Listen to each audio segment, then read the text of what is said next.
Okay, I'll call this arbitration hearing back to order. Ms. Becker-Brooks, you were having some redirect of Annette Drayton. Ms. Drayton, do you acknowledge that you're still under affirmation? Yes, I do. Thank you. Okay, so Annette, first thing that we should deal with is a question that I received from Mr. Wilson by email just a little while ago, dealing with the notes that you were referring to. You indicated yesterday that you prepared those notes. Yes, with the assistance of the Omniplex manager and some details. Okay. So those notes demonstrate that it was saved in our system. Can you explain? You sent the notes to me and then what happened? The notes that I sent to you, you then had a look at the technical information that I could refer to. Okay. So I removed everything except technical information because Correct. that wouldn't have been appropriate. That's correct. Okay, and then we saved it in our system and I provided it to the others. Correct. Yes. Okay. But is there anything in your notes that you didn't write? No. All right, so maybe we can start with document 133 because that was one of the ones we were talking about yesterday. And that's document 133 of exhibit 2. And these are the minutes from the ad hoc committee meeting from October of 2018. And if Bethany can pull that up and go down a couple of pages, this was the first time I believe that, yeah. Oh.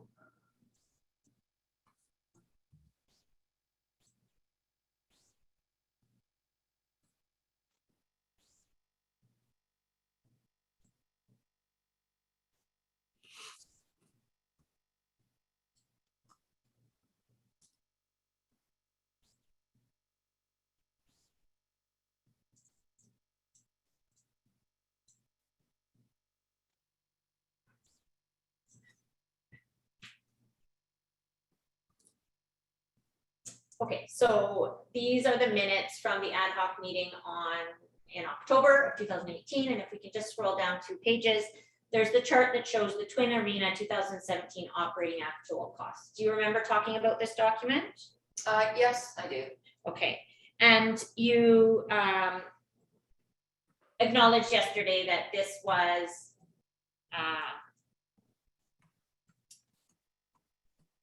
the way by which the county raised its concerns with respect to the costs about your Twin Arena. Would that be correct? Yes. Okay. So that was first raised in this meeting in 2018. Subsequent to that, the county paid at 50-50 for how many more years?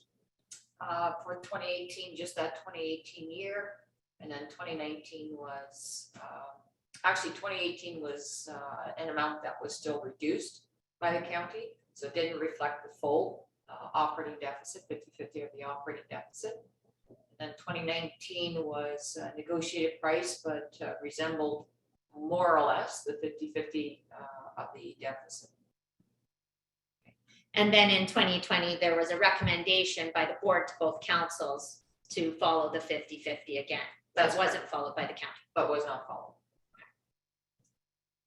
So after these concerns were raised, that's how it was dealt with by the 2 municipalities for the next 3 years. Yes. Okay. If we go up 2 pages here.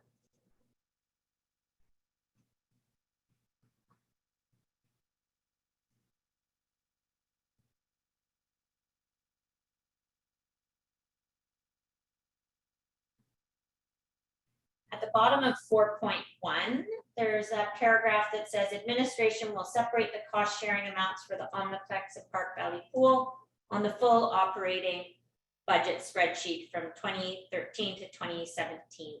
So do you recall if this number for the twin operating costs in the chart was just the Omniplex or was the Omniplex and Pool? Do you recall?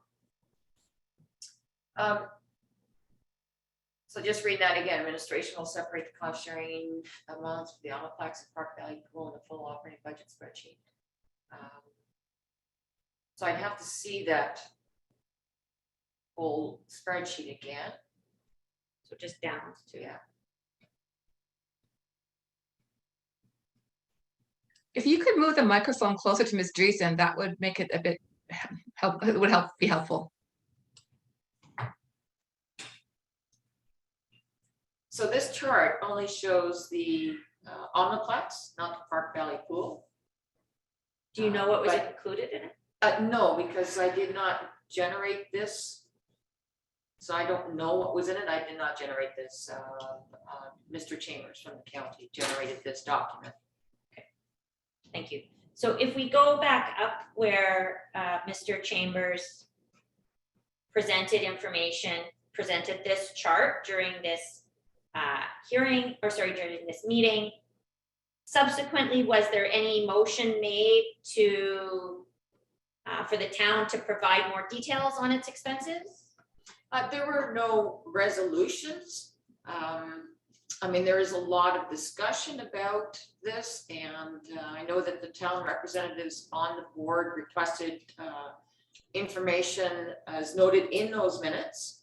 And also if there were specific questions with respect to the operation of the Omniplex. But no request by the county to provide additional information about those expenses. Not by resolution, but there were, the minutes don't always cover all of the discussion during the course of a meeting. So each meeting, there were a number of discussions. I can't recall at which meeting those questions may have been asked, but in a general sense, I would say that there would be discussion about the need for more information. The request back to the county representatives was, well, what type of information are you looking for? And only in some cases was there specific information that was requested, but resolutions did not come forward in that sense. So during discussion, requests for information, not any resolutions at the ad hoc committee or the board meetings about providing additional information. No, the only resolution that I recall was to get further information on arenas, comparative prices for arenas. And that's where Mr. Chambers and I, we did have a discussion during one of our regular meetings about how to approach that and whether it was, what would be the process to try to get that information. When was that discussion? I can't remember the date of that discussion. We held regular meetings on a monthly basis.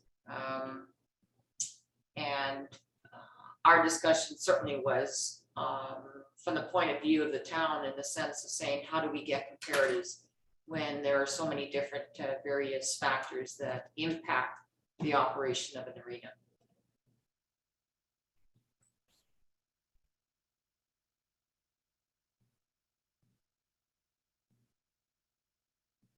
Now, if the board, or sorry, if the ad hoc committee or the board had something that they wanted you as administration for the town to do, how would those directions come from the board or the ad hoc committee?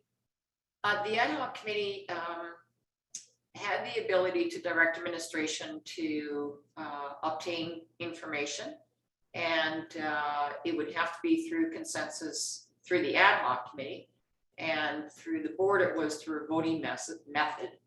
Even though they tried to go for consensus, there was a voting method, and with most cases it's a resolution that's directed to the administration.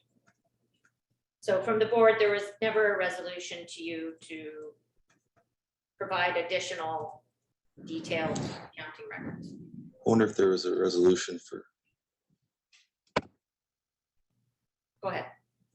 There was no direct resolution saying that the board or the ad hoc committee was to provide detailed financial transactions. That was never recorded as a resolution. There was the direction to the two financial individuals to communicate directly about that. There was a recommendation going forward that the two finance managers share that information and meet on a monthly basis. So if I might, I am loath to interrupt my friend's questioning, but I'm wondering if my friend could quit leading the witness in her questioning.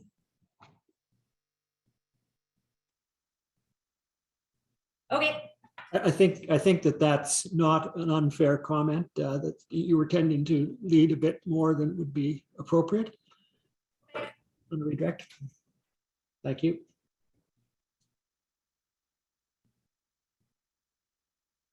during your time participating in the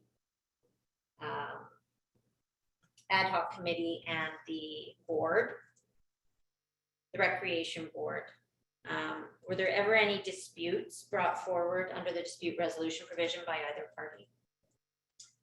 No, there wasn't. There was discussion by the town council with respect to the dispute resolution once the county made its motion to cut the funding. There was some discussion by council, but no action taken.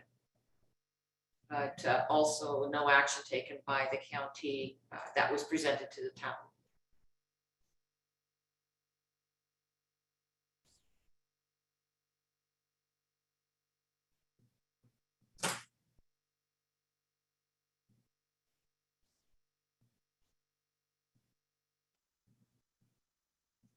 We could go to document 123.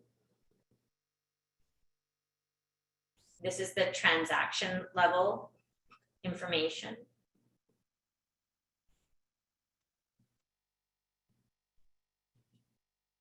Do you know when this was provided to the county by the town? Do you recall? I don't recall.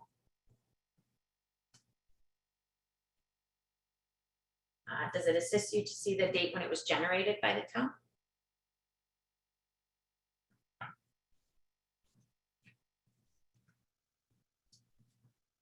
What does that date say?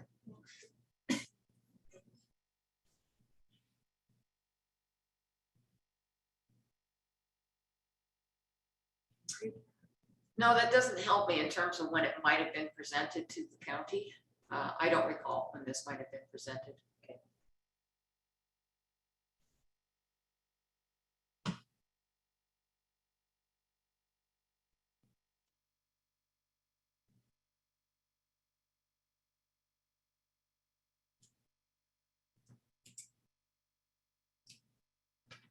Those are all my questions.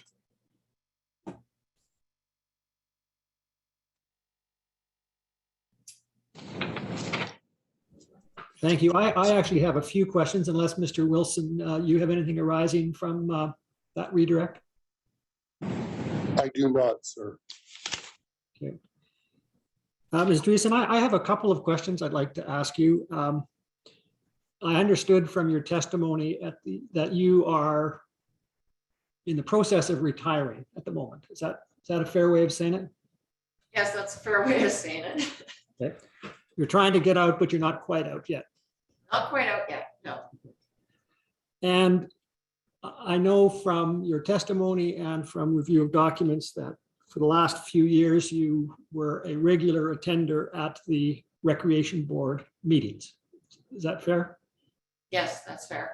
And you were the recording secretary, or you made the minutes of those meetings? Have I got that right? Yes, you have that correct. I did the administrative work for the board with the agendas and the minutes. Okay. So my question is sort of a 10,000-foot question. I mean, generally speaking, what would your observation be about whether the board was performing a valuable function? If I had to say, and I have said this in the past, that probably the most important and critical thing about the Recreation Board is that it brought the two parties together in a form of communication. That was something that had been lacking for quite some time. And it was so important to get the two organizations together, the two municipalities together to talk. And there was great, we had made great strides with the Recreation Board, and the last meeting, if you read through the minutes from the last meeting in September, discussions about how we would be meeting with some of the organizations, which was the intent of the Recreation Board. There was a recommendation to meet with the curling club. There was a recommendation to view a few other arenas, to actually take a physical tour to some of the other arenas. The recommendation to have finance departments sit together. The recommendation to review the quarterly financial detailed transactions whenever those quarterly reports came forward. I thought we were just starting to hit our stride at that time. Thank you.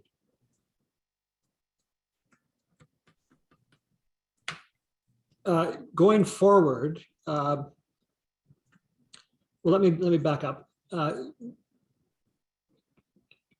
If you were going to make suggestions for improvements as to how the Recreation Board or something similar to it could function, what would your recommendations be? I would probably concur with where the Recreation Board made its final recommendations. I think that being within and a strong believer of regional recreation, I think the board's recommendation on where the cost sharing agreement was a fair and equitable agreement. I thought that their recommendations to proceed to continue to look at those transactions with a focus on improving service delivery and a focus on generating new revenues and creating new efficiencies rather than delving into the past and a reflection of the past.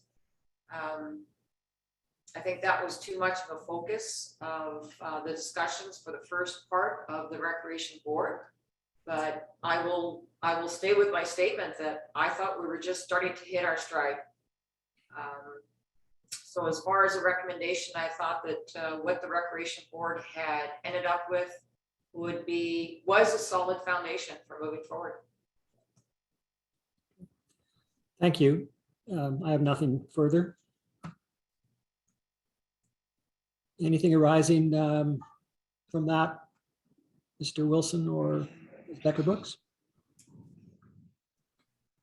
Ms. Friesen, in response to, Reasons. Drayton. sorry. What about my mic?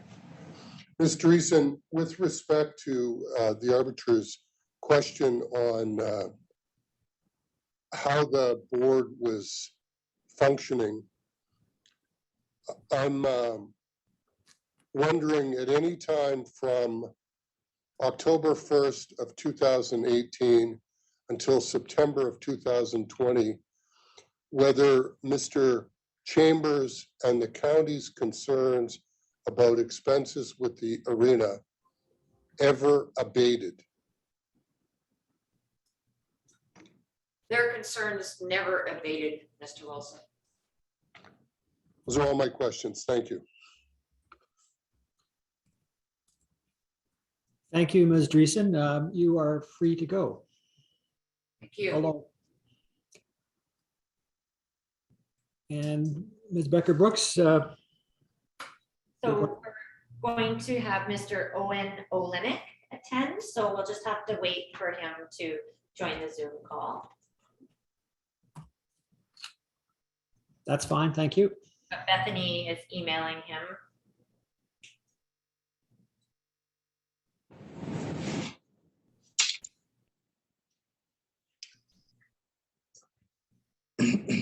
Sir, I did not speak when you were asking about timing last night, and I can tell you that it would be my expectation that Ms. Dreesen will be the longest witness.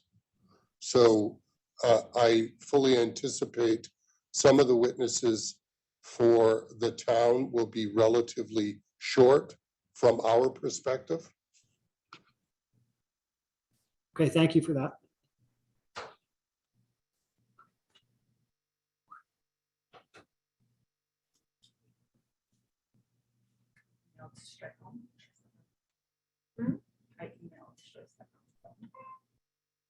Let's just give them a minute.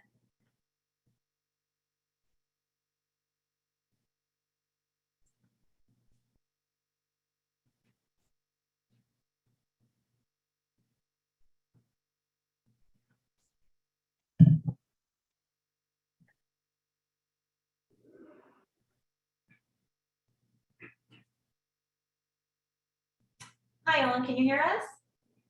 Can you hear me all right? Yeah, we can hear you pretty well.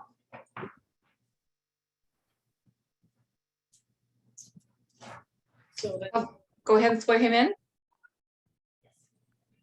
Yes, if you're ready to proceed, Madam Court Reporter, could you have the witness affirm, please? Can I get you to raise your right hand, please? Do you affirm that the evidence you're about to give touching the matters in question were the truth, the whole truth, and nothing but the truth? I do. Thank you. Okay, Owen, so I'm going to first ask you some questions. If you can't hear me at all, just put up your hand. If you need me to repeat the question because there's technical difficulties, just put up your hand and let me know, okay? Right, so can you tell us what your position is with the town of Drayton Valley and what your duties are? General Manager of Infrastructure. So I'm in charge of safety, public works, engineering, utilities, and basically I'm senior administration for all those departments, you know, dealing with budget and strategic planning. And how long have you worked at the town? Since 2015, and I've had this role since January of this year. What was your role before that? Public Works Manager. And then before that, Public Works Lead Hand, and before that, Operator. And before working at the town, can you just give us some high-level overview of your work experience and your education? So I mean, naturally, I have my grade 12. I've took a lot of project management courses, fleet management courses, and but primarily for most of my adult life, I've been in the mining and road construction line of work. So is the town the first municipality you've worked with? Correct, yes. All right, so if you could give us an overview of the outdoor parks and recreation that are offered by the town, we'd appreciate that. Sure. So we have 20 open space or parks and open spaces, 13 of them which have playground structures. We have 5 diamonds, all located in West Valley Park. Then we have two soccer fields and a rugby field, also in West Valley Park. And then we have a tennis court by our old pool and a pickleball court behind our hospital.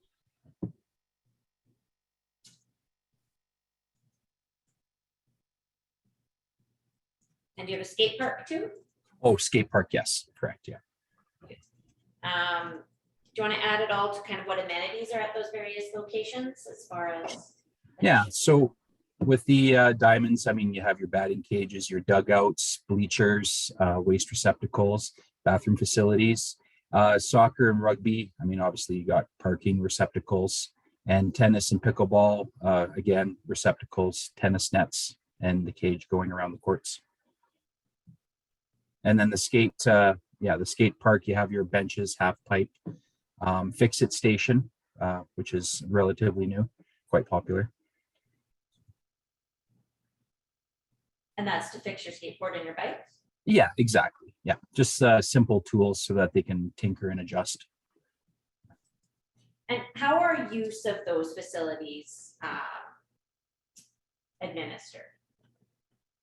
So who can use those facilities and how? Oh, anybody, any member of the public, schools, even for soccer and baseball diamonds and that, we have our sports groups that come in, even sometimes host tournaments from people from out of town. So it's wide open to everybody. So fields would be booked in some cases? Yes. So like the Baseball Association and DV Soccer Association, they contact the the town, the rec department, and kind of coordinate from there.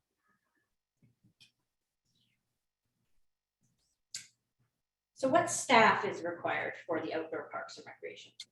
So we have one supervisor, three laborer threes,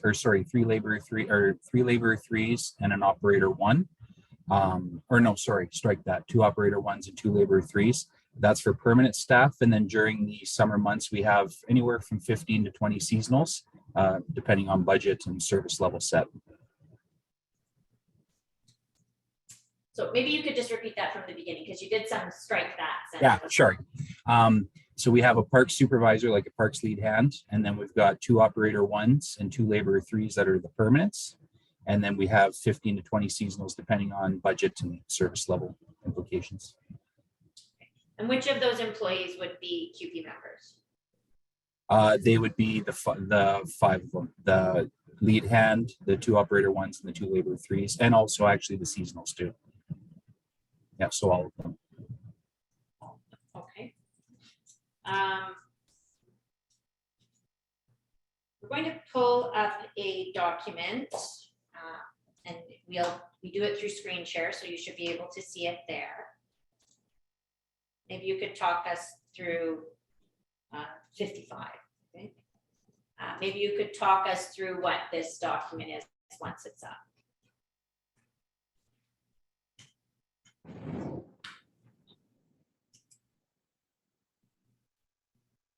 So that looks like what the employees fill out for time tickets. So essentially, when they're given direction or work orders, they for that day, they have to state what they're doing, the location, what unit they're in, and the amount of time that they spend there. And they have to do that daily. And then what do you do with that information? It goes into a database and soon to be integrated with Citywide. And but for budgeting purposes, me and the GM, with possible assistance from the parks leader, the public works supervisor, go into for budget to determine, cost in that. So this is the information that you use to allocate the time Yes. to That's right. the various locations. Is that correct? Yes. Yeah, that's right. Just to do kind of a cost of what it takes to do everything. Yes. Then we'll show you another document, that's document 54.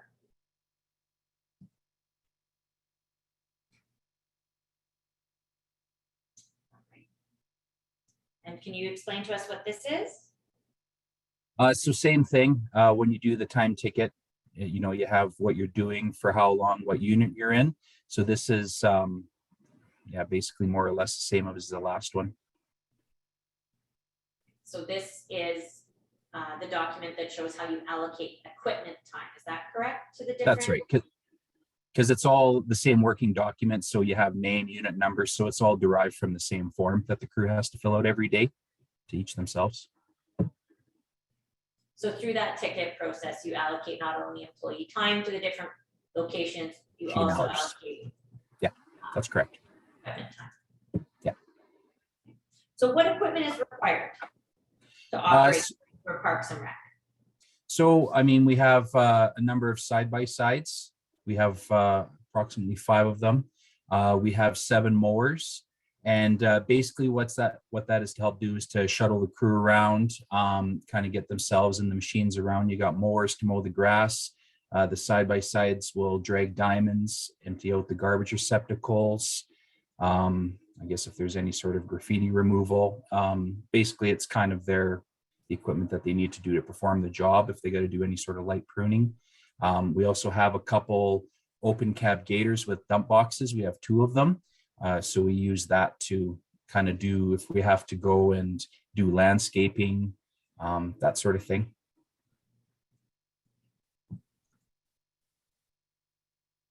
And how is maintenance dealt with those pieces of equipment? So, I mean, we have our work order system. They also have to do their pre-trips every day. So if there's anything, that got broke or anything noticed, they have to fill out work orders to get the maintenance performed.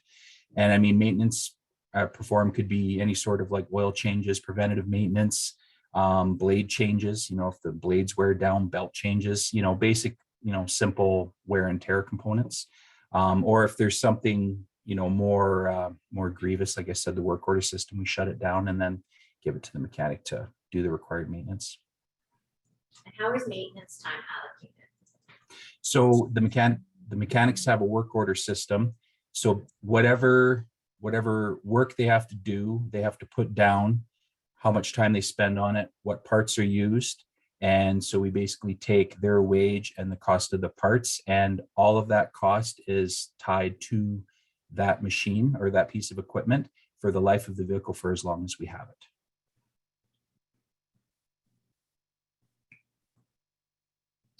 So what other expenditures are incurred by the town for outdoor parks and recreation? So you have like tree pruning, sometimes tree removal, playground maintenance, if any of the structures need, repair or maintenance from vandalism or just simply wearing out, playground rototilling, pathway patching for our parks trails, any sort of painting, that kind of thing. And do you bring in contractors to do that, or do you use public works employees? Most of it's in-house, but when you have the more like serious or bigger jobs, like such as tree removal, tree pruning, we hire in contractors for the more skill-intensive work or any that needs like special accreditation or training.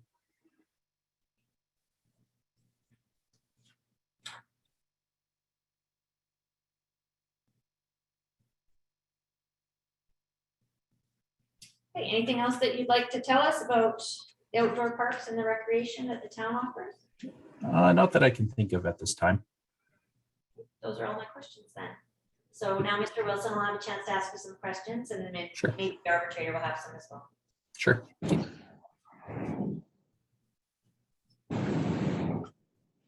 Mr. Olenek, we have no questions for you. Thank you. Thank you.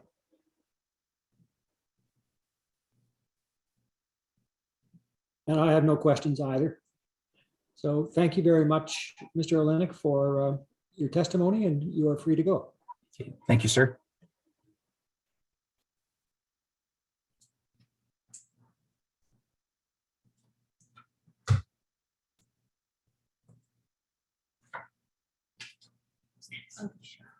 Alicia.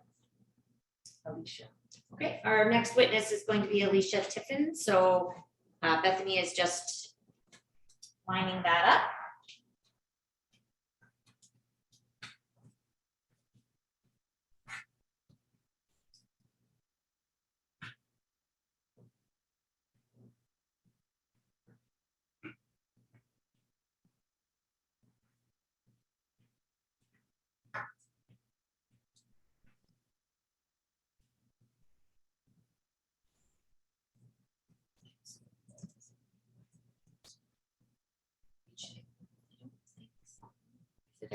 It's not working.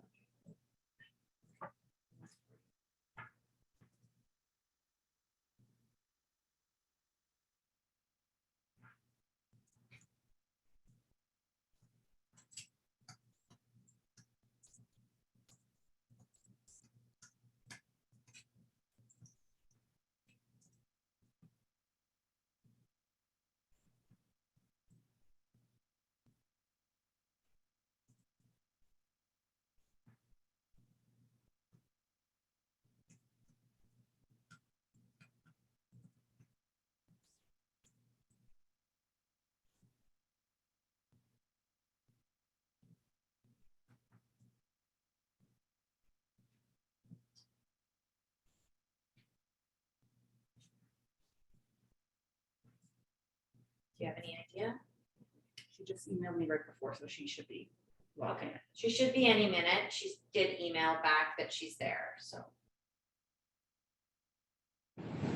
She obviously thought Mr. Olenek was going to be grilled for a while. There you go.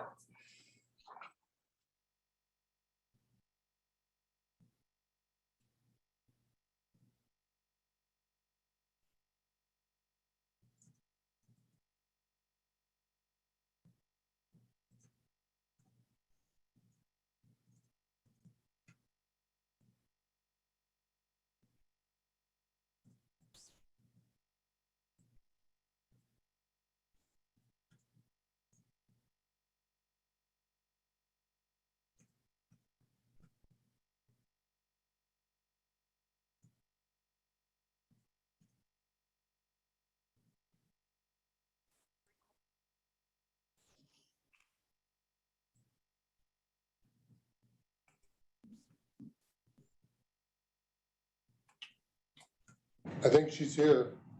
Hello. Hi, Alicia. How are you? Hello. Good.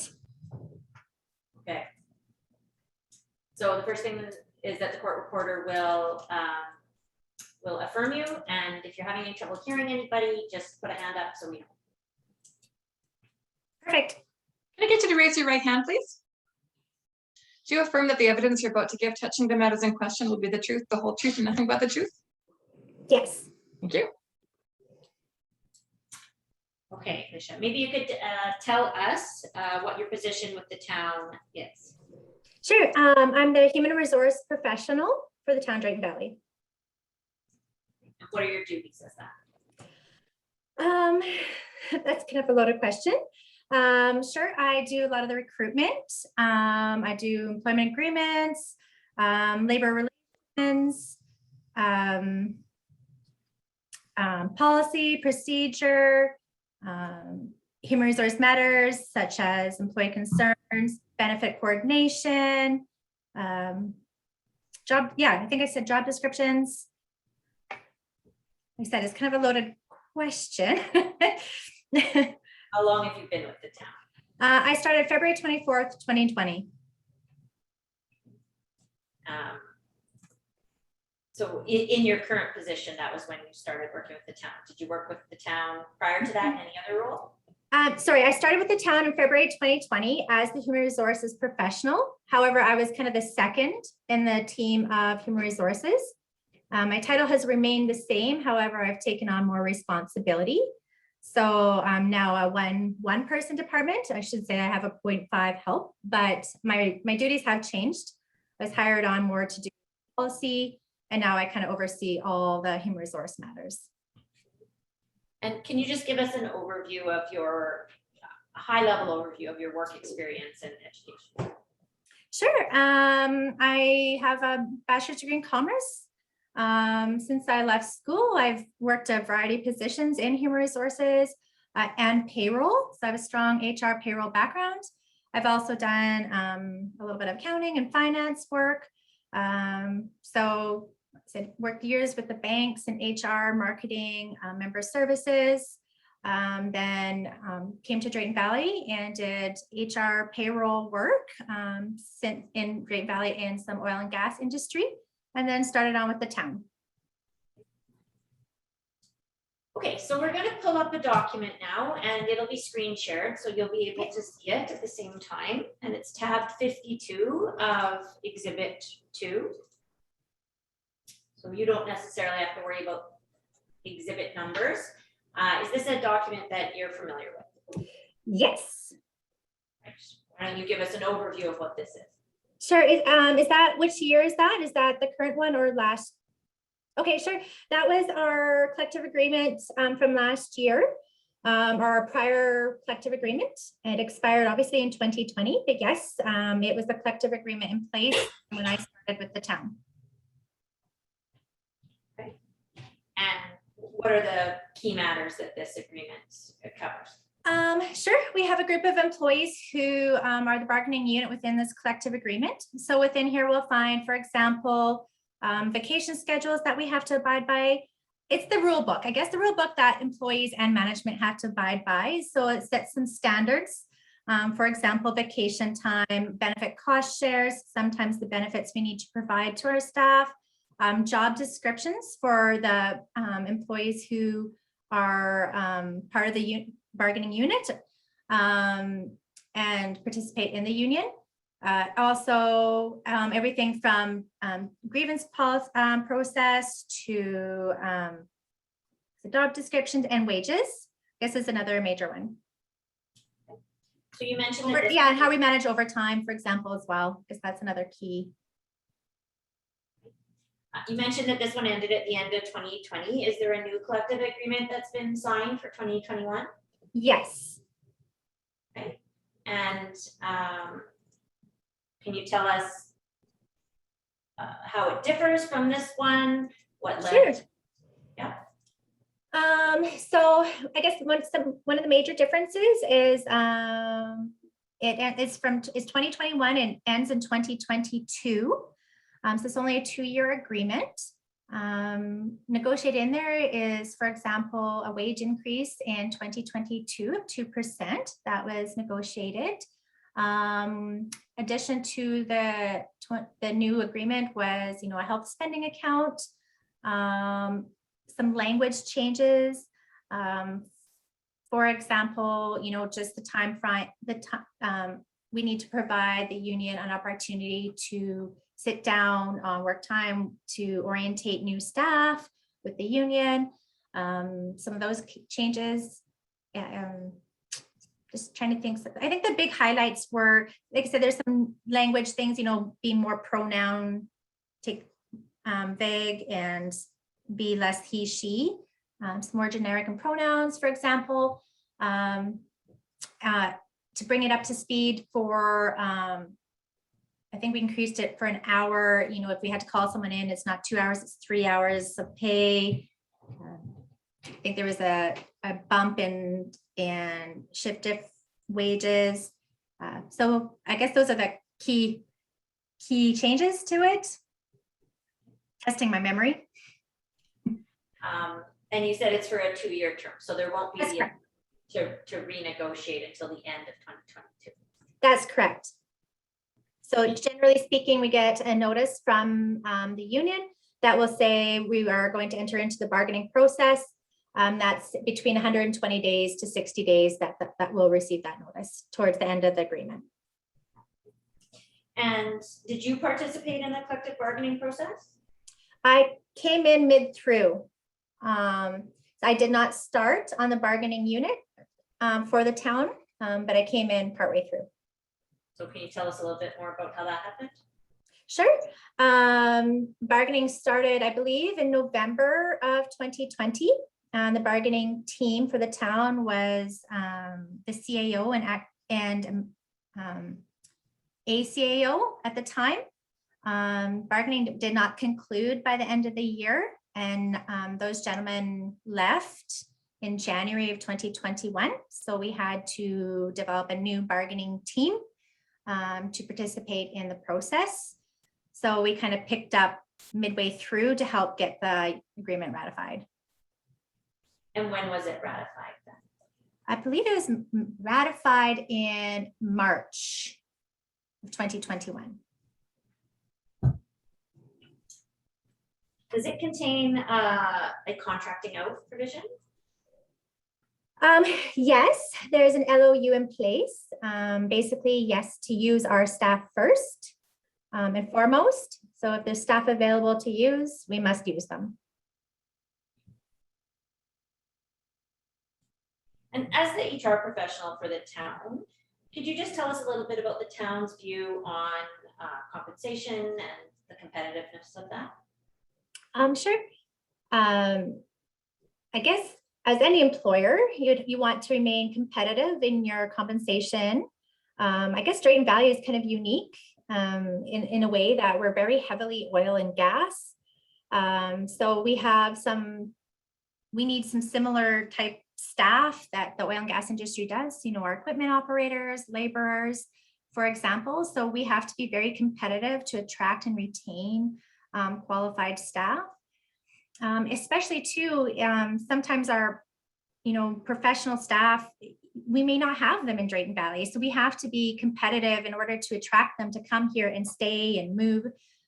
So without a competitive compensation package, and I mean, when I speak compensation package, you're talking about wages, benefits, vacation, any of those things that encourage people to uproot and move here. We have to be very aware. And same with retention. If we want to hire seasonal staff, for example, we're competing with a large number of people that need the same kind of seasonal staff. And if they're interviewing across 3-4 different places within Drayton Valley, they don't care. They're going to go for the extra $1 or $2 somewhere else. And then we're left trying to find people to fulfill our needs as well. We'll just pull up another document here. It's tab 48 of Exhibit 2.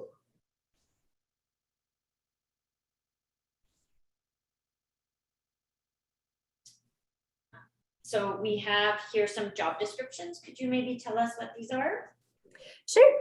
Within the collective agreement, all the bargaining units, so all the employees who fall within the bargaining units, their job descriptions are negotiated with the union. So as management, for example, we can't go and change a job description without approaching the union to ensure that they agree to it. So yeah, within the collective agreement, every job description is in there. We negotiate it, we work with the union to come to an agreement on what that job description might look like. And if we want to make any changes, it again is, we propose the changes, the union accepts the changes, we write a LOU to get them into the collective agreement. Were there significant differences to the job descriptions in the newest version of the collective agreement? From the one I'm looking at, the 2018 to 2020, we did make some amendments to the new one, but not, I wouldn't say significant. There might be some things in qualifications that have added, and we cleaned up some language, cleaned up some repetitiveness. But at the end of the day, we didn't go significantly alter people's jobs. So if we look at tab 29, could you tell us what, 49, sorry, Bethany. Could you tell us what this is? Sure. That's the wage grids that are part of the collective agreement. So as the town, we have to abide by this. So if we were to hire equipment operator 1, for example, that you have listed there, to start right from scratch, we have to offer them right within that grid. So typically speaking, you hire them on, they get paid the 26.22. Within 6 months, they automatically get bumped up to the 26.90. And then on the anniversary date, from there on forth every year, they receive that pay increase to the maximum of the 30.71 after 3.5 years. So we cannot, this is, I guess, our Bible when it comes to wages for any of our staff in the collective agreement. Okay, so moving from the start rate to level 1, level 2, level 3, and level 4 is based on length of service with the town. That's correct. Okay. And these wage rates are 2020, so you indicated the new collective agreement increased all of those by 2%, is that? Yeah, for 2021, the wage grid is the same as 2020. And in 2022, it was a 2% increase from the 2020 grid. How many town employees who work in recreation and culture are not governed by the collective agreement? That would basically be your management staff. So I'll do a quick count. 1, 2. Yeah, your managers and supervisors. So in recreation and culture, for example, your Park Valley pool manager, your Omniplex manager, the Total Works Fitness Center manager, and I think that's about it. It's not very many.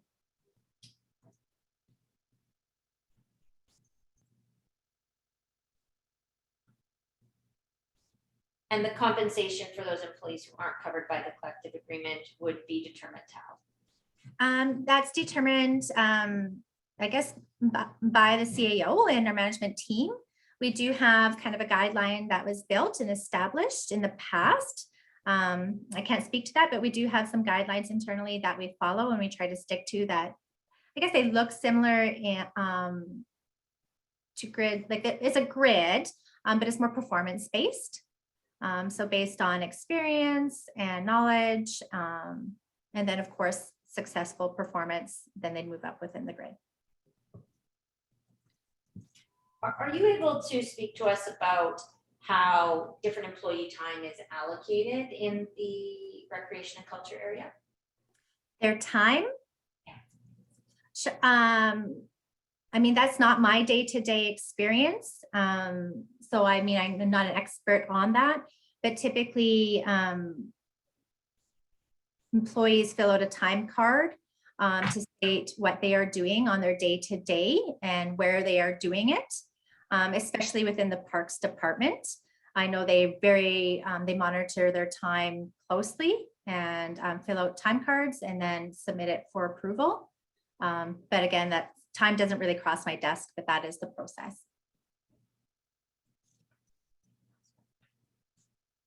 think those are all of my questions. So Mr. Wilson for the county may have some questions, and then the arbitrator may have some as well. Ms. Tippin, I have to say, I wish I had your microphone. It is crystal clear. Oh, Which hasn't been the case with my microphone. I just have a few questions. You indicated that in your experience, Drayton Valley is very much an oil and gas town, right? Yes. And when you indicate you're competing for workers with the oil companies, typically those are not unionized positions, are they? That's incorrect. Okay. For example, we need any kind of laborer, Yep. to, cut our grass, clean the Omniplex, do garbages, any kind of labor position.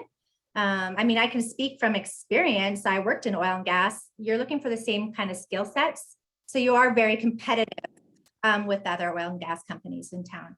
Even our recycling jobs, same kind of work. If you want to answer a phone here, at the Omniplex or at the pool, it's the same skill sets as to be an administrator or at an oil and gas company in town. You're looking for the same qualifications.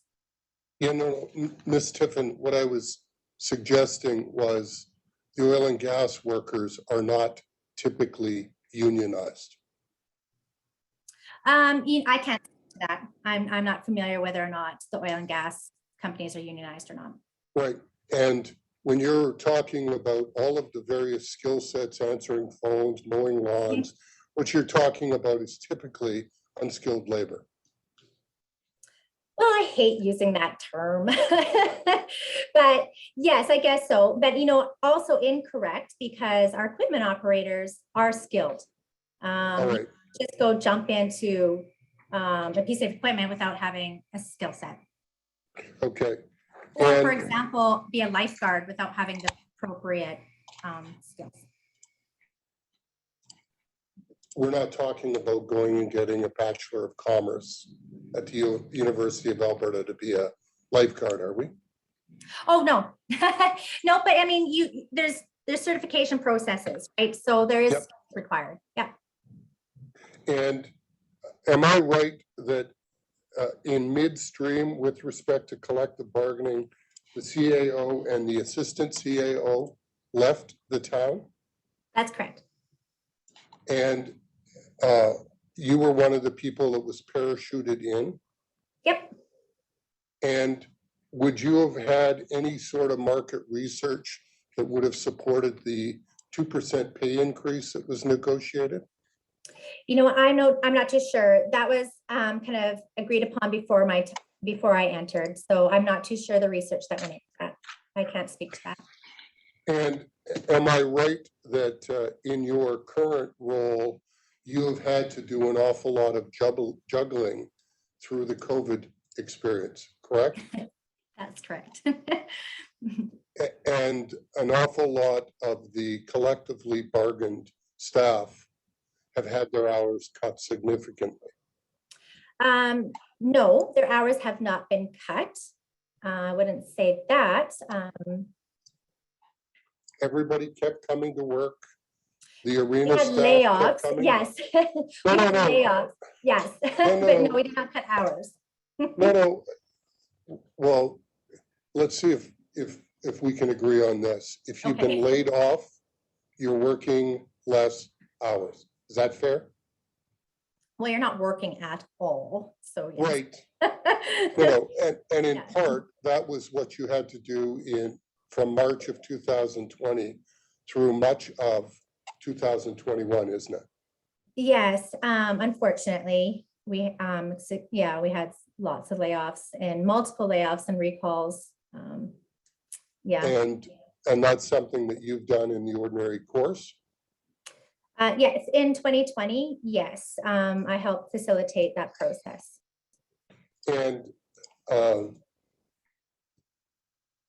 did that extend to the management staff that was working in the recreation facilities? No, Those were people that were kept on to keep the lights on and a skeleton crew looking after facilities. yeah, And when you, one of the comments you made was the word unique in your direct examination with Ms. Becker Brooks.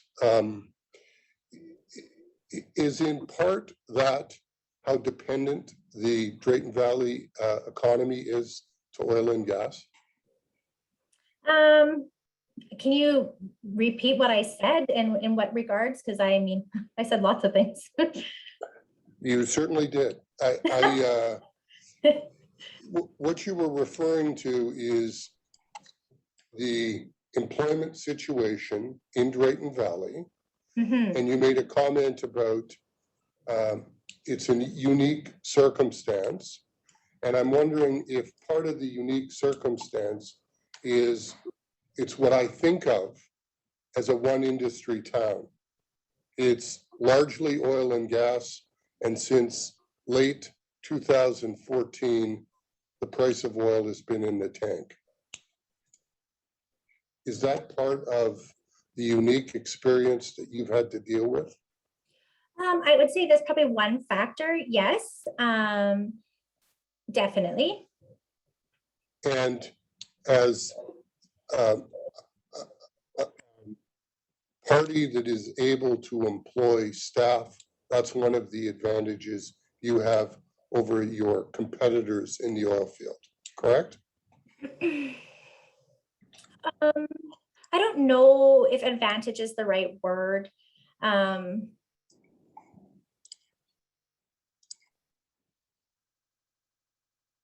I think there's pros and cons. I know that we work hard to attract and retain our staff.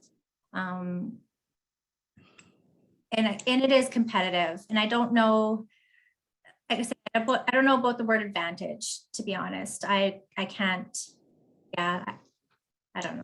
I don't know how I No, feel. that's fair. Yeah. We'll go back to your time as the junior person in Sure, the HR department, sure. pre-COVID, well pre-COVID. Were there a lot of layoffs on the unionized staff while at the city or the town at that time? I was only there 3 weeks prior to COVID. Oh wow. So I can't speak to that. Would it be fair to say there were no layoffs in those 3 weeks that you're aware of? Not in the, yeah, I was gonna say, I think March 16th is when the government of Alberta announced everything was basically shutting down. Yeah. And only reason why I remember that date is my kid had a hockey wind-up day. So it just sticks in my head, March 16th. So March 16th, we got really shut down. And so by the time I started to March 16th, there was no layoffs. All right. Those are all my questions, Ms. Tiffin. Thank you very much. Yeah. Anything arising, Mrs. Becker Brooks?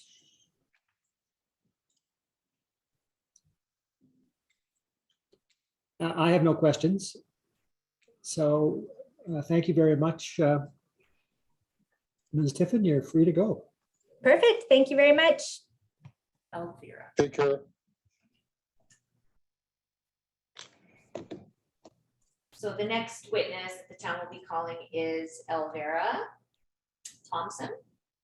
And we're just lining her up. I think she's ready, so she should be here anytime.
Elvira, can you hear us?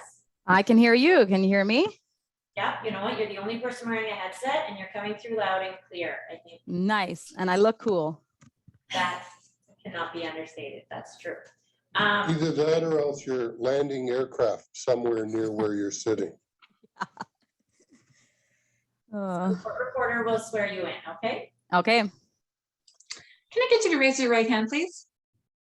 Do you affirm that the evidence you're about to give touching the matters in question will be the truth, the whole truth, and nothing but the truth? I do. I can swear that. Thank you. Okay, Elvira, it's pronounced Elvira, right? Elvira. Elvira. Yes. Gotcha. All right, so can you tell us what your position with the town of Drayton Valley is? I am the general manager of finance. Okay, and what are your duties as that? I prepare financial statements and transactions. I manage the team to ensure that all accounts are paid and all revenues are received. And I present to council. I work with all the other general managers and the CAO to complete projects that council requests. But my biggest part of my duties are making sure that our financials are accurate and fully recorded. And how much of a team do you have that works for you? How many employees? I have 7 people that work for me. And what positions are they? Accounts payable, payroll, tax and utilities. I have a finance manager, receptionist, accounts receivable, and then I have 2 IT staff that work under my department as well. How long have you worked at the town? I started as an employee here on October 1st, 2020, so just over a year. And you said as an employee. So prior to that, were you engaged in some capacity with the town? Right. So, and the previous general manager of finance was on mat leave, and I stepped in and I worked on contract to make sure that the audit was prepared, or the auditors got all the information they needed.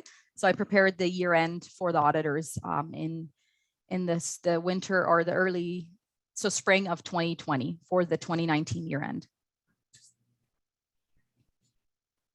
Maybe you could give us an overview at a high level of your education and your work experience that's brought you here. Sure. I have a Bachelor of Commerce degree. I got it in 2013, and then I went on and got my CPA designation, or my CA at the time. And I became designated in 2016. And then I continued working in public accounting until I started here. So I spent 7 years working in public accounting. So doing year ends and tax returns and financial statements for small to medium sized companies. And then I started here after that. Thank you. So what accounting standards does the town follow? The Canadian Public Sector section, the Canadian Public Sector Accounting Standards. So what can you tell us about that, recognizing that I don't think anybody else in the room is a CA? Yeah, it's just a governing board that of standards that the municipalities are required to follow. So it guides the how the financial statements are presented. So our auditors would present our financials will be presented in line with these standards, so that they can be interpreted by across the board. So there's a standard in place, and that's the reason we follow those standards. So I'm going to ask you about both the financial transaction reports that the town has produced and the monthly financial statements. Sure. Which would be easier for you, which would make more sense to speak to first? I don't think it matters. I think we're going to cover it all. So yeah. Okay, so we'll pull up a document here, which are some of the financial transaction reports for 2019 to 2021. So it'll be screen shared with you. Sure. So if you could tab maybe 36, Bethany.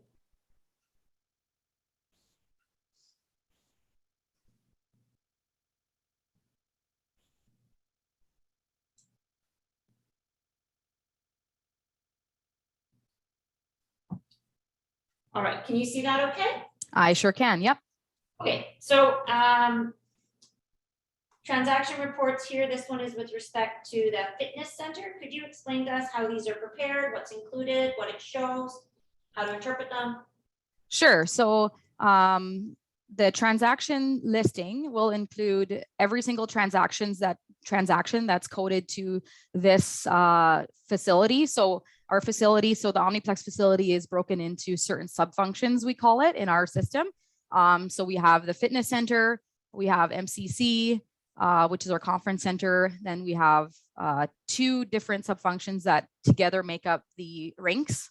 And then we have a curling rink. So any transaction that's processed through our accounts payable or accounts receivable or receiving process, it will show up in these transactions. So these transactions include everything that's coded to the facility. And so I kind of mentioned that the AP and the AR functions, that's where you will see most of the transactions will say, will get processed through these processes. So when we code an invoice, so when our accounts payable department gets an invoice and she's paying all our suppliers, she'll get an invoice and it'll say, it would be coded by our Omniplex department for supplies or whatever. And she will enter that account in for that expense. And then when the whole batch is processed, that transaction will show up in this report. And the same goes for accounts receivable when we process our receivables to our customers. And as soon as that is processed, that transaction will show up here. So in essence, these reports have all transactions that are coded to the facility that make up our net deficit at the end of the day. Okay, so when you say something is coded, like an invoice is received by your accounts payable and it's coded, that means that, what does that mean? So that means that our general managers and managers and department heads or facility managers, when they get an invoice in that an expense that has been incurred at that department or at that facility, they will write what expense code is the proper code to put it to. So they will put, if you at the top there, you see the 1-1-400-007217. That's a code. So that's a revenue code. So that wouldn't be for a supply in this situation, but they will write the code down. They will write the name of the account code. And then so that when it gets to our, and sign it as well. And then when it gets to our accounts payable department, she enters the transaction to that code to make sure that it gets, the expense gets posted to the correct department and correct account. Perfect. So you said you do it by sub-function. So there would be, you can print out a list of these transactions by sub-function. Is that correct? That's correct. Yes. And that sub-function will show both revenues and expenses, correct? Yeah. I mean, we can print to the detail we want. We can print just expenses or just revenues if we need a report for that. But yes, this report includes all transactions, revenues and expenses. Everything coded to, everything recorded to in any way to that account will show up in this report. And the periods are months? Yes, that's correct. So what's included in period 13? Period 13 are year-end transactions or adjustments. So at the year end, we'll have lots of accruals or invoices that come in and need to be adjusted, like that are in the wrong year, like that are for the year that's coming up. Or we'll have, let's say, at the end of the year, we will go in and allocate, like, let's say insurance. We pay insurance and then we allocate the insurance to the right facilities. Those are types of transactions, or like reserve adjustments, anything at the end of the year to get prepared for the auditors. Those transactions show up in period 13. It's just a way to kind of separate year-end transactions from the 12th month, even though technically it is in the 12th month. So they're not monthly adjustments, they're annual adjustments then, so you deal with them separately. Yeah. Or if at the end of the year, when we get prepared for the audit, if we find, like, we'll scan through in more detail, and if we find anything that is out of the ordinary, or anything that might be need to get adjusted, that's when we would do it. is at the end of the year to make sure that everything is accurate and everything is correct. And for by sub-function, this is a document that can simply be printed out. Is that correct? Yeah, it's just simply printed from our accounting system. Yeah. And in the rec and culture area, can you go through what those sub-functions are again? So 7210 and 7216 are the ice rinks, the arenas. And then 7215 is our curling rink. 7217 is our fitness center. 7218 is our Mackenzie Conference Center. And 7220 is our pool. And 7230 is our parks. So for 7230, your parks, Yes. all of your parks included in there? All our parks are included in there. We do not separately account for only the parks that have been previously cost shared on, because the calculation was done outside of net deficit. Like it was done, there was a separate calculation that went into what the cost of those specific fields were. So we've never separated out and had two sub-functions, one for only our parks and one for our cost shared. We've just always had it in one sub-function. Okay. So And it includes some outdoor, it includes some green areas, like green space per se, that might not be just parks, as well. Just I don't know if that's relevant necessarily, but yeah. Okay, so you wouldn't have a sub-function that would apply only to the parks that are shared services with the county. No. So how do you separate out those costs then? Well, those costs are calculated separately when the agreement was made previously. Those parks, our public works staff came up with what those costs were per man hour, per equipment hour. I'm trying to think of what else. And they agreed on an amount when they sat down and did the agreement with the county the last time. And so the net deficit in our parks wasn't relevant to cost sharing because that's not how they were calculated to begin with on that deficit. Okay, I'm going to have Bethany pull up the agreed statement of facts, and there's a list in there that shows basically the operating cost shortfall for 2019. I'm wondering if looking at that, you can help us. Sorry, that's not. Oh, that'll just take a second.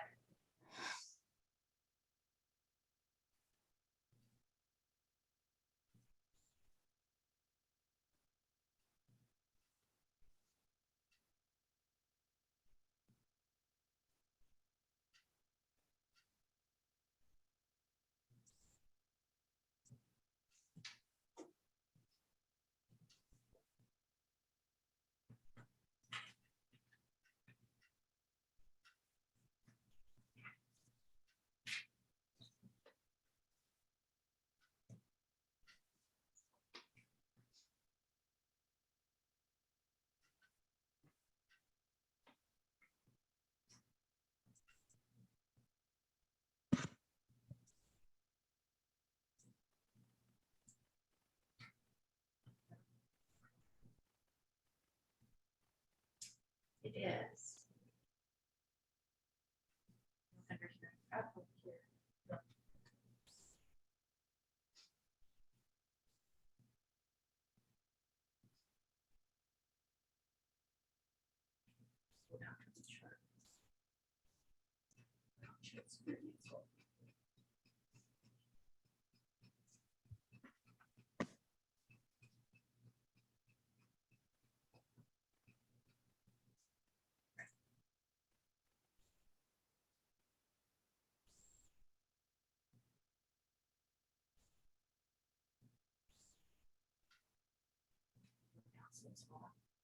Okay, so this is a list of the operating costs for the recreation facilities for 2019. So you were just talking about the parks provision.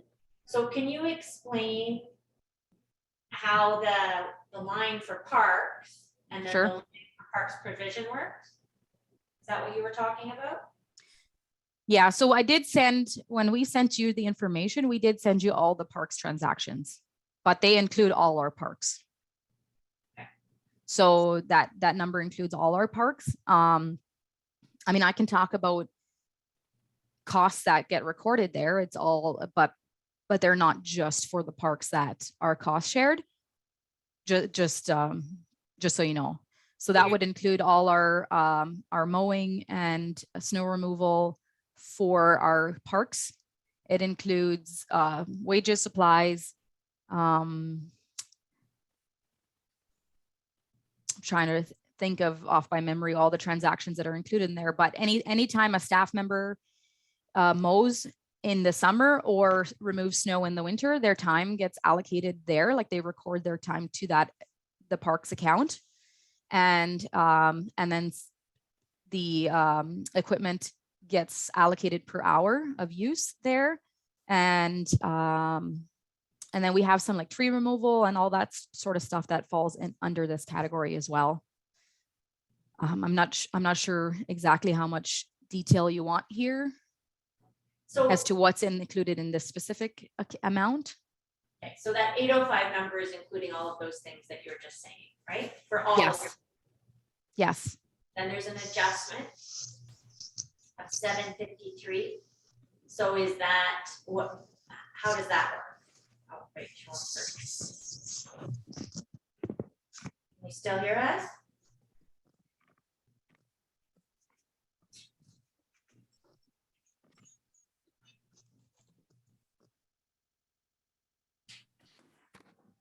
Can you guys hear me?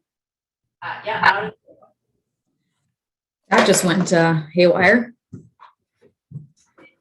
Sorry, if you can repeat the question, that'd be awesome. Sure. So I was looking at the adjustment line, parks provision of 753, 819. So can you explain how that number's arrived at to add it back effectively? Oh, yeah. So, right, yeah. So if you take the two numbers, I don't know if I'm allowed to calculate here and give you an amount, but I would think that that would be the amount then that the county cost shared.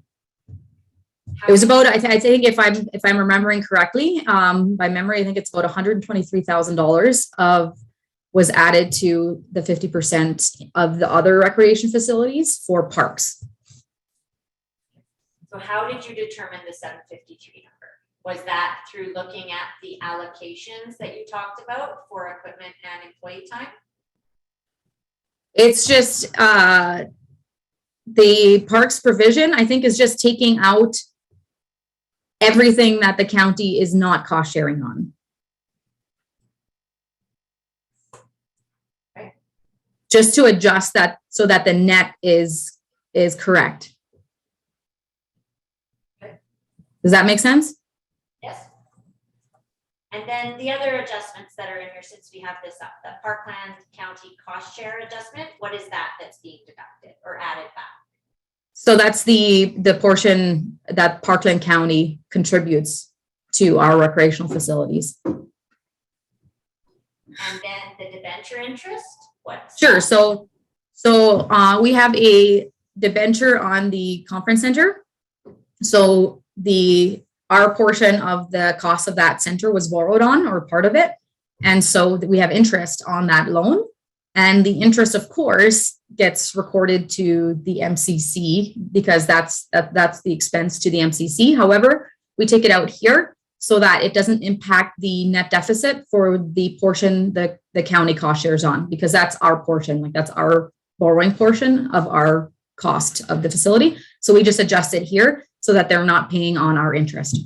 And then the adjustment for Thunder Ice rental, what's that? That's just the adjustment for the discount that they receive on the ice.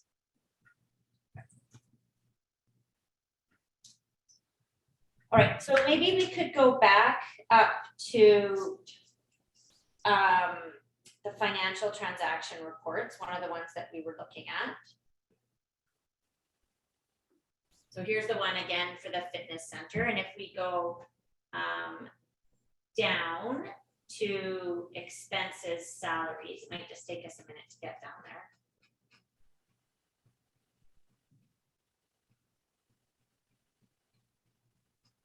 It'll be all of the revenues first, right? And then. Yes.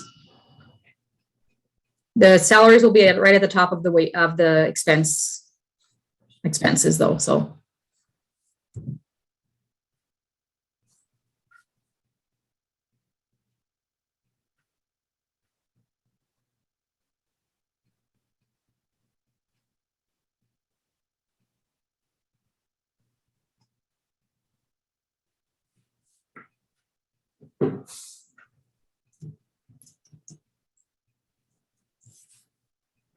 Flipping pages is definitely faster.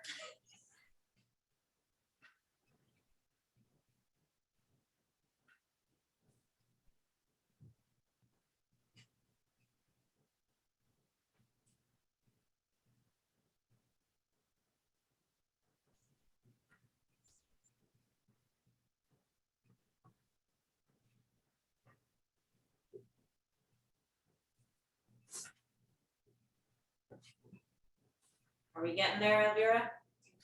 Yeah, you're going through, all the different revenue accounts by period. So it's a lot of information.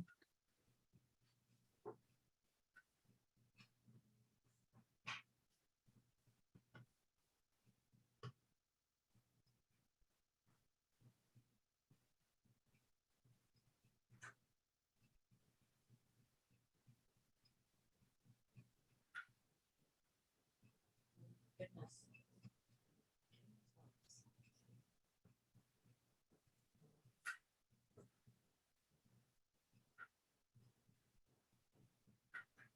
Search, figure it out. Okay, There we go. perfect. So we have salaries and wages here, and it'll be by period, is that correct? Yes. Okay, and why is there 2 lines for all employees?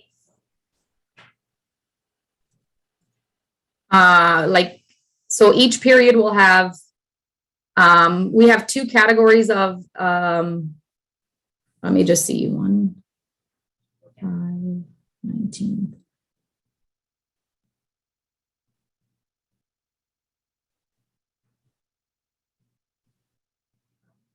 So I don't know that top one. We must have had like a special pay run.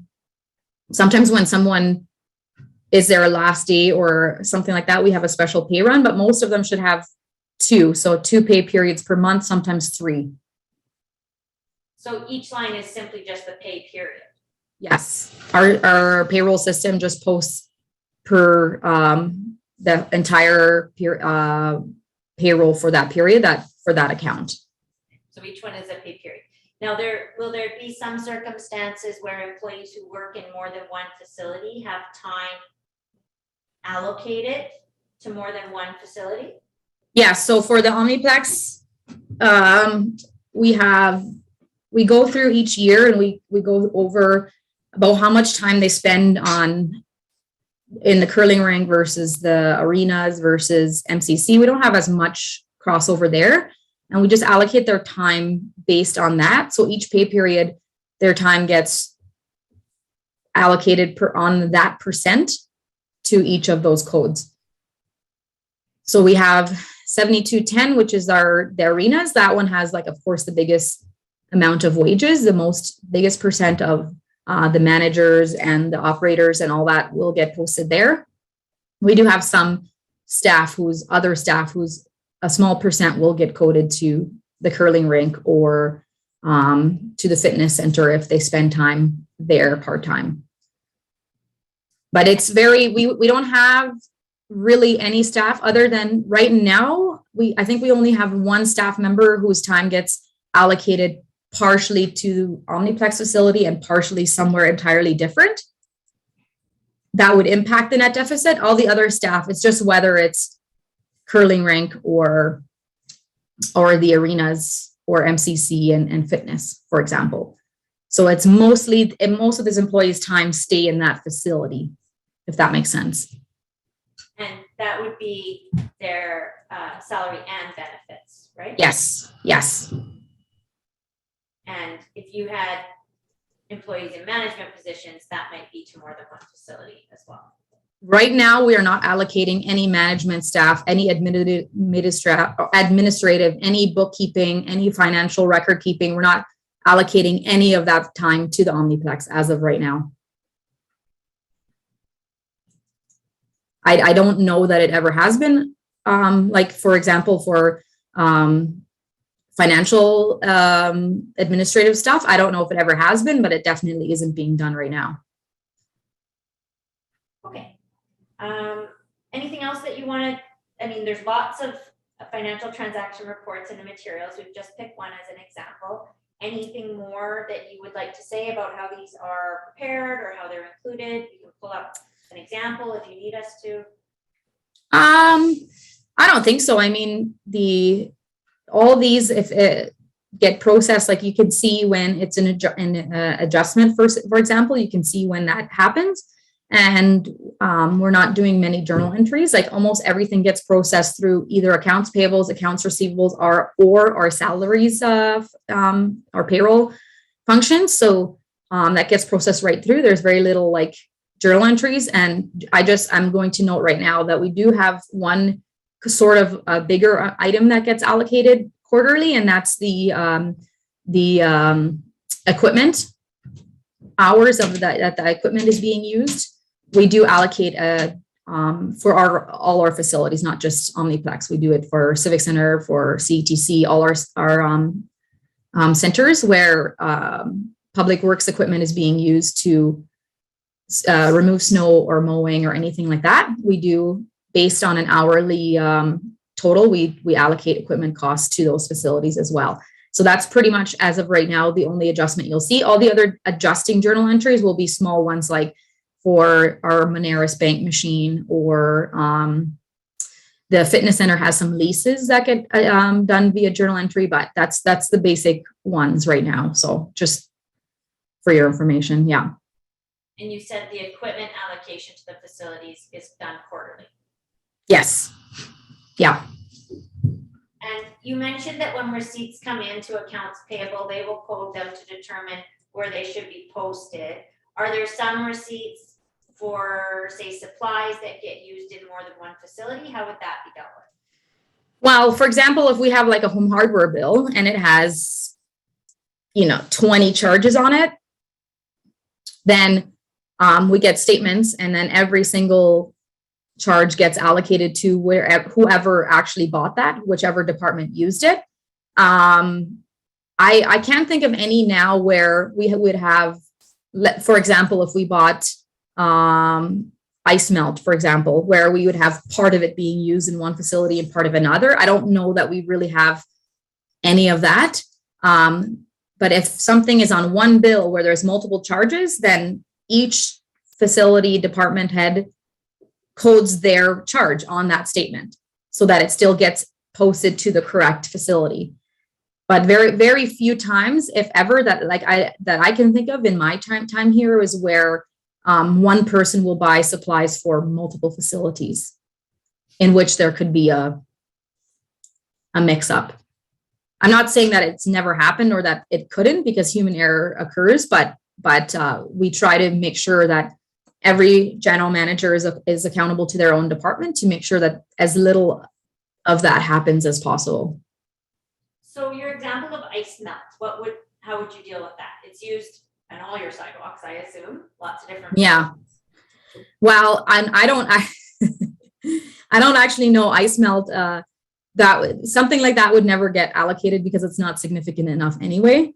But technically what should happen is, if Public Works buys ice melt and everyone uses it, technically the correct thing would be, if we have a facility that we're doing reporting on like this, then that should be allocated across. But a lot of these are not significant enough for us to actually allocate to facilities. So Public Works in this scenario would eat that cost, just because it's small enough that it doesn't really make sense. But because equipment for example, that's a bigger cost, right? So we do make sure that we allocate to facilities that use the equipment. Okay, Bethany's gonna pull up one of the monthly statements to look at now. So maybe tab 68. Bethany is the first one. And maybe you could do kind of the same. You're doing a very good layman's explanation here. So if we look at, again, this is for the fitness center, it's the 2019 monthly financial statement or summary. Maybe you could explain to us how these are prepared, what's included, what it shows, how to read them. Sure. So these, the other report you saw was every transaction in an account. And this one is all the a summary of all the transactions in accounts, so all the debits and credits that have happened in that month. And then you come up with a total. So you have all the transactions that fall into sales of goods and services. So it's only $25.59. So in the revenue section, you'll see them all in the credit section, at least most of them, because revenues are recorded as credits. So you have $25.59 of goods and services that were sold, 30,000 user fees that month. We had a grant of 25,000. And that's how that revenue portion. And the same thing for expenses. You'll see $13,000. That's all the salaries for that month. Benefits. So all the transactions that we saw before for a month would be grouped together in salaries and wages. So it's just a summary for that account for the month. And then you have essentially a bottom line, a net deficit for the month. What would be included under professional general services? It's all like contractors or I'm trying to think for fitness, what would be included in there? Maybe like maybe subscriptions to serve or to software or it's I'm trying to think of what else would be included. Lots of contractor stuff typically gets included in professional and general services. Supplies is separate. So if you're paying for an item for a supply, it should be in supplies. But if you're paying for a service or someone's time, for example, it would be in professional and general. And utilities would be a share of the utilities in the building? Yeah. So we allocate the utilities to fitness. Based on what? I think we do. You know what? I can't remember now by heart how we allocate utilities between fitness and the other ones. I can't remember. So I don't want to guess, but if I were to guess right now, it would be square footage. Square footage would make the most sense. And that's what I think it is, but I don't want to set my foot down on it because I can't 100% remember.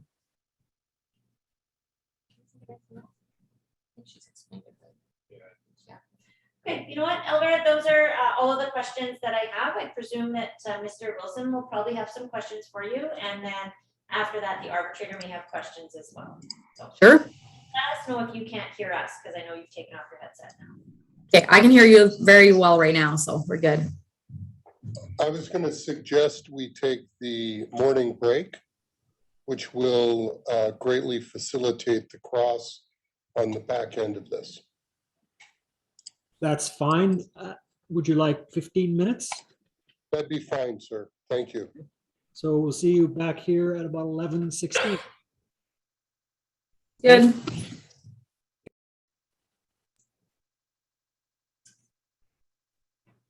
Are these the ones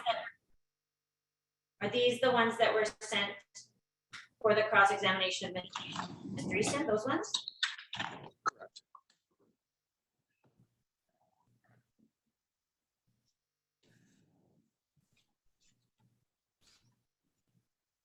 Can you forward that document to Ms. Thompson, please?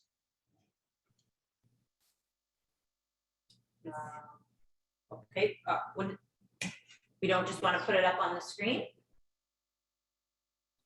I can forward it to her, sure. That's her number. Or are you doing it? I can do it. Okay. Do you have email in front of you, Elvira? Yeah, I do. just sent it. Okay.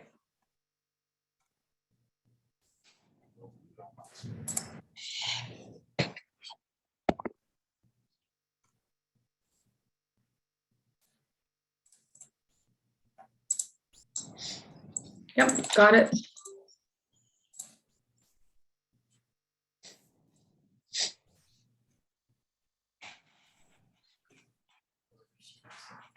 As soon as. Okay, got him. Can you share the Mr. document so everyone else can see it? You're asking me to share them, Kelsey? No. Oh.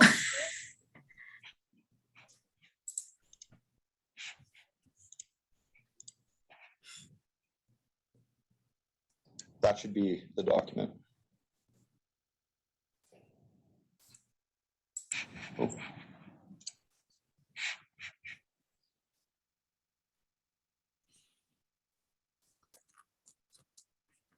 Ms. Thompson, do you have that document in front of you? I do. Sir, Mr. McLeod will be questioning Ms. Thompson. That's fine, thank you. Good morning, Ms. Thompson. My name is Max McLeod. I'm one of the lawyers for the county. I'm a little far down the table here. We're spaced out because of COVID. I do have a microphone in front of me though. Are you able to hear me all right? I can hear you good. Yep. Thank you. Now, prior to right now, or prior to Ms. Becker Brooks's direct examination of you, did you speak with anyone from the town about the evidence given yesterday or today? Nope. I did not speak to anyone about any evidence or anything else. Thank you. Now, it's fair to say that Drayton Valley is a fairly large organization. I would say so, yes. You indicated you have 7 direct reports under you, That's right. employees. You would be familiar with all of those employees' duties, their responsibilities, procedures they're expected to follow in your department. Yes. But you are the head of the accounting department. I am, yes. And who would you report to? I report to our CAO, which is Rob Osmond. And before Mr. Osmond started at the town, who would you have reported to? I was still reporting to the CEO or whoever was in that position. So prior to Rob, it was Annette as the interim CAO or acting CAO. And did you interact with the town council at all? Yes, I present to council financial statements or anything on projects that involve the corporate services or accounting or finance departments. Council could ask you questions. Would they give you directions? Well, their directions are supposed to come through, or they do come through our CAO, so they can, if they give direction, then I still get authorization from our CAO before I act on it. Okay.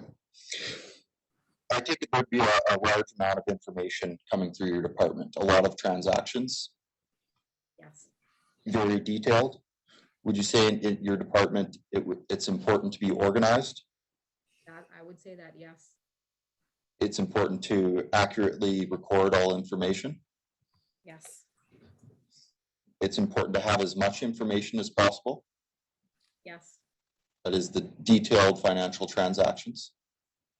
Yep, the detailed financial transactions of every transaction that are allocated to the accounts or those sub-functions and facilities. Right down to the exchange of dollars. Yes. And then it would go as far as a higher level of detail where you would have the summary reports that Ms. Becker walked you through earlier. Yes. Yep, they flow up through to those reports. Right, and you would have access to all of those reports. I have access to all of them. So we're here for an ICF arbitration. I take it you understand that. When you start, I take it you were aware that the county had concerns with the level of expenses being incurred by the town for recreation? Yes, I was aware. Would you be aware of that right from the start of your employment with the town? Sorry, can you repeat? You broke up there at the beginning of the question. Would you be aware of the county's concerns with the level expenses right from the start of your employment with the town? Yes, I was, from- yes, because, Right from the beginning? Yeah. Sorry, I cut you off.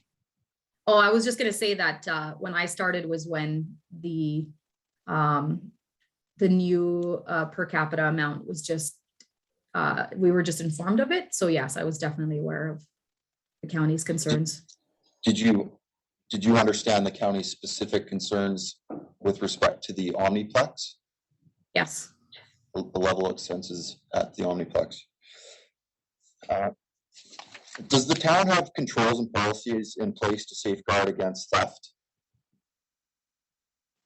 do we have controls in place to protect against theft? Is that the question? That's right. Only Yes. appropriate expenses are paid. Yes, There would be controls to prevent phishing scams. yes. You know what a phishing scam is? I do know that it's an email type scam. I can't remember the exact definition, but yes, I understand the concept. So my point being that there's controls in place to make sure that the town only pays appropriate expenses. Yes, Speak up. yeah, Thank you. we do have multiple controls in place, and I can go over them if you wish, but yes, we do have controls in place. So Drayton Valley would receive invoices for a variety of accounts payable. Is that right? Yes, Wide range of services, supplies, yes. and sorry, you need to answer the question. The court reporter can't register the nodding. Oh, sorry. I'm having a little bit of a hard time understanding or hearing you. It kind of breaks up a little bit, but yes, We are as well. It's very hard to hear the questions. Is that better? Worse. kind of muffled or, How about now? So bad. I'm gonna change my microphone here. perfect, thank you. I'm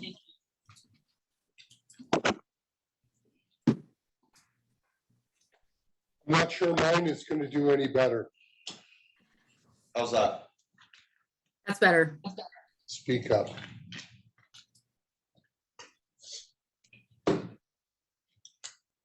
So, Ms. Thompson, Drayton Valley would receive invoices for a variety of accounts payable Yes, in the ordinary course for services, supplies.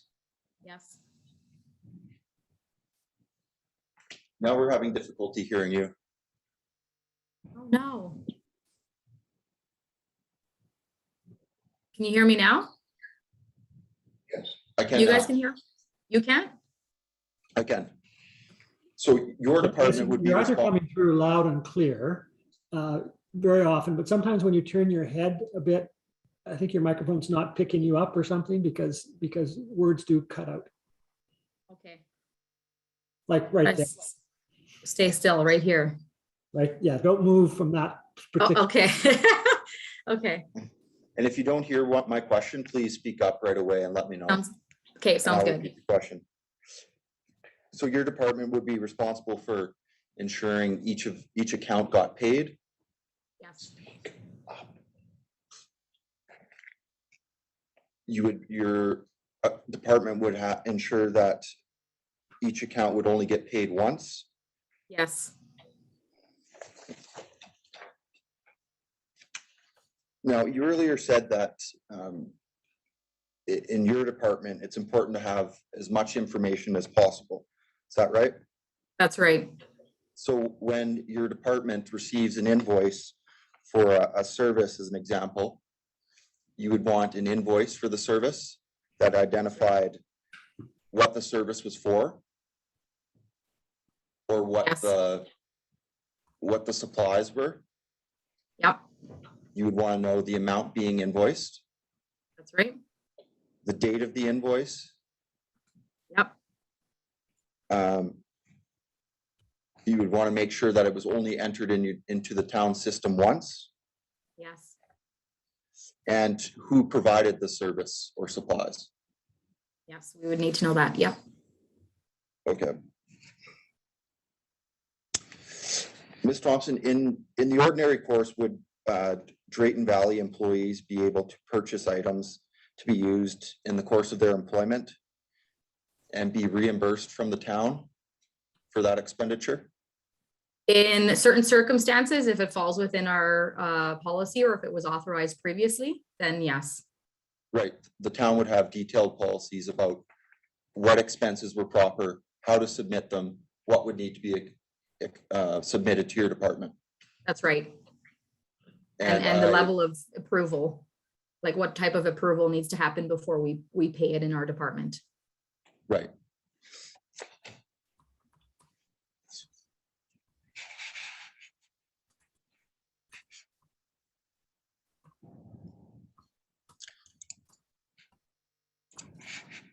And then your department would take that invoice, record it in the system, and it would make its way into the detailed financials that you had walked through earlier. That's correct. And they would be, that expense would be allocated in the appropriate area Yes. to the Omniplex, for example. Right. So either to the curling rink, the arenas, fitness, or MCC. So one of those category or one of those sub functions. Okay.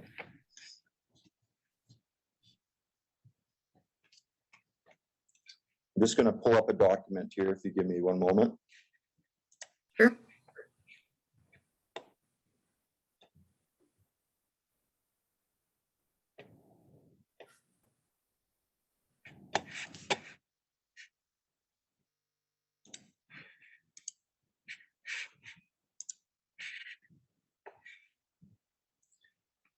Ms. Thompson, this is agreed exhibit or agreed document number 44.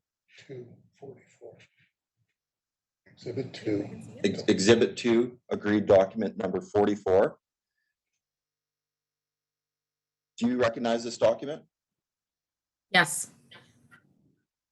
And what is this document? It's the transactions, 2021 transactions for, well, I can see 7210. So I'm guessing all the Omniplex sub-functions. Right. This is the detailed transaction level report for Yes. the Omniplex. Yes.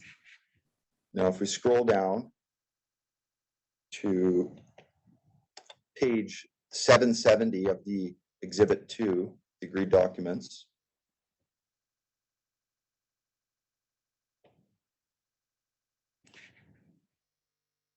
Can you see that, Ms. Thompson? I can. If you go near the bottom of the page, it's the second last entry under April 28th, 2021. You have RBC Visa dash Drayton. Sure. What is this entry? So our Visa transactions the way it's processed, it doesn't have the detail in the detail line. So if it was bought on this specific Visa, that's what's going to show up in the line. So that just means that someone at the Omniplex an expense was bought for the Omniplex on this specific Visa. So I'd have to go and pull the actual Visa with the attached receipts to tell you what the supplier is. But that just means that not every manager has a Visa. So if it's an online purchase or a subscription or anything like that, we only have a few Visas. And so people have to request to use one of the GM's Visas in order to process a Visa transaction. Okay, whose Visa is this on the April 28th, 2021 transaction? Annette Reason's Visa. Okay, so this is a transaction that would have taken place April 28th, 2021.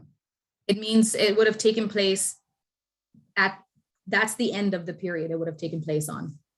Okay, and how much was it for? This expense is $476.02 is what it shows up Okay. on here. So that's the information I have. But this does not tell you what was purchased with the Visa. No. Not it, this transaction report doesn't show what was purchased. Okay, but you I would. I be can able to find it figure out, but yeah, And what would be involved in finding out what this purchase was? just pull the receipt. Currently, our And- accounting software doesn't have a Visa processing system that allows us to do it in the accounts payable function, which we're actually working on right now to get it changed to make it more easier to see. But this is what we have right now. This is our system and how it works right now, unfortunately. But it is fairly easy for you to walk. If Ms. Dreesen put in a request to Yeah. you, within an hour, you would be able to identify what was purchased. 100%. Take me 10 minutes, 15 minutes, maybe. Thank you.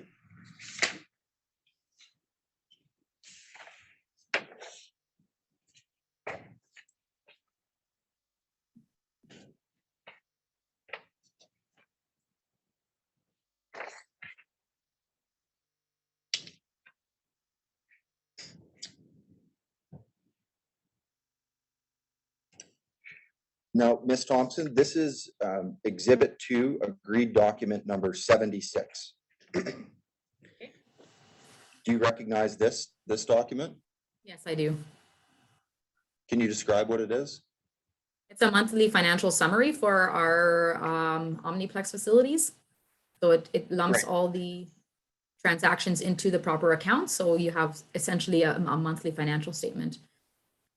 Right, this would be the monthly summary that does not provide the detailed level transactions. That's correct. So the previous document that we were on was the detailed financials for the Omniplex for 2021. That's correct. Am I right?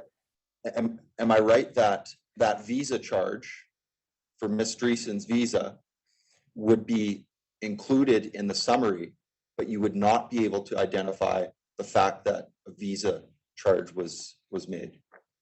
Sure, you're talking about this document? Yeah, here, that Visa transaction accounts, it would be in one of these. I don't remember what account it was, but probably professional in general. So it would show up in that 3,066.45, that Visa transaction would be in there if that's the right period. But yes, that's how it Right. works. Yeah. There'd be a variety of transactions all added up and put into this summary. That's correct. Thank you.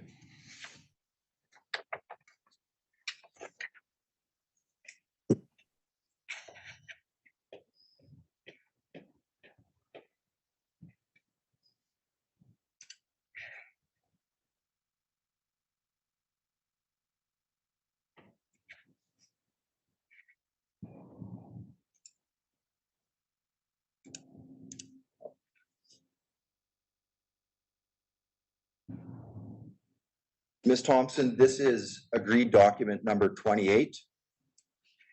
It's an October 27th, 2020 letter I see it.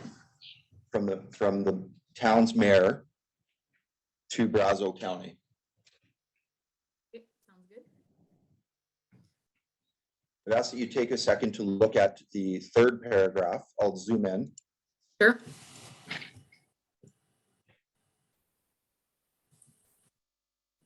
And if you take a second to read the third paragraph. Well,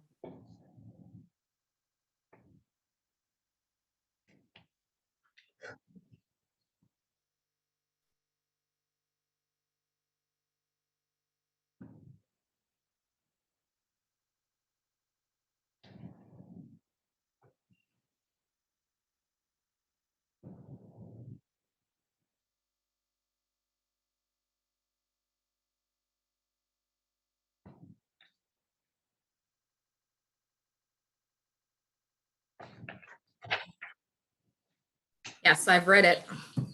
Okay.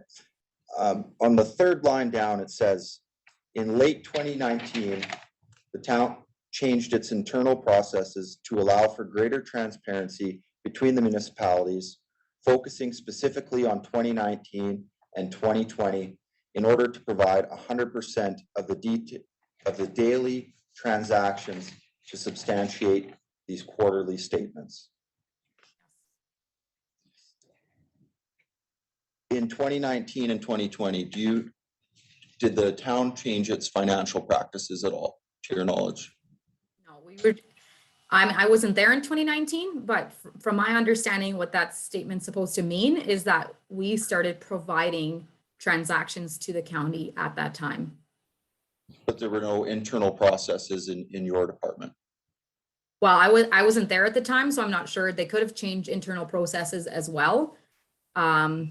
I'm not saying that they didn't. I'm saying I don't know exactly what they would be if they did, other than perhaps some allocating, I'm not sure. But the internal process would simply be the person providing the accounts clicking which level of detail to print off in the transaction report. Yes. Just one decision. Get her to answer. Can you speak up for the court reporter, please? Yes, yes.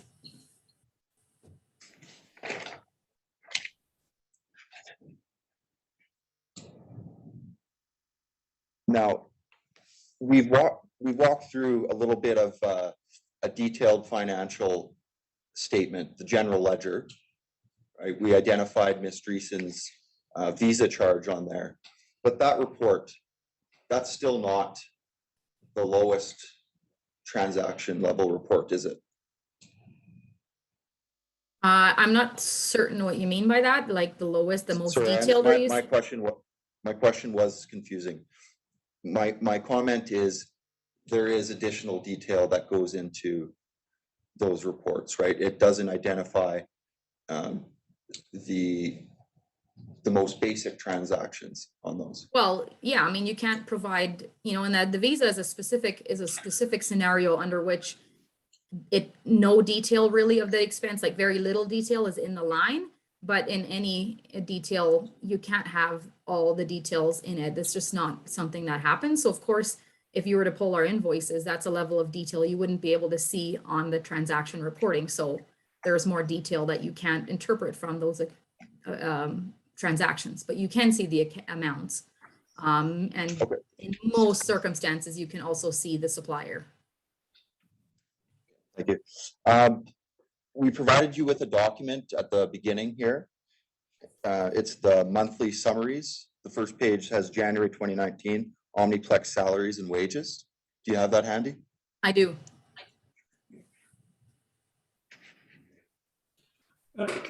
Just before you proceed, could you identify that document for me? I don't seem to have it. Or I guess I do have it because you emailed it yesterday, did you? That's right, sir. I'm sharing it on my screen right now. Okay, and what is this document? Who prepared it? Just prepared it, sir. And I'm going to walk through the information, the source data that was gathered from the town's documents. They're all agreed documents. Okay, you cut out there. Did you say that your office prepared it or that the town prepared it? Or the county prepared it? That's right, sir. Sorry, which Our office? office prepared it. Okay, thank you.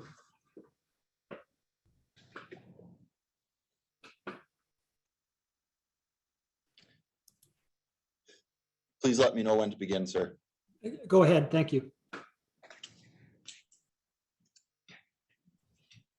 So, Ms. Thompson, I'm going to take you to document 49. Exhibit 2, exhibit. Document 40. Do you recognize this document? Not really, no. I'll I mean, I explain know what this I don't know what it is. It's not extremely, I'm not extremely familiar with it. I know what it is, but yes. Okay. Yesterday, during Ms. Dreesen's testimony, we walked through this and we identified the lowest paid employee at the Omniplex is being paid $18.85 an hour. A facility laborer 1. And we identified the highest paid person as earning $36.41.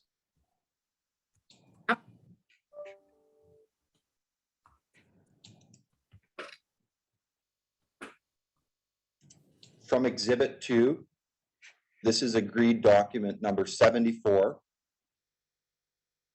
the monthly summary financials for the Omniplex.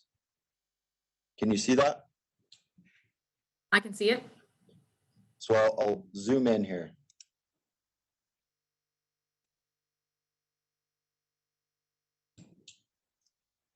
Under type 2 expense, you'll see at the top, it says salaries and wages. Can you see that? Yes, I can. What amount is that? $65,235.26. What is your understanding of what that number would be? All salaries and wages for any staff at the Omniplex or anyone that worked at the Omniplex in January of 2019, was it? Yeah. 2019. If we change over to the summary, the table that's been prepared, we have the salaries and wages for the month of January 2019 at the top. You can see that? Yes, I can. We have the lowest wage identified, $18.85 an hour. Yes. 30 days in January of 2019. So if you divide $65,235.26 by 30 days in January, Yes. that brings you to $2,174.51 averaged per day in January for salaries and expenses. Yeah. Each day. Yes. If you divide that number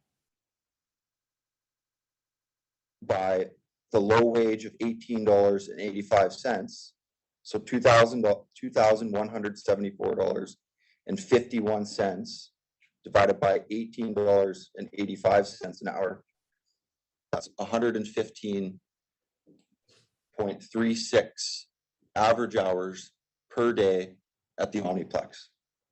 Would you agree? Yep. Yes. If you divide 115.36 hours by 8, so an eight-hour shift, that brings you to 14.42 8-hour shifts per day. Yes. Do you agree? You agree? Yes. We take the same numbers as far as the total for the month and the daily average of $2,174.51 and divide that by the highest wage, which is $36.41.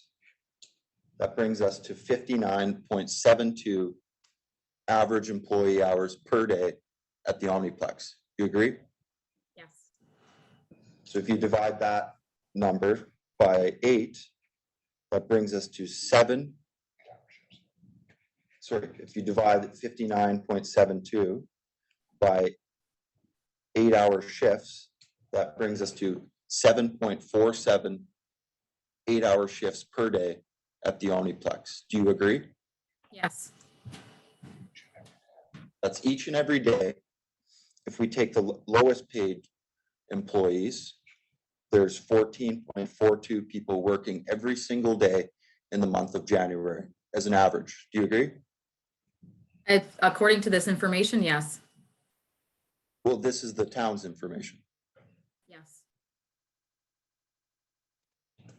And sir, we'd like to mark this summary as an exhibit. And we're happy to walk through for January through December 2019, the source of each Input. Inputs. That is the monthly salaries and wages. Oh, okay, so just for clarification, is this a one-page document or a 13-page document, or what are we marking? So I'll scroll down to January, but we've taken the source data from the town's 2019 summaries, and for each month identified the amount of salaries and wages identified in the accounting records and done the same calculation. That is on the average using the lowest wage that town employees are paid, how many man hours are allocated per day to the Omniplex. We've also done the same for the highest paid employee. Okay, so you want to mark these 13 pages? What do you want to call it? Exhibit 4. Exhibit 4, document prepared by DLA Piper. Yes, sir. Using, Ms. Becker-Brooks, do you have any concerns about marking it at this stage? Well, I think it's unusual to mark a document that's been created by the lawyers as an exhibit. Seems more argument to me. But if it's identified as one, I suppose that's prepared by DLA Piper for the purposes of referring to it during your Walk through each month. sir, Yeah. if I may. So go ahead. At the bottom of each page are footnotes, and each footnote identifies the source of the information in this table. That is, the source of the salaries and wages for each month is agreed document number 74, which is the financial summary provided by the town. The source of the hourly wage is agreed document number 49. Yes, no, I see that. And I mean, clearly it's a document that has been referred to the witness and she's confirmed your math. I have no problem with marking it as an exhibit based on that. And, you know, so that's fine. I'm not sure what it's being put forward for. I'll walk through a few more months if that's all right, sir. Pardon me? Speak up. I will walk through several more months if that's okay with you, sir, with the witness. Well, it's your examination, so if you want Thank to you, do that, carry on. Ms. Thompson, I'm scrolling down to, pardon me.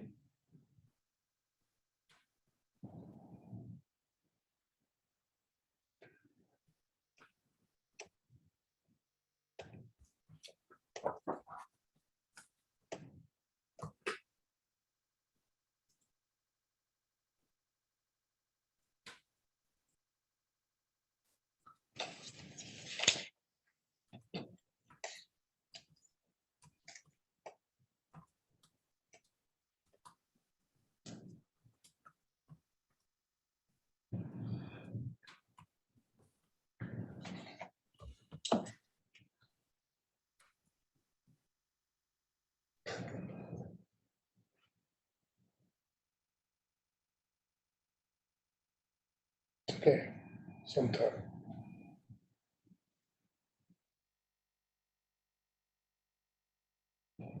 Pardon me if I just have a moment here.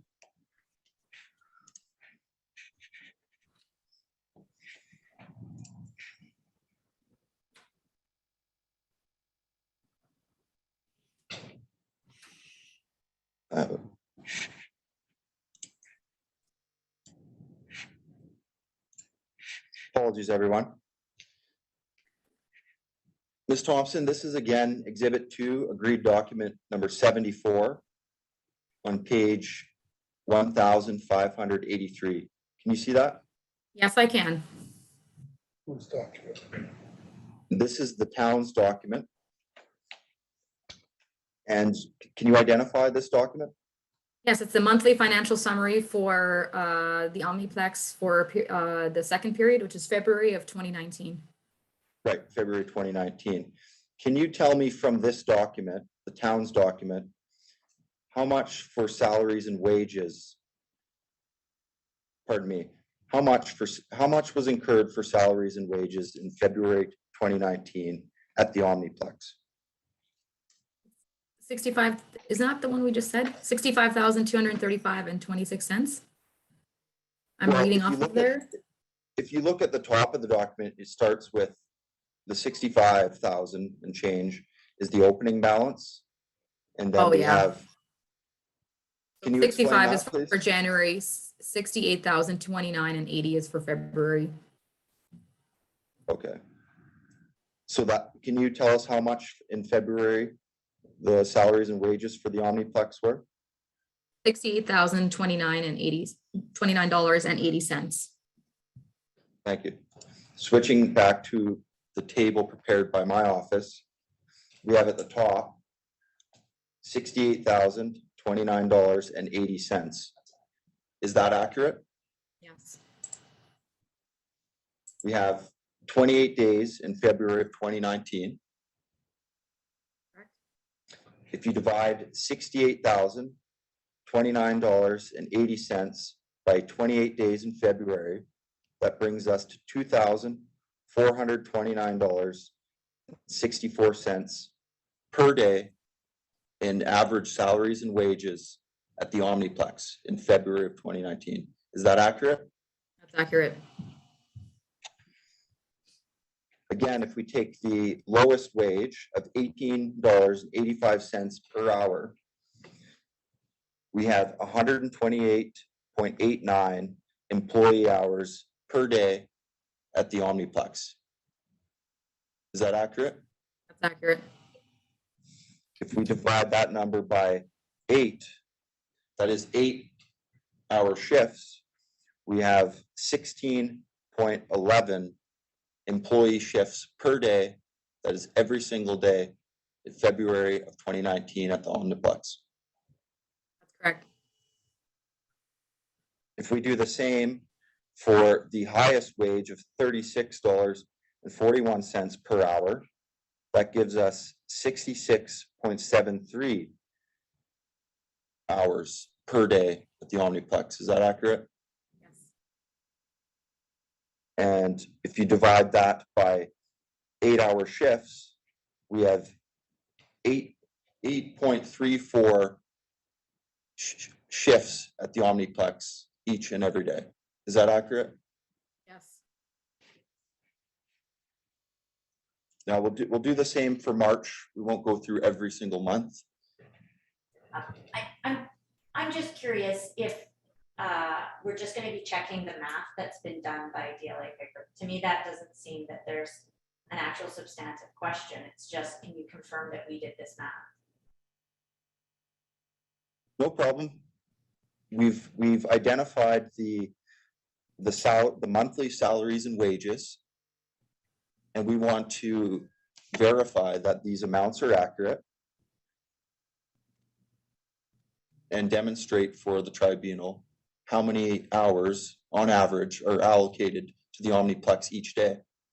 We toured the facility on Friday and we got a pretty good idea of the size of the facility. And we think we take the position that it's a useful figure to demonstrate the level of wages and salaries.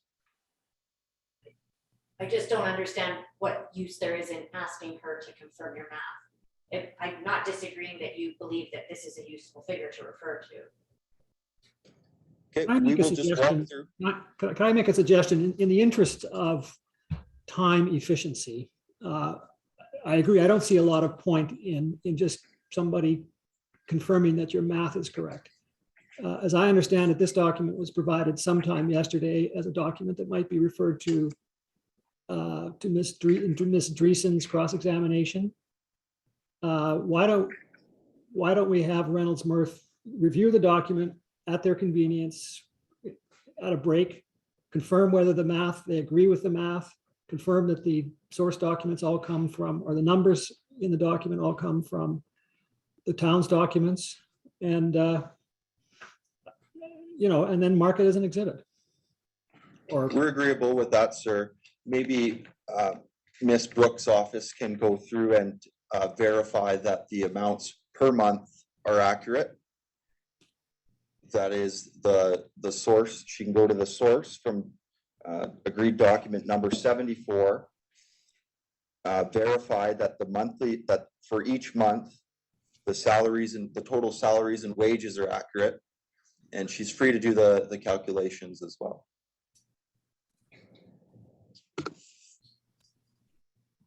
It just seems to me maybe more efficient rather than having everybody sit here and wait for what could be hours. Absolutely, sir. And Kelsey? if Miss Brooks identifies an issue with the document, we'd ask that Miss Thompson be made available to answer any questions on that. And this is completely trite, but the first thing I noticed was that you said there was 30 days in January when there's actually 31. But whatever. You can ignore that comment. Sir, I guess my question would be, to what extent is the document going to be relied upon? Because I'm not sure it makes sense for, well, I don't think it makes sense for the witness to go through and confirm the math. And she's not actually confirming the math because it's not like she's calculating it. She's saying, yeah, that's what it says. That seems to be correct. But I also don't necessarily know if it makes sense for our team to go through a 13-page document recreating what's been done by DLA Piper if I don't even know if they're going to be relying on that document in their argument. I would hate for it to be a waste of time. My assumption is that they will be relying on it in their argument. If I'm wrong in that assumption, Mr. Wilson or Mr. Maxwell, could you advise me? Yeah, not surprisingly, we take the position that the expenses associated with the Omniplex are quite high, and we will be arguing that. I had understood that Ms. Drayton deferred to the accounting person with respect to the math. So Ms. Thompson was asked to make sure that the source documentation we received from Reynolds Mirth from their client was accurate. And we will be making arguments along these lines because with respect, it's the best we've received at any time from 2015 on. What's the best? It's level of information. It's the summary.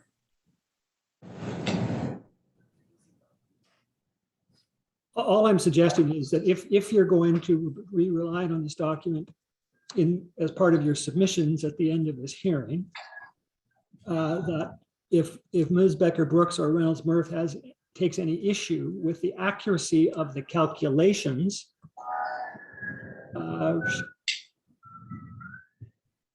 or the base information in the document, they should advise you prior to that.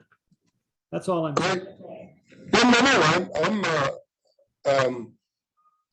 The suggestion was council created documents are never exhibits. With the greatest of respect, my friend, we agree to disagree on that.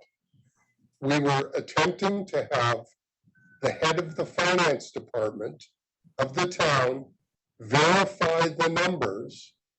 So in argument, nobody says, well, that clearly isn't the number, it's something else. That's all we were attempting to do by walking through this document with the head of finance. And I guess our choices are, we could continue to do that for each and every month and be here till the cows come home.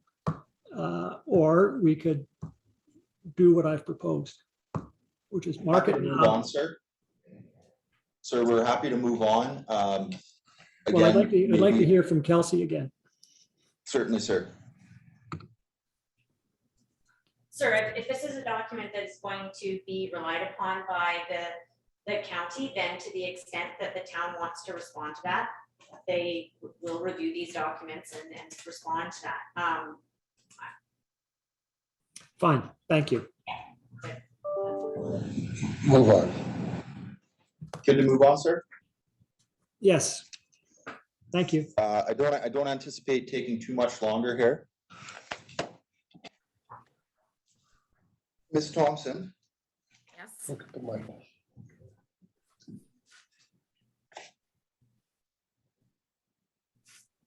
from Exhibit 2, I'm taking you to agreed document number 36.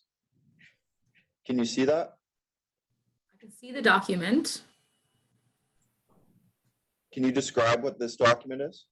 It's the transactions for 2019 for all periods. This one specifically is for the fitness center. Okay. To be clear, that's the detailed transaction level general ledger report. Is that Yes. accurate? Yes. If you look at the bottom of this document, the bottom left-hand corner, we have generated 2021-9. Not in front of me. Zooming in, sorry. Are you able to see that? I am, yes.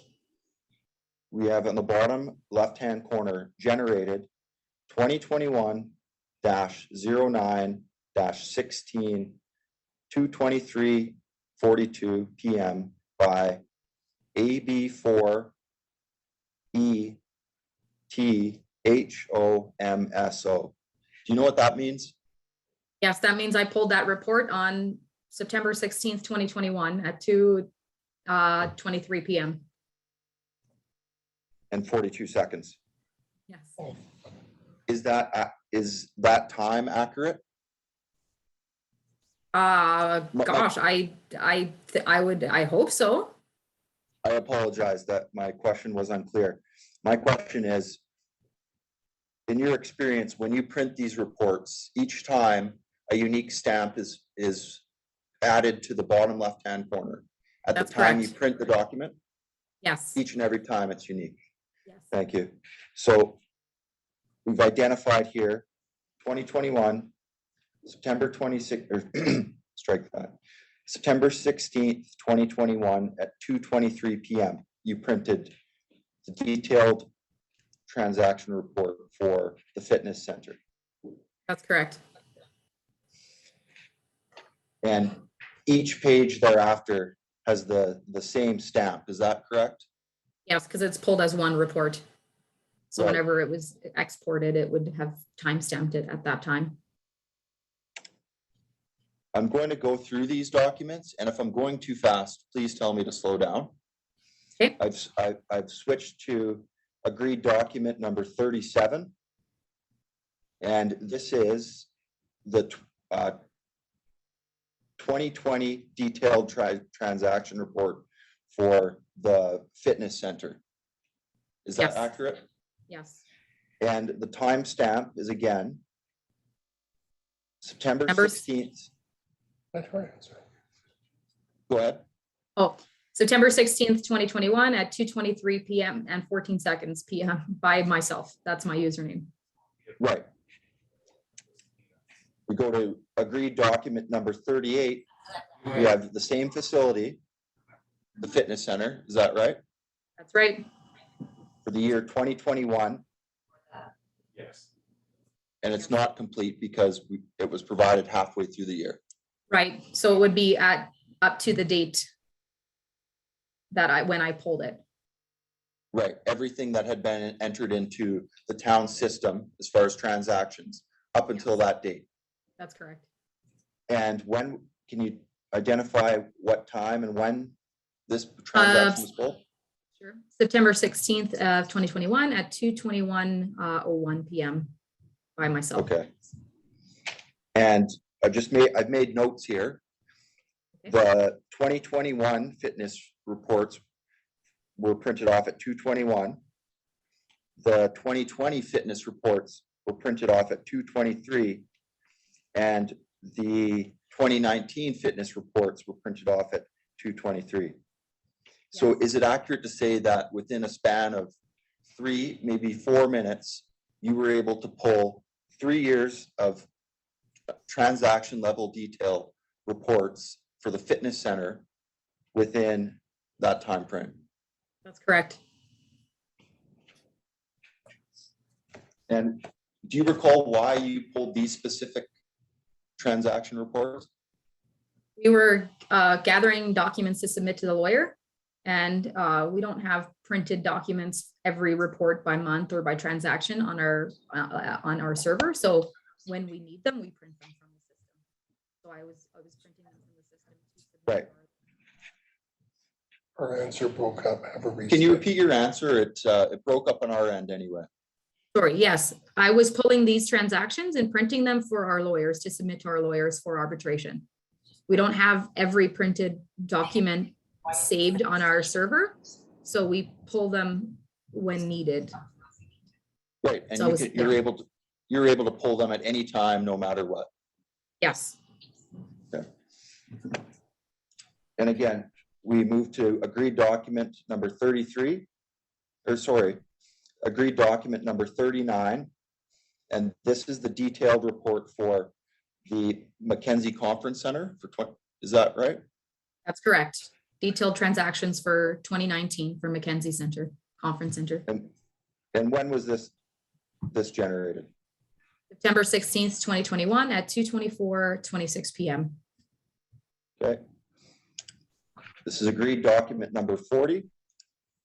Again, the Mackenzie Conference Center, is that correct? That's correct. And what time was this detailed transaction report pulled? September 16th, 2021 at 2:25:05 p.m. This is agreed document number 41. Again, the Mackenzie Center, is that accurate? That's correct. When At was this- September 16th, 2021 at 2:26:11 p.m. Now, this is agreed document number 42. What facility was this? Omniplex, Arenas 1 and 2 for the 2019 year. And it was printed on September 16th, 2021 at 2:18:57 p.m. And again, this is the detailed transaction report. Sure, yes, yeah. Is the process for pulling the Omniplex detailed financial reports different from pulling the fitness center reports? Nope, it's the same. The only difference is two subfunctions that together make the transactions, all of them. So we have 7210 and 7216. So we just have to pull two reports for the arenas per se in this situation. That's total time. And I'm sorry, did you identify when this report was pulled? I think I did, but it's September 16th, 2021 at 2:18:57 p.m. This Total time.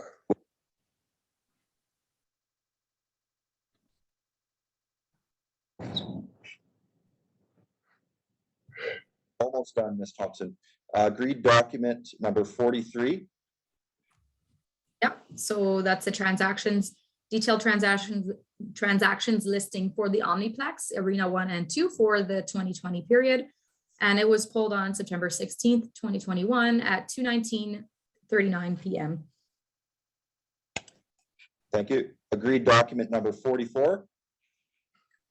Transaction listing for 2021 for the Omniplex Arenas 1 and 2, pulled on September 16th, 2021 at 2:20:11 p.m. And just 3 more to go through for the pool.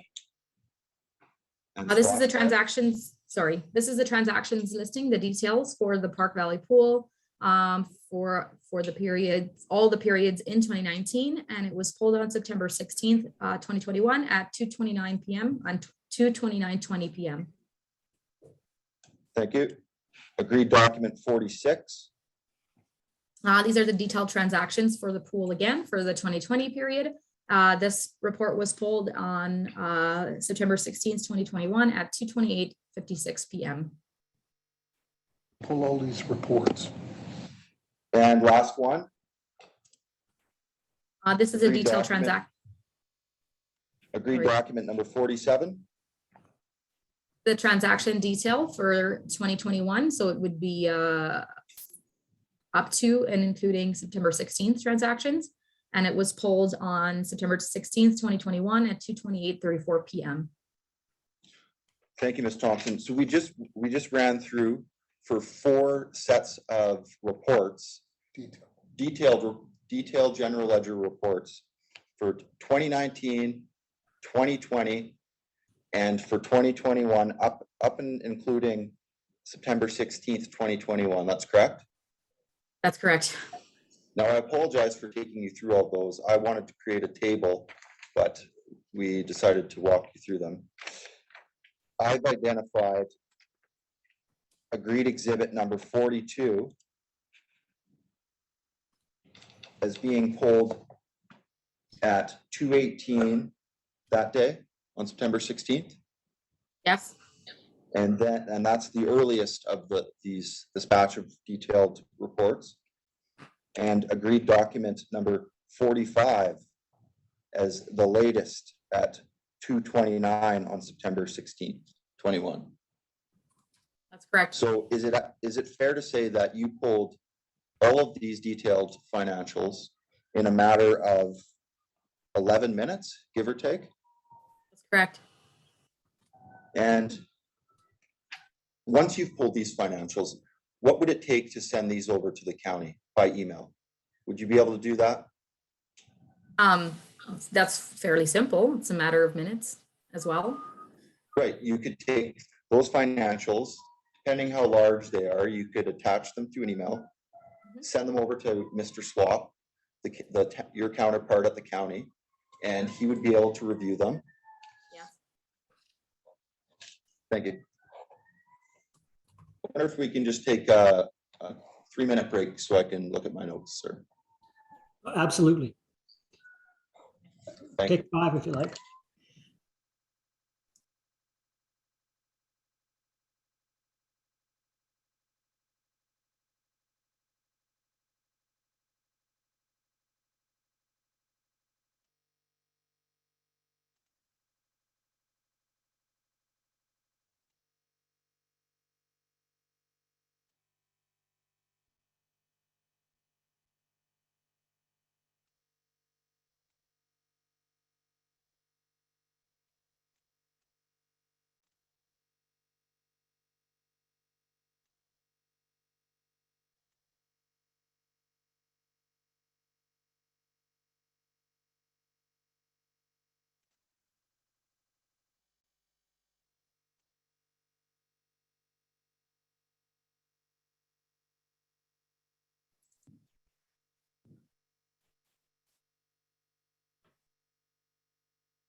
Ready to wrap up when everyone else is ready.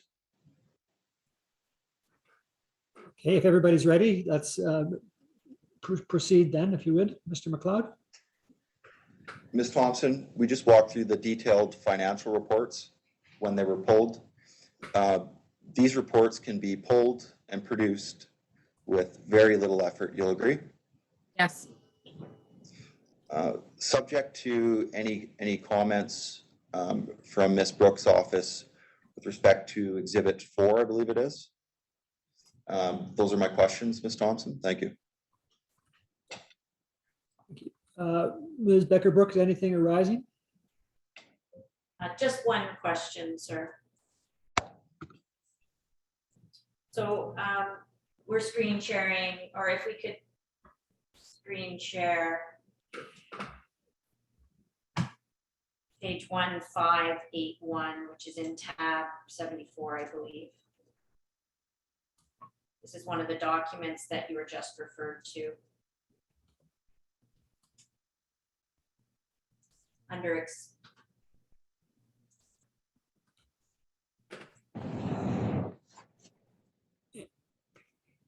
So this was one of the documents that you were just referred to by council for the salaries and wages listed there, 65,235.26. Do you remember that? I do.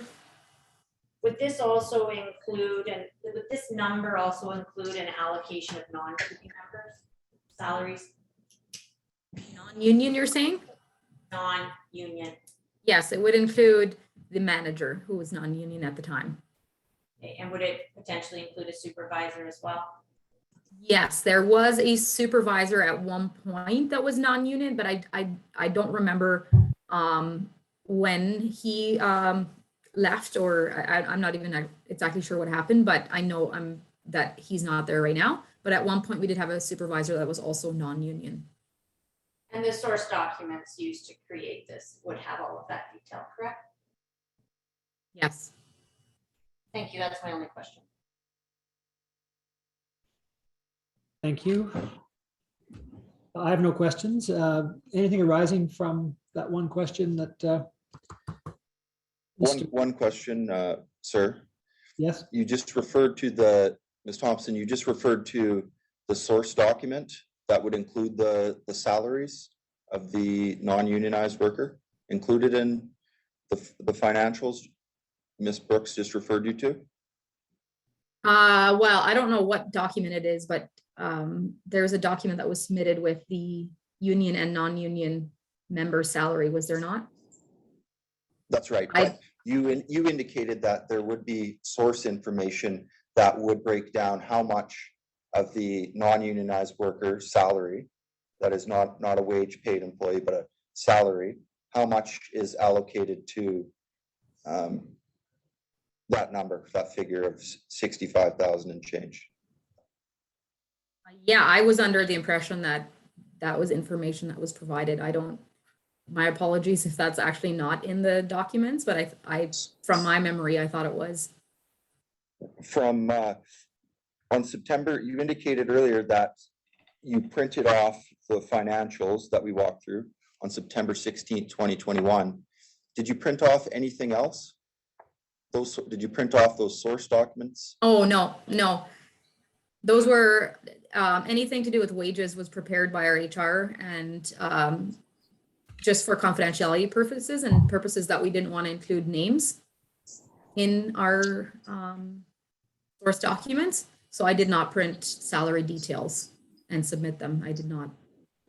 But you could have. Yeah. I have the ability to, if that's the question, I have the ability to pull such a report. You don't know whether those were produced in this arbitration. I'm sure they're not. I'm sure they were not because it was confidential with well, I shouldn't say sure. I'm fairly certain they weren't because of the names that would be on them. The names that would be on the reports. Right. So the supervisor salaries were not shared with us. The amount of supervisor salary for this specific report was not shared. And if it would be, I wouldn't think it would be per month for example, January. Now that I'm thinking through it, but I don't know if we had a supervisor in 2019 that was non-union. I know we had at some point had a supervisor that was non-union. I don't know if that was in. Thank you, Ms. Thompson. Those are my questions. I have no questions for Ms. Thompson, so thank you very much for your evidence. And thanks for coming and assisting the tribunal. Welcome. You're free to go. Have a good afternoon.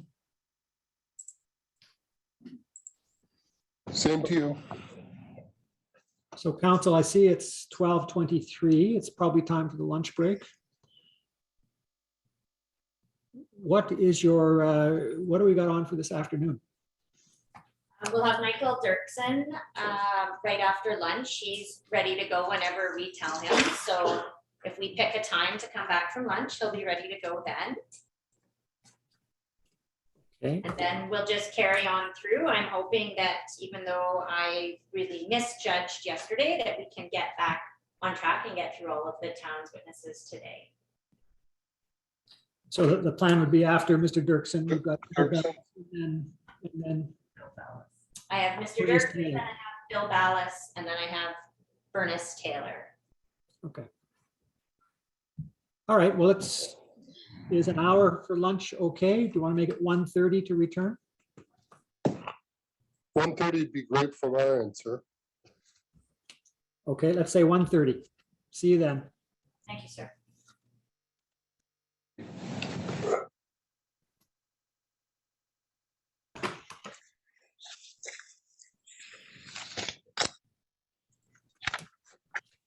So whenever everybody is ready, we can start. Kelsey, you were going to call Mr. Dirksen as your next witness? Sure. Yes, we'll be calling Michael Dirksen. So Michael, the court reporter will just affirm you now. Can I get you to raise your right hand, please? Do you affirm that the evidence you're about to give touching the matters in question will be the truth, the whole truth, and nothing but the truth? I do. Thank you. Michael, can you hear me okay?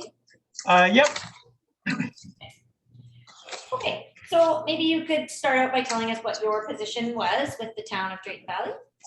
I was the mayor of the town of Drayton Valley From when until when? from October 2017 until October of 2021.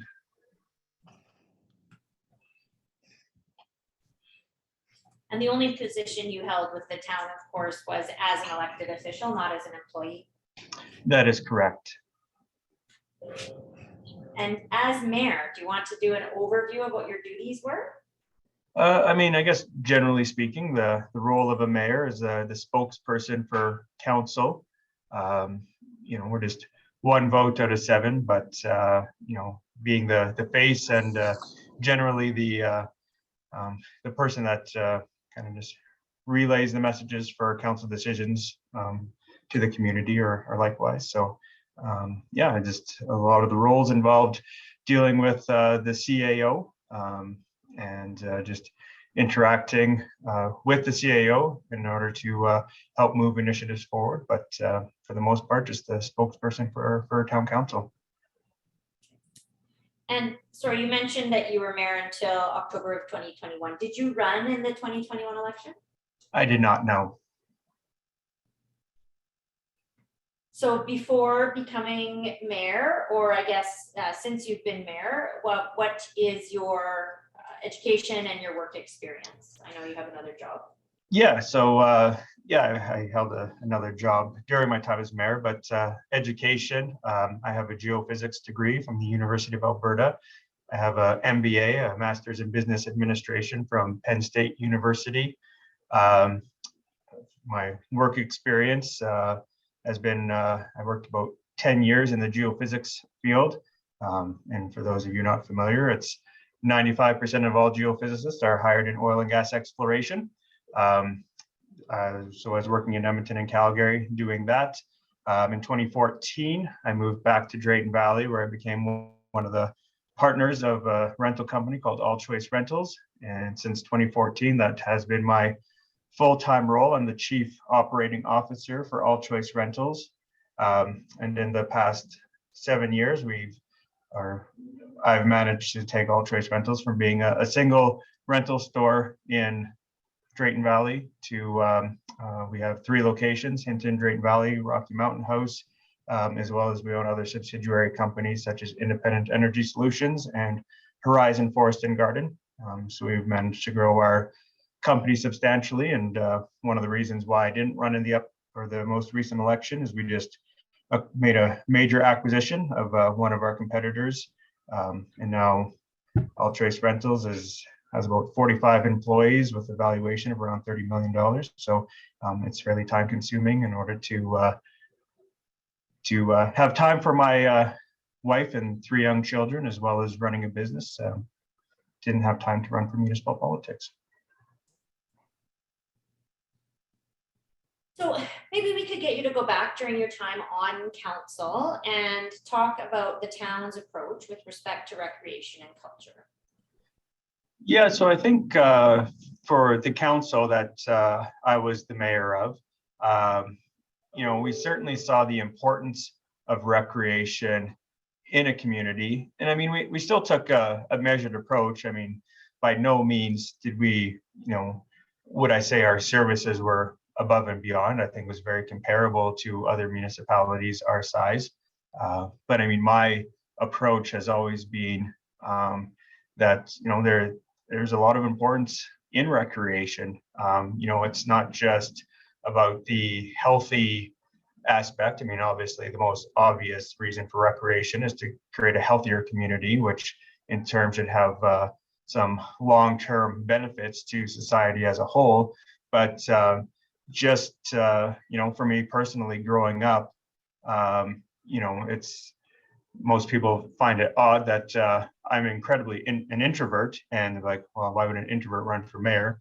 I still don't really know why, but if it wasn't for recreation and being part of teams growing up, I never would have had the ability to grow into the person that I am. So I mean, just looking at recreation as an avenue to fulfill the potential of people in society, I think is very significant. So that's just for me, being on town council, having the ability to make decisions.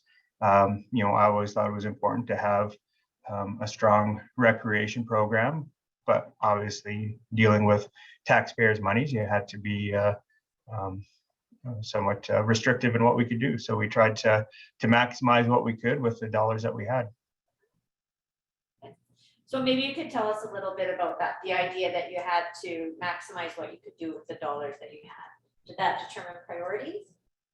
Yeah, so I mean, obviously, a lot of, all the decisions more or less went through the budget process, and as most budgets would go, you have administration kind of providing information to council, and then council looking at that information and determining what the best use of funds. And I mean, there's always a priorities. You have minor hockey when you live in Canada. Minor hockey is always a priority. So it's just getting that information from administration, bringing to council, and going through that budget cycle, looking at what costs were going to be to perform certain tasks. It's kind of how it went.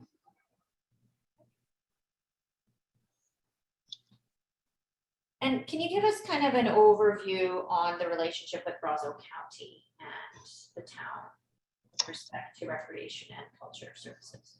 Well, I mean, it's, I think relationship might be a strong word, but more of just an understanding. The town of Drayton Valley owns the facilities. We operated all the facilities.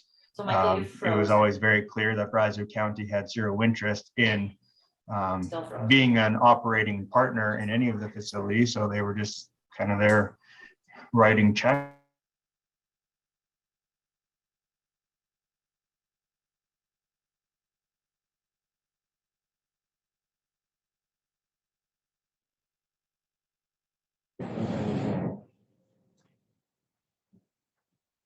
Madam Court Reporter, are you able to hear us? I can hear everybody else, but Michael's frozen. Is Arbitrator McBean still on? I think he signed off and signing back. Oh, maybe he's. I don't know what just happened. Can you guys hear me? We can. Okay, sorry about that. It's we're just waiting for. We're waiting for the arbitrator to come back on. Okay. Was it my computer or was it something else? Seemed like a chain reaction. Yours went and then somebody else's. I have to tell you, Mr. Dirksen, if you have questions about technology, don't ask me. Okay, Okay, sorry about that. I don't know if that was on our end, but you all froze for us a little while ago when I was asking you about the understanding with the county. Yeah, so, I mean, as I guess I'll just reiterate what I said was, the relationship was, Do we Michael, sorry. have the arbitrator back? oh, sorry. Sorry, I didn't notice he wasn't there.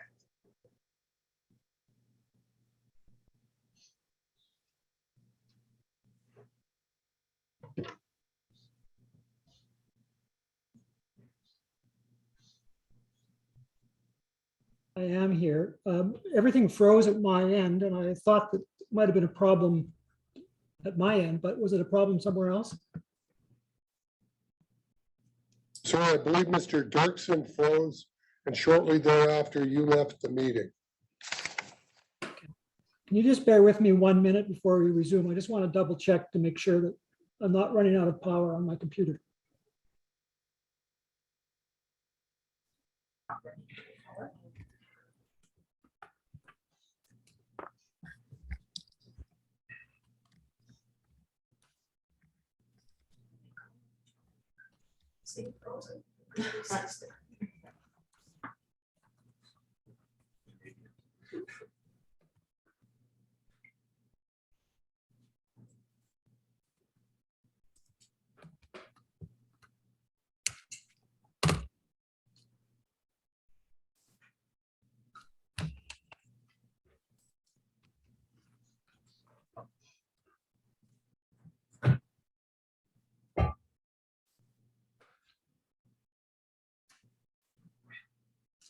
Okay, thank you. Ready to go. All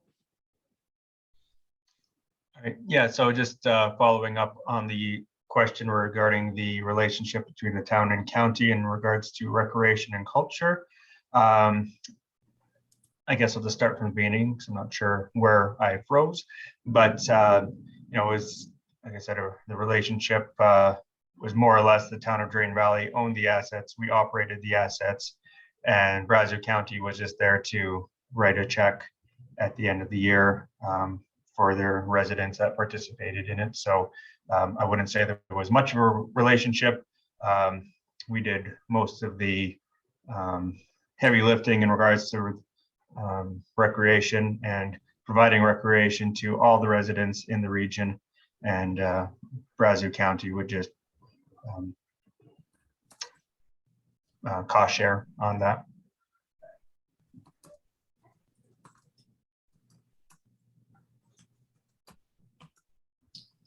Now, did you sit on the ad hoc committee or the board? The rec board? I did not sit on the recreation committee, the ad hoc committee. No, I believe that was Councillor Peebles and Councillor Ballas that sat on that committee. And for the rec board, were you an ex officio member? I would have to assume that I was, but I don't remember the terms of reference if they allowed for ex officios, but that I would have to double check. But generally, the mayor is ex officio for all committees, so I would have to assume that would be the case in this one. Did you attend the meetings? I can't recall ever attending a recreation committee meeting, no. Or a rec board meeting? Or a rec board meeting. So can you describe the circumstances in 2020 when the county decided to reduce its funding? I mean, it's, you know, the circumstances, you know, I felt the relationship between the town and county was somewhat positive. I know there had been a lot of communication about the building of our new swimming pool. So most of the conversations I had, mostly with the Reeve at the time, was in regards to a $5 million commitment. So, I mean, in regards to recreation, you know, kind of just is what it is. And I mean, the relationship has always been, as long as the town does what the county says, it's a good relationship. And as soon as we deviate, it becomes kind of a bit of a sour relationship. But at that particular time, I felt things were moving in a positive direction.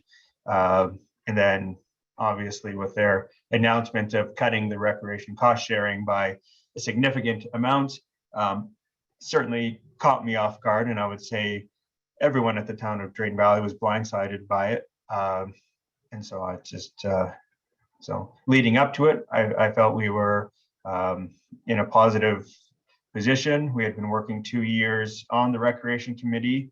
You know, while I didn't actually attend any meetings, we did have regular updates to council. And from what I was hearing from those updates, it sounded like our administration was doing everything in their ability to answer the questions that the county had. So I had no reason to expect things were going in the direction that they were about to in September. And what kind of questions did you understand that the county was asking? I think in most of the questions, it seemed to be around allocation of funds, you know, just seeing where to make sure the town wasn't trying to hide, you know, expenses for non-recreation items into the recreation budget, in which they would have to pay for.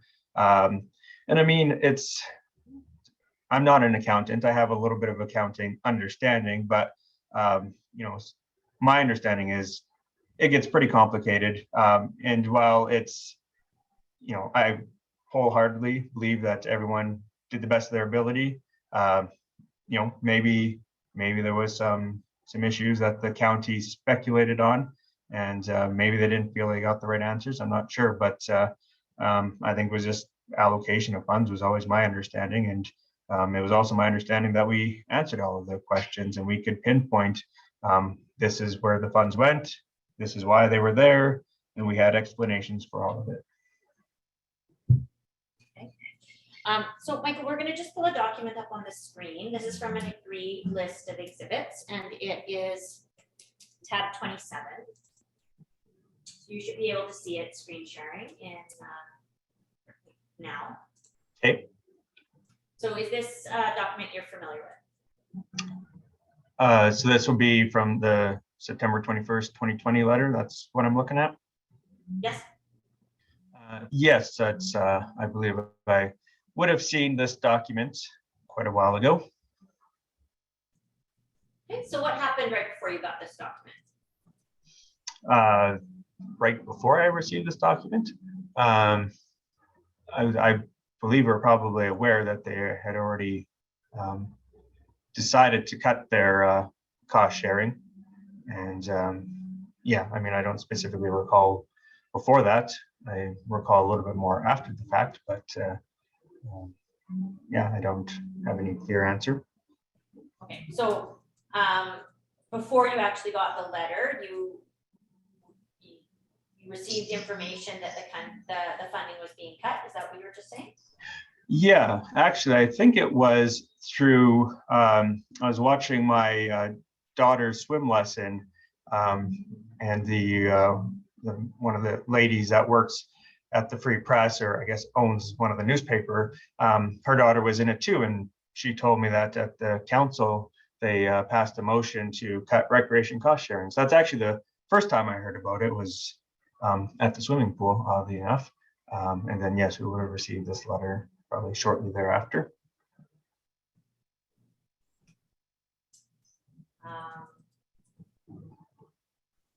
So reading this letter, what did you understand were the reasons for the reduction in funding?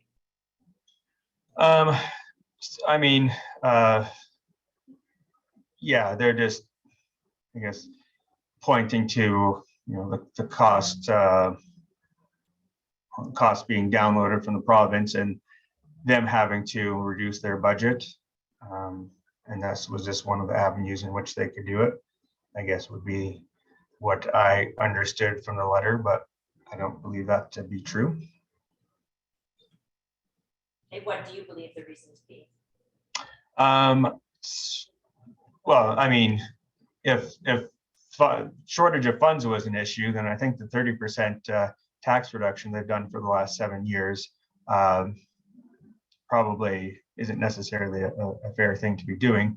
I just felt that they weren't happy with the way the town of Drayton Valley was moving forward with recreation. And this is when you can just sit in the background writing a check, and you can complain about the services that are going on, and you control all the power by determining how much money is given to another municipality. It's more of a bullying tactic than anything, but I think they just decided to cut the recreation cost sharing. So the next document we're going to show you is document 28. Why don't you tell us this, are you familiar with this document, and tell us what led this to be sent? Yeah, so I mean, we've been, like I said, 2 years working with Brazeau County. I wouldn't say going like a forensic audit, but as close as you can to a forensic audit through our recreation costs and expense and revenue and everything related to it. And so we just, when we sent this letter, we just wanted to kind of point out to them that, we are trying to work with them. And we did actually, I believe there was a recreation cost sharing agreement. Well, it wasn't signed. They never did end up signing it for that the 2020 year, but there was a larger agreement. It was a 10-year agreement that was still in place. And we just wanted to outline a few of those points. Okay. So looking at your letter in the second paragraph, you talk about the timing. What could you tell us about the timing?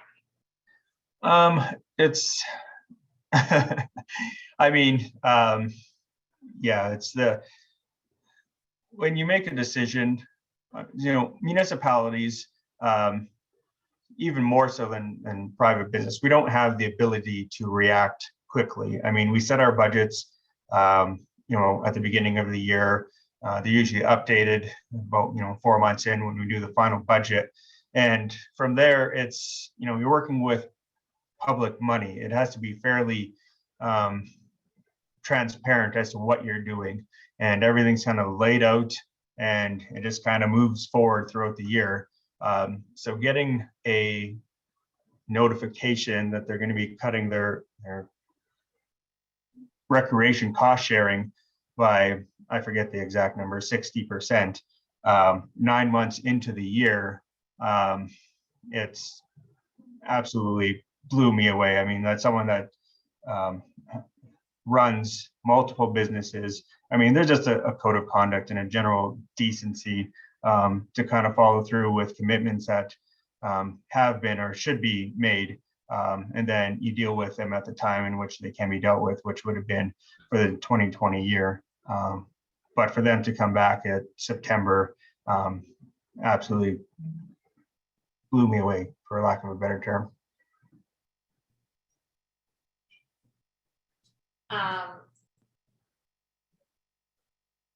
Did you have any understanding outside of the letter that was provided to you by the REIV how the $58 per capita was arrived at?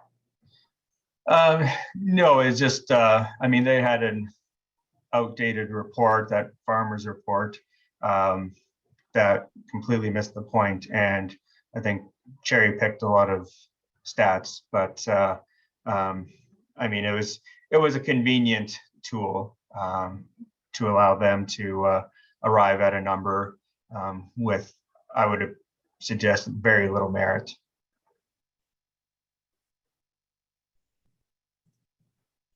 Did you have discussions with the REIV about this, or was it just the letters? I don't specifically remember talking to him about the cost sharing. I had a lot of conversations leading up to that in regards to the $5 million commitment to the swimming pool, but that's kind of out of the scope of this particular discussion. And unless you want to suggest that they cut their cost sharing to make up for the $5 million. How did the town What steps did the town, oh, 1 second here. Okay, we just had a problem, but I think we're okay now. What steps did the town take after receiving the letter and the reduction in funding? You mentioned it was in the third quarter.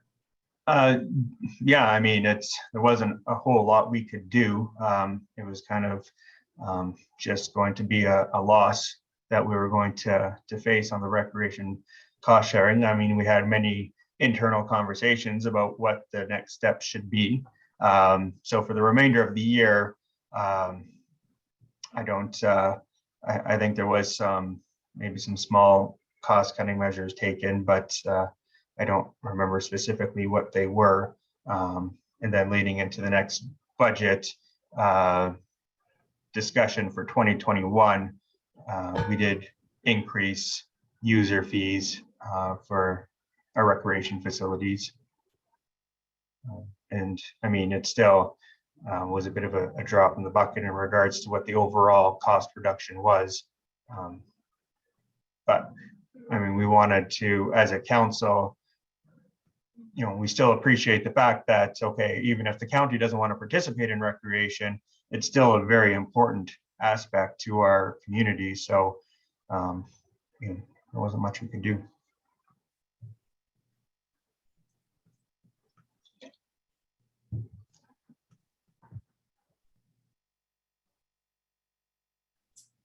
Anything else that you'd like to say about you didn't like the word relationship, but the relationship between the county and the town with respect to cost sharing from the mayor's chair? No, I think I more or less kind of said everything I wanted to say in regards to the relationship. I mean, that's, yeah, it's just, it was, yeah, it's just one of those circumstances in, I guess, municipal politics where you have counties that, you know, have, you know, a taxation base, but also a linear taxation base. And they need to decide what's best for their community. And I mean, what was odd is I spent a lot of time at the pool and ice arenas because all my kids are in these facilities for their different sports. And it was odd that I never actually talked to anyone from the county that agreed with cutting recreation. So I have to assume that the what they were doing was in the best interest of their residents. You just used the phrase cutting recreation, but the cutting was the county's contribution to the recreation, correct? Yes, so the cutting was the county's contribution, which then in turn becomes a conversation which town council has to have. Either we keep the same level of service, knowing that we have to pay a larger sum, or we would have to then in turn cut services. And did you cut any services? You mentioned that user fees went up. Off the top of my head, I don't recall. I feel like there was some cost savings, maybe a couple $100,000 of cost savings that were possibly found. I don't specifically remember, unfortunately, what those were. I'm assuming it had to do with employees at the facilities. Those are all of my questions. So my friend, Mr. Wilson may have some questions for you, and then the arbitrator may have some questions for you. Okay.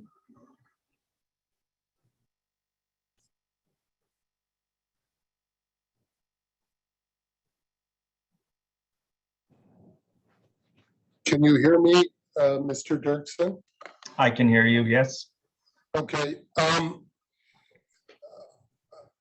Do I have it right that your private business has now expanded into Hinton and Rocky Mountain House? That's correct.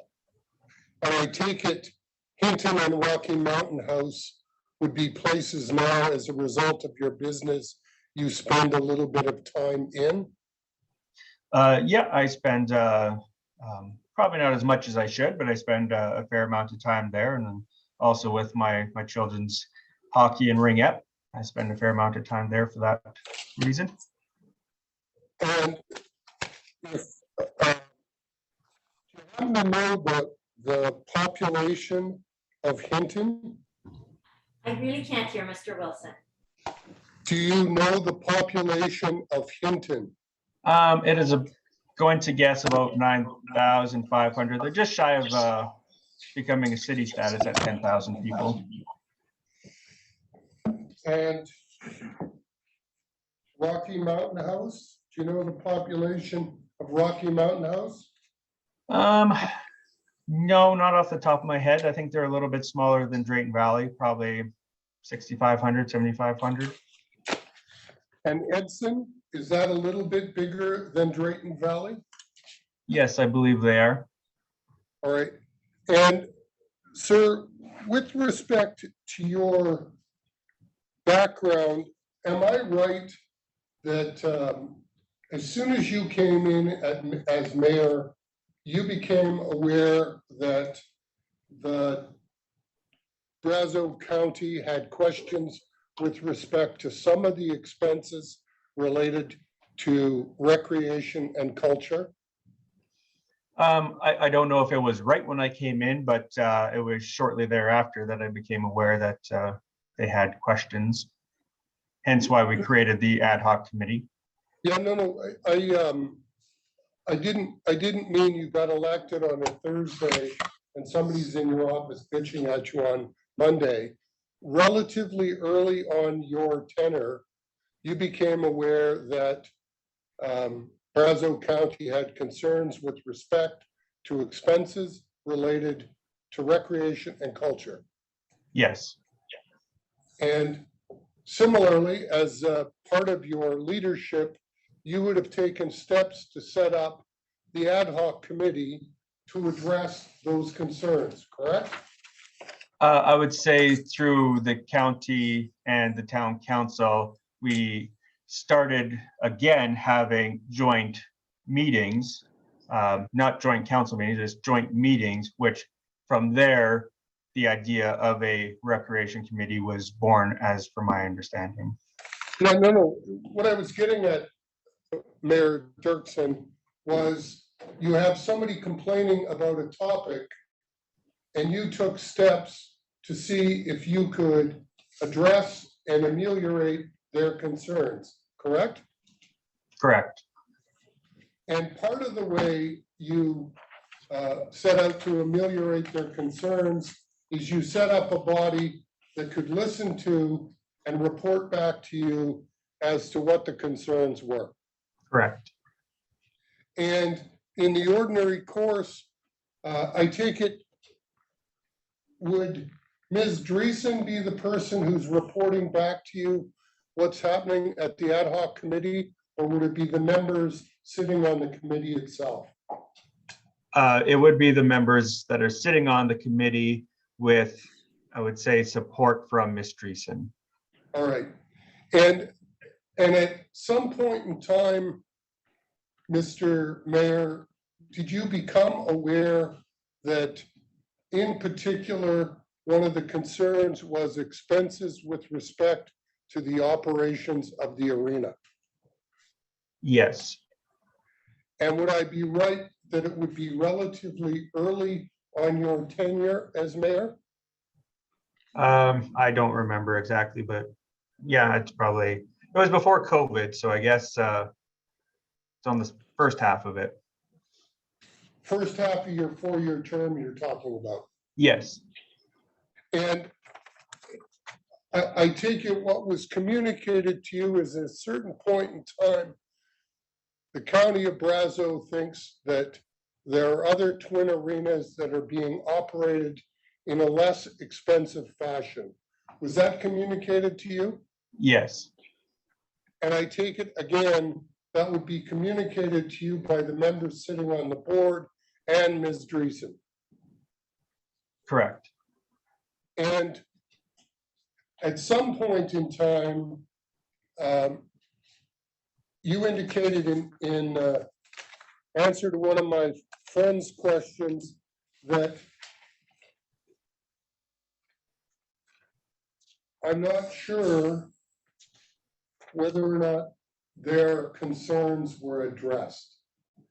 At any time prior to Reeve Guyan's September 2020 letter, did anyone at the rec board or Ms. Drayton tell you we've addressed all of the concerns related to expenses related to the town of Drayton Valley's arena? It was my understanding that to the best of their ability, they showed what they could to alleviate the concerns. Right.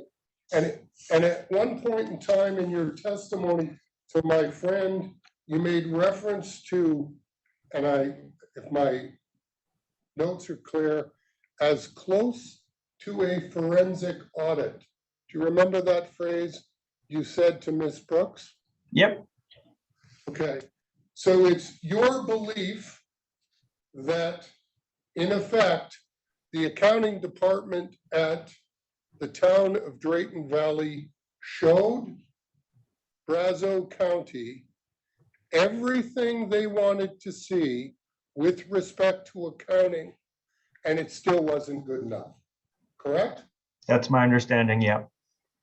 And when you read Reeve Guyan's letter of September 2021, agreed Exhibit 2, tab 27, you were shocked that they unilaterally cut the rec funding.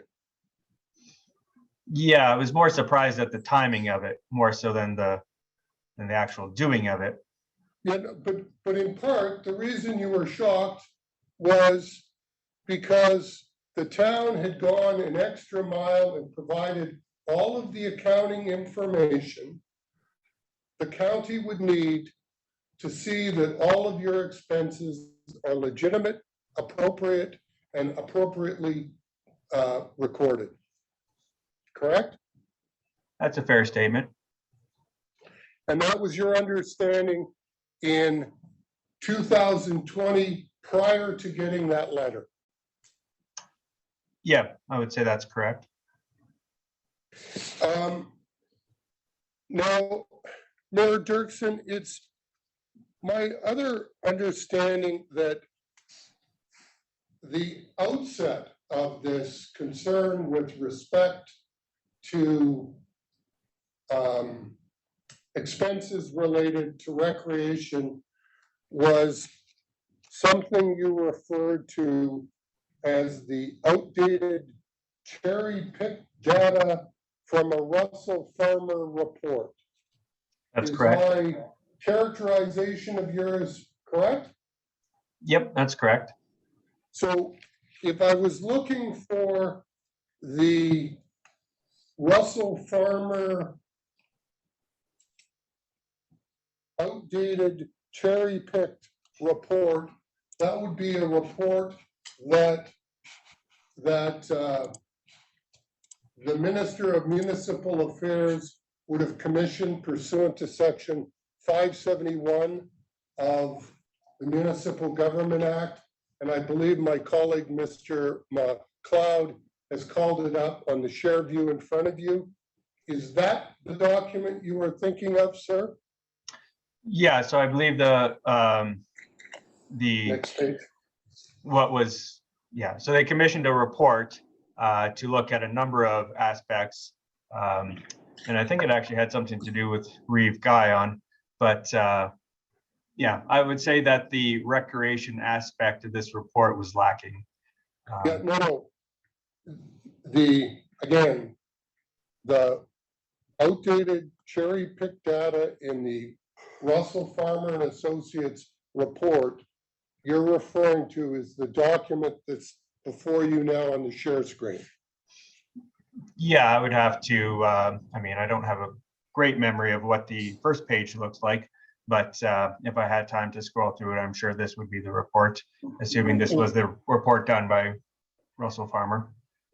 Well, it's one of the reports done by Russell Farmer. And I have to tell you, Mr. Dirksen, I think you characterized the first report more kindly than I characterized the second report. But I'm gonna have my colleague scroll down, past the table of contents. And I'm gonna get him to go to about page 10.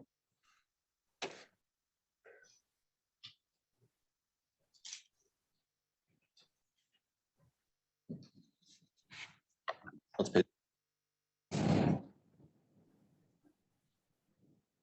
There's, I'm sorry, there's a reference, I believe, in this document to Mr. Guyan had previously served on council, but came off council following a municipal inspection done by George Cuff in 2004.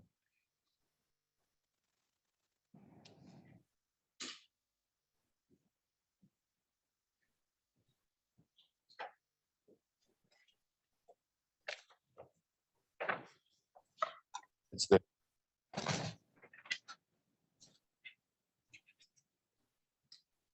Where? You see that? Yep.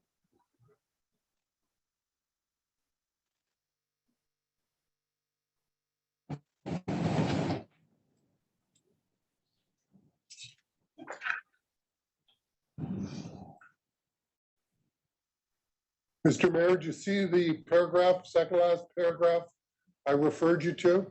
Yep. Yeah, I see that.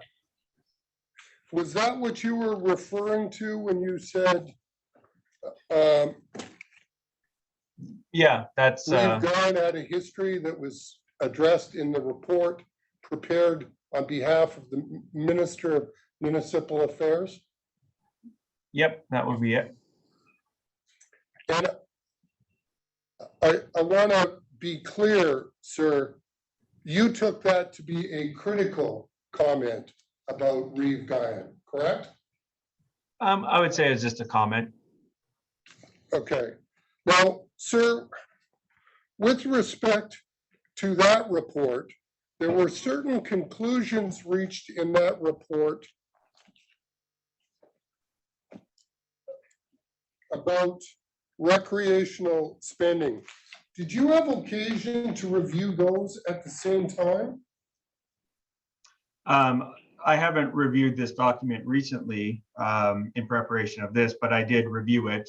I would say, I mean, this document was saved on the desktop of my computer, and I reviewed it on several occasions, I would say around that September 2020 timeline. Yeah. And if we move to page 7 of that document,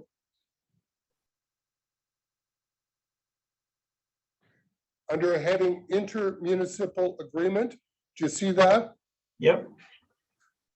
Second full sentence, the inspector did determine that recreation and cultural funding to Drayton Valley and the county's overall costs in these areas were higher than those in comparable municipalities. Do you see that? Yep. I take it at the time in October of 2020, when you were reviewing this document, you disagreed with that conclusion. That's correct.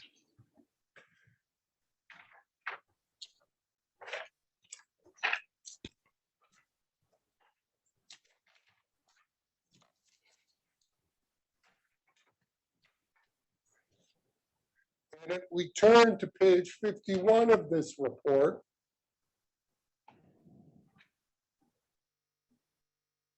and I apologize, Mayor Dirksen, if we're in person, I'd actually hand the document to look at, and it'll be a little quicker. No problem. Page 5.1, first, or pardon me, second full bullet, do you have it there? Yep. Per capita intermunicipal transfers for recreation and parks are significantly over the average of benchmark municipalities. Do you see that? Yep. I take it you have disagreed with that conclusion set out in Russell Farmer's report. That's correct. And similarly, the last sentence of the second bullet, where Russell Farmer and Associates reports to the Minister of Municipal Affairs at $142.58. Brazeau expends considerably more than benchmark counties. Do you see that? Yep. I take it you similarly disagreed with that conclusion when you looked at it in October of 2020. That's correct. And in part, that's because you thought the consultant was using outdated, cherry-picked, sloppy data to reach his conclusions. I don't believe I used the word sloppy. Oh, no, I added that myself, Mr. Dirksen. Okay. So I guess just to clarify, outdated, I believe at the time that the decision was made in 2020, I felt that this report was outdated. I can't speak specifically to the data used in this report, but yeah, I'll leave it at that. Now, sir, with respect, it's my understanding that at a certain point in time, were you aware that the town of Drayton Valley hired Russell Farmer and Associates to prepare a report around the expenses related to the arena? Yes, I was aware that we decided to go back to the same consultant that prepared that report, hoping to get a more uniform answer. Like I said, as a municipality, we're always concerned about costs, and you know, as the mayor, we want to find out if we're in fact higher than everyone else. That would be good to know. And, right. And so with respect to the data, were you aware that in October of 2018 that the county of Brazeau attended an ad hoc committee meeting and produced at that meeting data with respect to towns that had twin arenas operated by towns similar in size to Drayton Valley? Were you aware of that fact? I do recall them bringing some data of that nature forward, yes.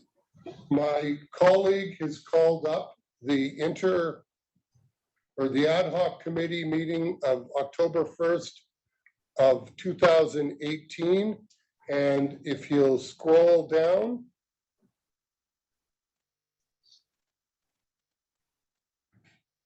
it's my understanding, Mayor Dirksen, that the data appended to the ad hoc committee meeting was data that was assembled by Brazeau County's Director of Community Services, who attended an ad hoc committee meeting, tabled the data, and asked questions arising out of the data.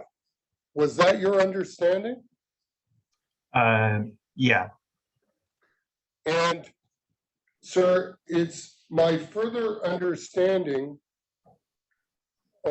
and before we move on, sir, with respect to these locations, do you know whether Lacombe is similar size to Drayton Valley?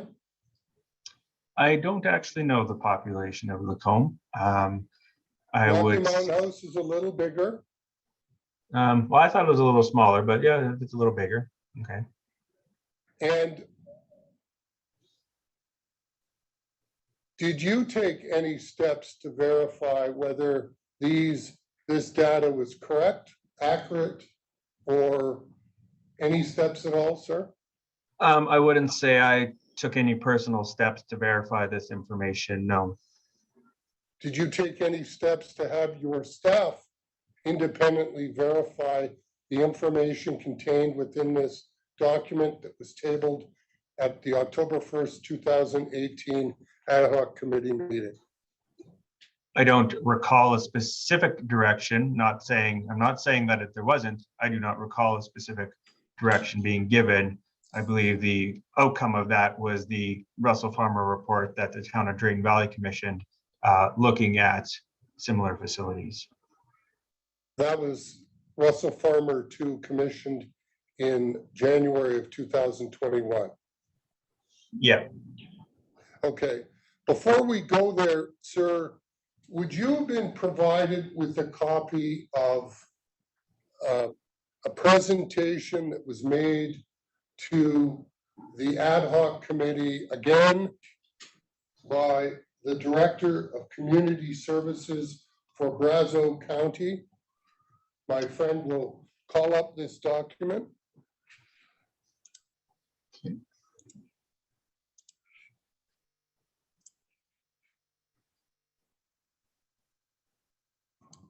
Or maybe not.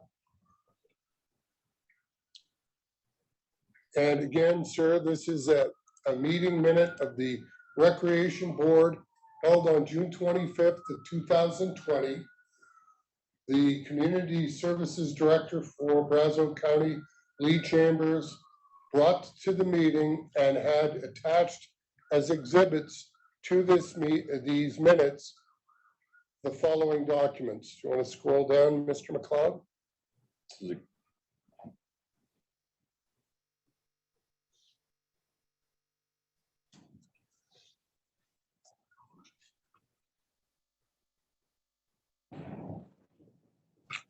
It's a different agreed document.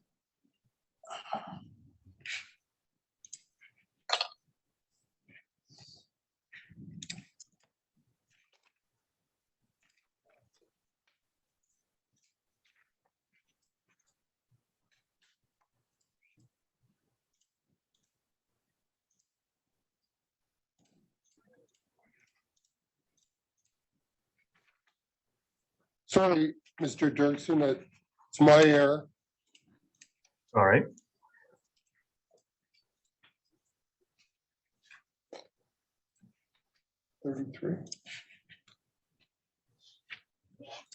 Yes.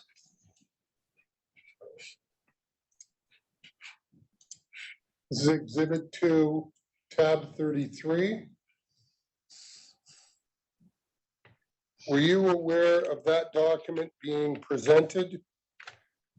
It does look familiar. Yep. And again, sir, this is in June of 2020.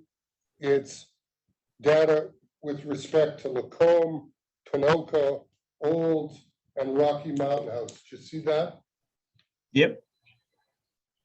And again, if you look at the column for Sal Wag Ben in the middle of the document, you'll see 2017 actual data for Lacombe, 2019 data for Lacombe. You'll see actual data for 2017 and 19 for Pinoca. You'll see actual data for 17 and 18 for Olds, 18 for Olds. And then you'll see data with respect to 17 and 19 for Rocky Mountain House. And at the bottom of the table, you have the salary wag and Ben with respect to Drayton Valley. Would you have had occasion to review this document when it would have been received in the summer of 2020? I would have looked at it and reviewed it. Yep. I take it, sir, the concern that you became aware of when you took over as mayor in 2017, that the county had with respect to expenses related to the arena, stayed an issue in October of 2018, was still an issue in the summer of 2020, and they're providing data to the town, asking questions relative to the expenses incurred in operating your arena? Yeah, they Would that certainly be would fair? have. Yeah, they certainly would have had questions. One thing that for me personally, when I look at a spreadsheet like this, I do an extensive amount of financial analysis in my role with my business. And I know the extreme danger that can be presented by putting numbers on a spreadsheet without context.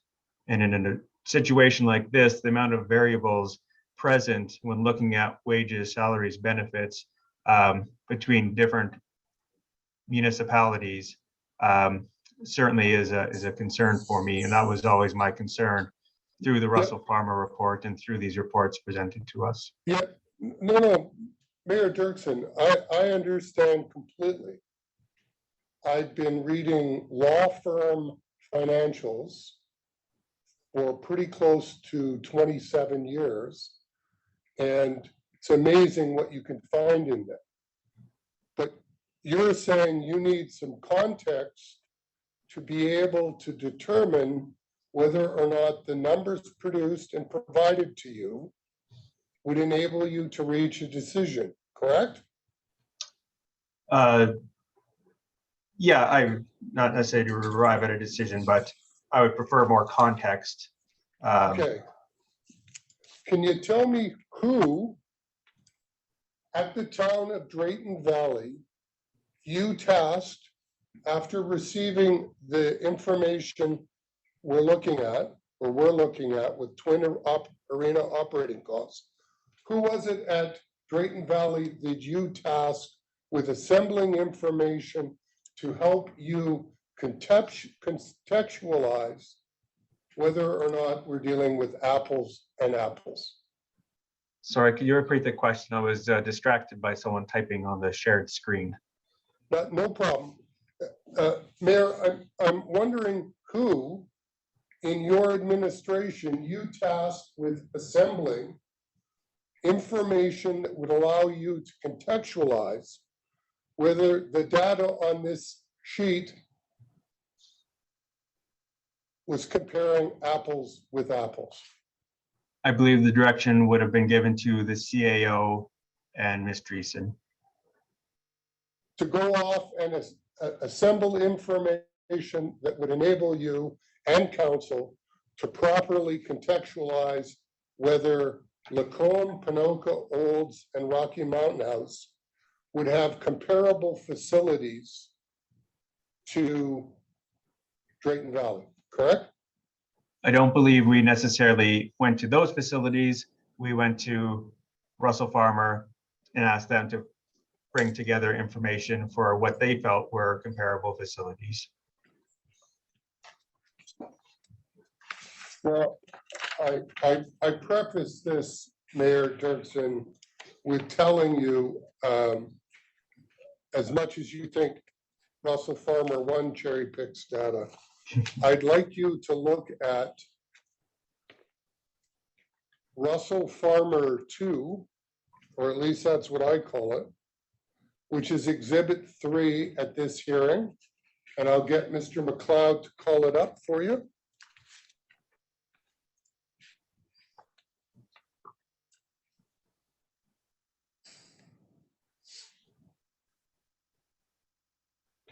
And I'll get you to flip to the 3rd page.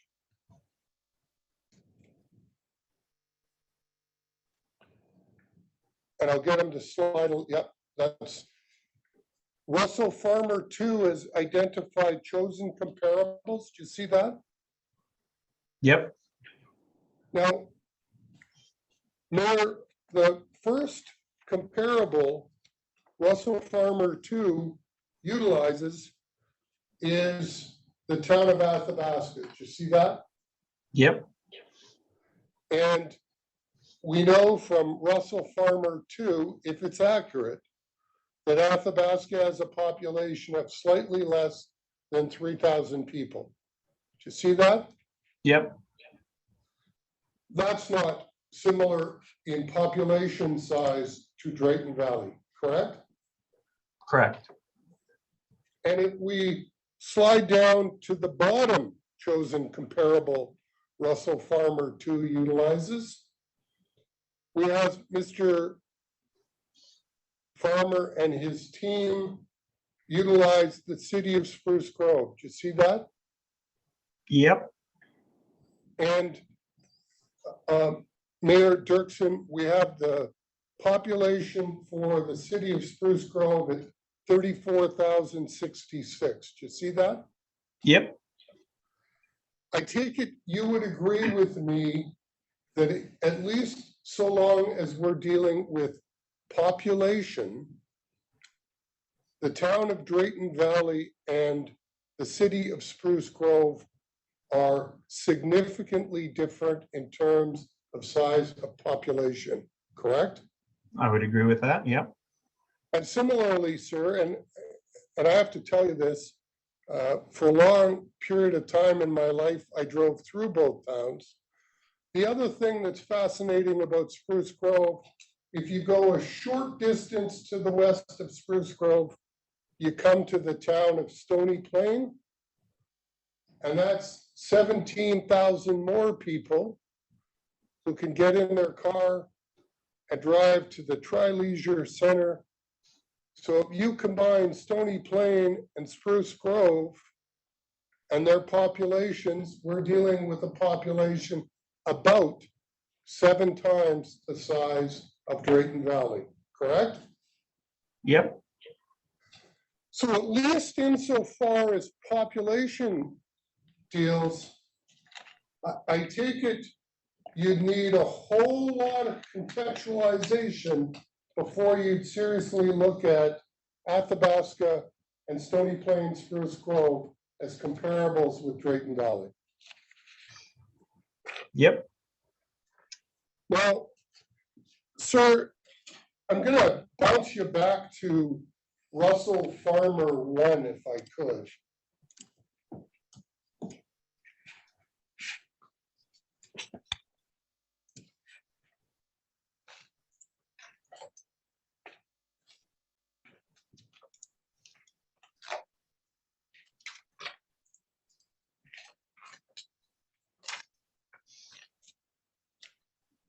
And I'm gonna get Mr. McLeod to flip you to page 51.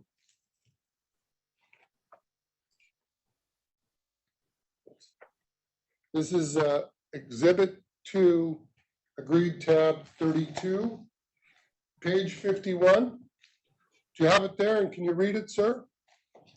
I don't see the page number, but I'm assuming, yeah, there's 51. Yep.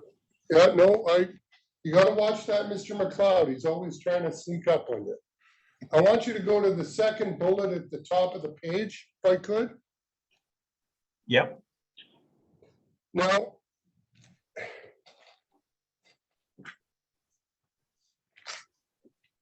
I preface this, Mayor Dirksen, with a municipal inspection was ordered under a particular section of the NGA, and the Minister of the Environment received and accepted that inspection report. That's the document we have in our hands. And if you look at the second sentence in the second bullet, the inspector, Russell Farmer and Associates, and I refer to it as Russell Farmer 1. The inspector looked at 6 counties with populations comparable to Brazeau County, bracket plus or minus 30%, all of which had a town falling within their boundaries with a population comparable to the town of Drayton Valley, bracket plus or minus 35%, and then goes on to refer to them as comparables. In the first report, the inspector tells the Minister of the Crown what he thinks benchmark comparables have, and it's similar sized counties and similar sized towns within the counties. Do you see that? Yep. I have to tell you, I didn't see any similar benchmarking in what I call Russell Farmer 2, Exhibit 3, marked by my friend in this hearing. Now, sir, I want to switch to your reply, your letter in response to the mayor. I'm going to get Mr. McLeod again. Your letter, October of 2020.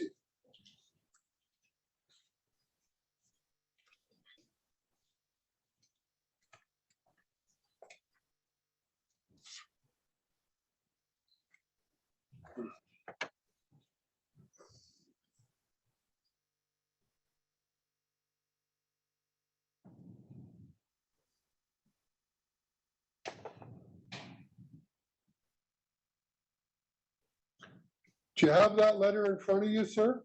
Yep. If I could,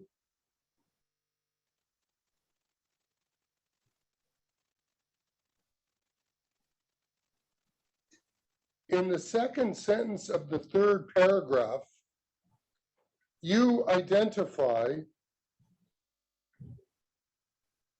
town administration in late 2019 changed its internal processes to allow for greater transparency between municipalities, specifically focusing in on 2019 and 20, in order to provide 100% of daily transactions to substantiate these quarterly statements. Do you see that? Yep. Now, Mayor Dirksen, I read that portion of your letter and I understood you to be communicating to the Reeve, we've been giving you quarterly reports. You say that's not good enough. And with respect to 2019 and 2020, we're going to give you complete access to whatever accounting records you want. Was that your intended communication? For that particular sentence? Yes. I mean, the statement you made, while it was true, I believe the intention of that sentence was we did make internal changes in our accounting to help better align ourselves with the request that Brazeau County was making. We were simply just letting them know that we have made changes to help improve transparency. But following that, we did also tell them that they have full access to our books if they so choose to see them. But I wouldn't say that your comment was necessarily what the intention of that sentence was.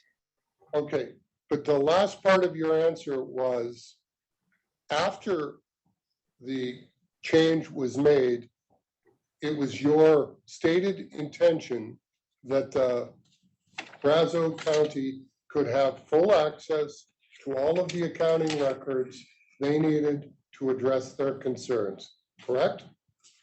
Well, I believe we gave them full access to our accounting well before this letter was written. Well, I have to tell you, at least as late as August 6th of this year, you didn't.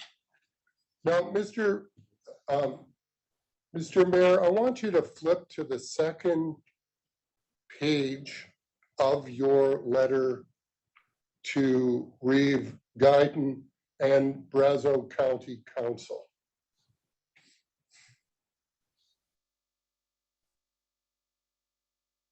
Yeah. And it's the sentence that starts immediately before all of your bullet points. Do you see that? Yep. Now,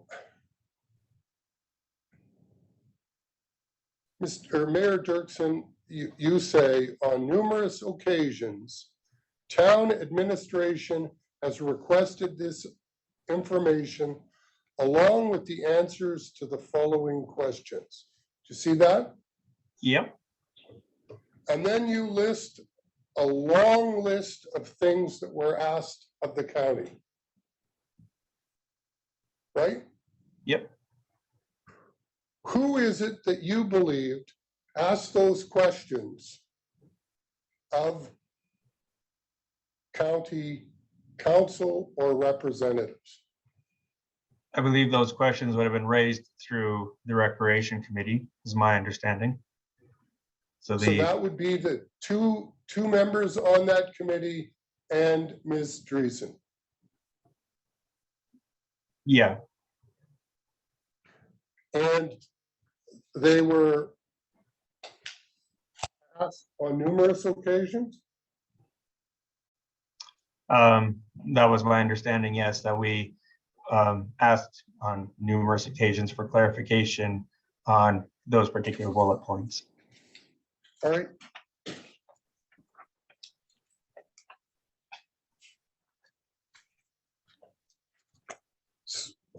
Sir, I'm almost done. I'm wondering if I might take 10 minutes.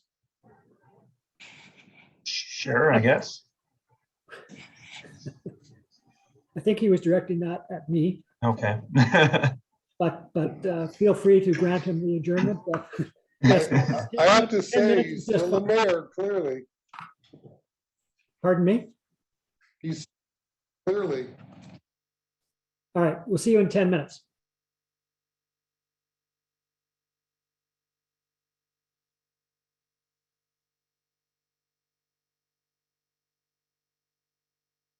I believe we are, sir.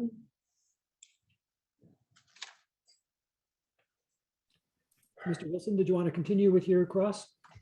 Yeah, I do.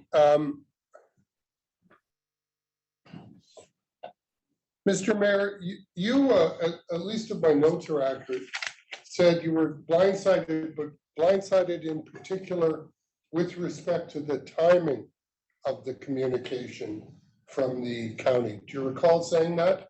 Yep. To my friend, Ms. Becker? Yep. It's my understanding, sir, that the first minute recommending the cost sharing in this matter was a minute that Mr. McLeod is going to put up on the screen, a regular meeting of the Drayton Valley Brazeau Recreation Board, September 3rd, 2020 at 3 p.m. And if you want, sir, you can see that business arising 4.1 at the bottom of the first page is the finalization of the recreation cost sharing agreement. And we have reference to the now departed Jennifer Fancy on page 2.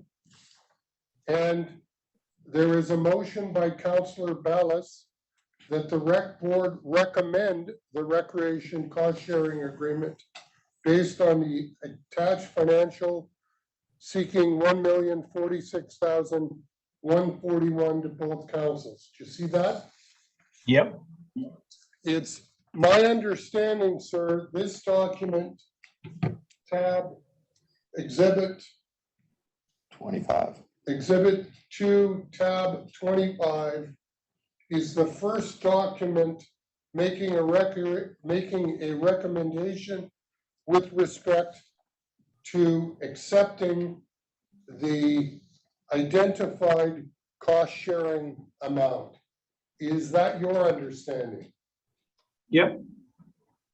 So when you are blindsided by the timing of this, the timing of this is 3 weeks after Exhibit 2, tab 25, that's up on the screen. Tab 24, sorry. Tab 24, rather. Yeah, well, I guess blindsided by I was aware of this, and so obviously if that recommendation was followed, I wouldn't be blindsided because that's what the expectation was. Blindsided that they would make a 60% reduction in cost sharing 9 months into the fiscal year. All right. Now,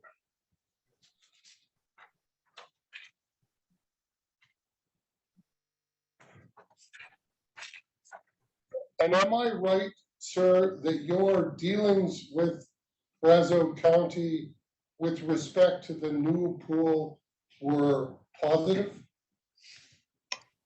Yeah, I would say that they were very positive. I would actually say the relationship up until this point was semi-positive. I mean, we certainly tried anyway to have better communication. Well, they stepped up to the plate and contributed $5 million in a manner that assisted the town in being able to access further federal and provincial monies, correct?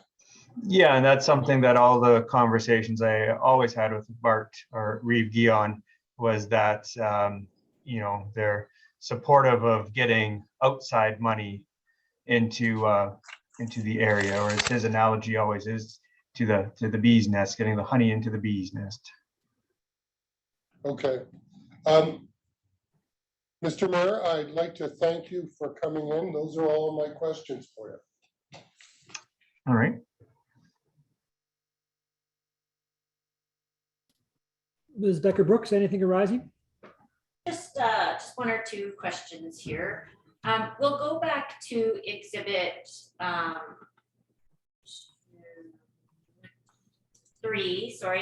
3, which is the Russell Farmer Omniplex benchmark report.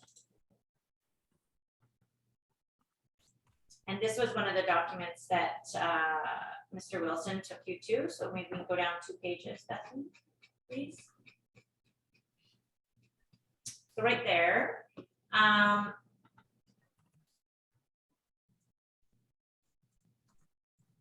Mr. Wilson asked you some questions about whether or not the populations of Athabasca and Spruce Grove were comparable, and you agreed that they aren't comparable. I wondered if you could just read the first paragraph under chosen comparables. To provide a reasonable benchmark for the Omniplex amenities, usage statistics, and financial information, our consultants looked at a set of 4 comparable facilities within Alberta, specifically focusing on those facilities with an equivalent variety of amenities large enough to provide service to surrounding municipalities. So what did you understand were the factors looked at then to determine if the facilities were comparable that were chosen by Mr. Farmer? Well, I mean, it's kind of outlined there as equivalent amenities, and it does say 4 comparable facilities, so it may have only selected the more comparable ones. But yeah, just taking a look at all the variables that are similar to Drayton Valley. And if we go to the next page, there's a chart there. How did you understand this played into it? Yeah, so I mean, this report at least tried to do a better job of highlighting some of those variables. You know, when we looked at that first spreadsheet that was presented that outlined Lacombe, Pinoca, Rocky Mountain House, and I forget the other community that was referenced earlier on, when I made my comments about the variables that kind of are taken into account when looking at recreation facilities. This report tried to, in a certain degree, break it down into, I don't know what that is, about 25 different categories, and try to find facilities that match up to ours more closely, I guess. And if we pull up your letter to Reeve Guion, which I think was 28, and we go down to the second page.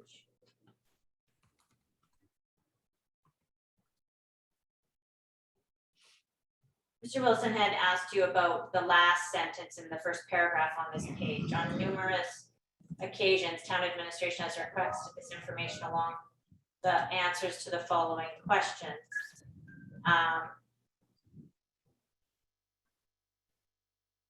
These questions, how did you land on these questions? I mean, simply by their fairly significant differentiating factors when looking at a facility. So I mean, when you use a generic term of 2 ice rinks, you know, that's a pretty narrow scope. And obviously the town of Drayton Valley, while it has 2 ice rinks, has significantly more as part of that facility, which could, in fact, escalate the costs if that is a real observation, and it needs to be taken into account. Because obviously having a facility that has all of these amenities attached to it is not comparable to two ice rinks solely on their own in another community. And then you indicate there was no response received to these questions, and that was your understanding? That's my understanding, yes. Those are all my questions. Thank you.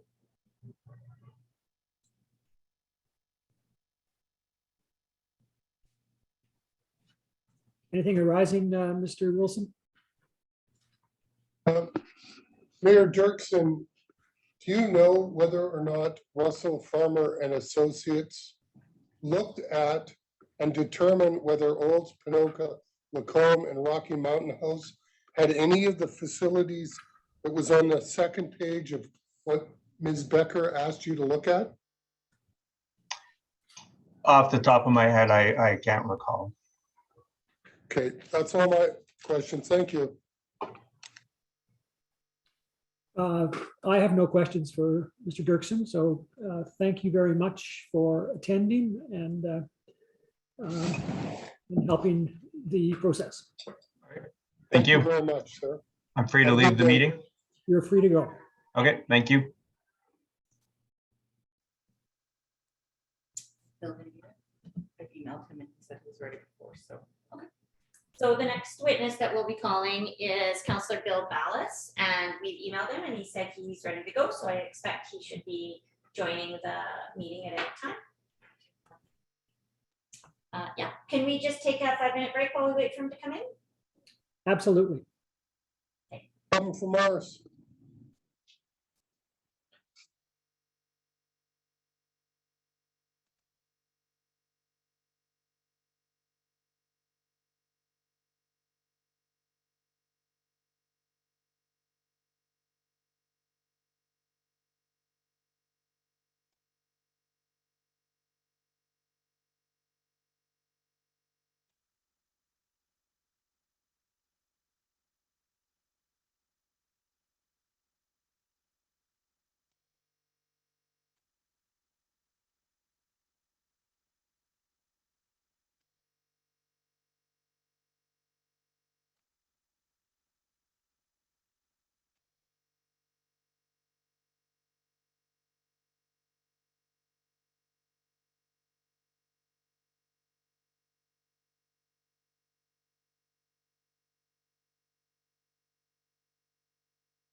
Hi, Bill. We were just on a break, so we'll just make sure everybody's ready to go again. Can you hear me okay? I can now, yes. You can hear me? Yeah, loud and clear. Great, thanks.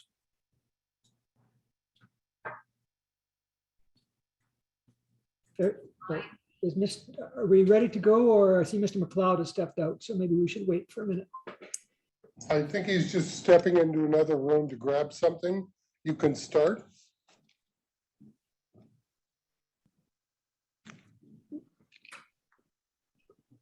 Well, if you'd like to start, go ahead, Kelsey, or if you want to wait, that's fine too. Okay, well, then maybe we'll go ahead, but Bill, the first thing is that the court reporter is going to affirm you.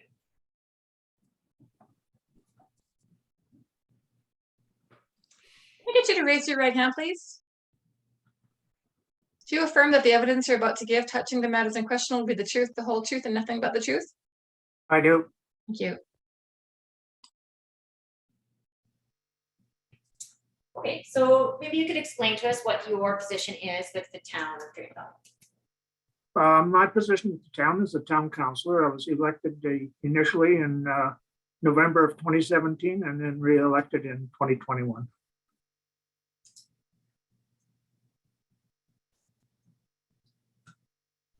And your duties as a councillor? Well, as a councillor, there's a lot of duties, but mainly participating in meetings, looking at policy bylaws, making decisions as to what are we feel is the best process to go forward and moving our town forward. Just participating in meetings and working for the betterment of our communities. And just at a high level, could you let us know your work experience and your education before you became a councillor? Well, once I completed high school, I went directly into banking. I was with the TD Bank for 5 years, and then because of the mundane routine that's in banking, I got out of that industry and went into basically sales, real estate, insurance. And then until my retirement, for the last 20 years, I've been a business manager at an RV dealership. Excellent. Okay, so during your time on council, can you give us kind of a brief overview of the relationship between the town and the county with respect to recreation and culture services? Interesting question. Since I've been on council, I think, and I'm speaking specifically to recreation, I believe there's been a little bit of a strained relationship or a lack of understanding perhaps. And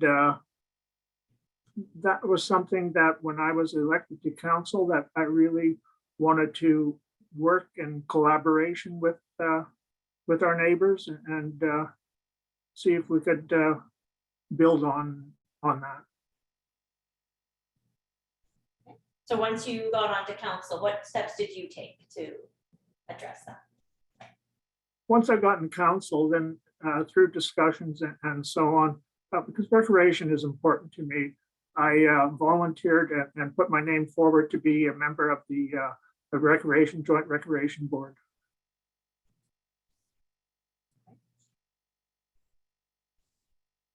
So you mentioned that you put your name forward to be a member of the Joint Recreation Board. Prior to the board, were you involved in the Joint Exploratory Recreation and Culture Ad Hoc Committee? Yes, I was. Okay, so why don't you tell us about your time on that committee? Sorry? Can you tell us about your time on that committee? In relation to working with the county, is that what you're? Yeah, Yes. We had joint meetings with members from the county, and the whole idea of it was to look at recreation as a whole, as to how we could perhaps look at efficiencies, look at how we could increase revenues, working together so that we could jointly come to some agreements and for the betterment of all our residents. And while you were on the ad hoc committee, what were some of the concerns that you heard from the county? From the county, it seemed the largest concern was the cost of operating our facilities. How did you come to hear of those concerns? How did they come to your attention? How did they come to my attention? They were brought basically to our attention by the members that were appointed from the county council. And as a result, when you're paying the bills are legitimate concerns. So we tried to work with them as transparently as we could, collaborating and, to the point of even sharing allowing them to go to our finance department and meeting with our finance heads. And we just opened the books to them and hey, there was nothing to hide. So the ad hoc committee then morphed into a more formal board, is that correct? Yes. And you were also a representative on the recreation board then? Right. The joint recreation board with the county. Yes. And when you were on that board, did there continue to be, what continued to be the discussions with the county, or what were the discussions with the county at that stage? It was always costs. Basically, the focus seemed to be always on the cost of running our facilities. And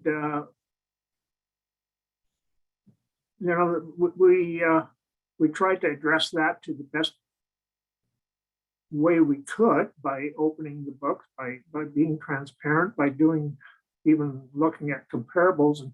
And unfortunately, the focus was mostly spent on that area versus looking at how perhaps there is ways to increase your efficiencies, but instead of looking at ways as how do we increase revenues as well.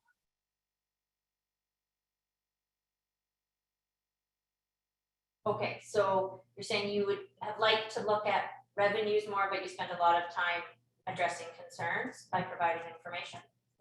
To my recollection, we didn't even, I don't recall ever discussing the revenue side.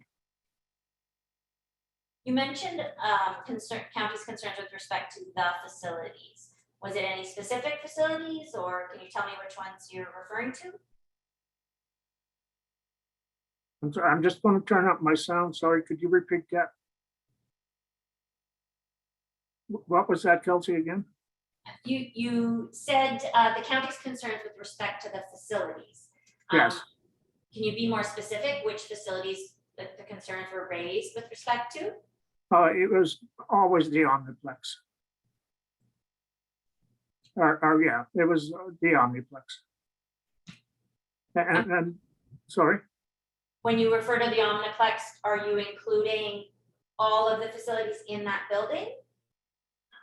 It seems their concentration was mainly on the Omniplex, but when it comes to the operations of it, it should have, the whole structure should be included in it.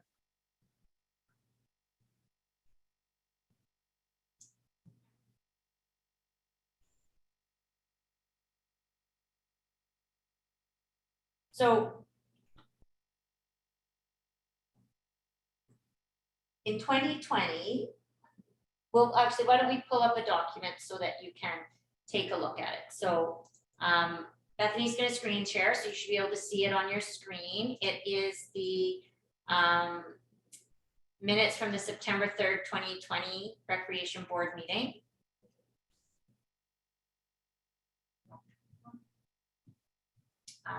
Which is document 24. And if we go to, so you recognize this as the minutes of the meetings of the rec board? Yes. Okay, so if we go to the second page, there's a motion that was carried in the middle there. Yes. Do you recognize that? I certainly do. That was the motion I made, yes. Okay, and you brought that motion and it was for what? It was what? What was it for? What was your motion? Oh, that was for the cost sharing agreement that we, as a joint committee, agreed upon, and it was carried unanimously. At that time, did the county still have concerns about the cost?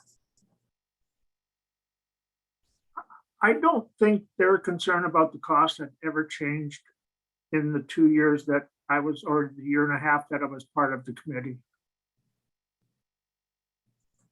So when you first got on, they had concerns, you said?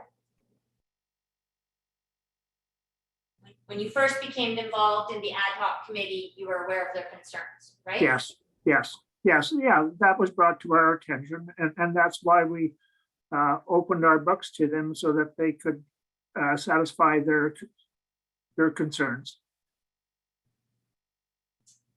So when this motion was made, you think the county still had concerns? When we made the motion, Yes. I believe they did. I believe they did.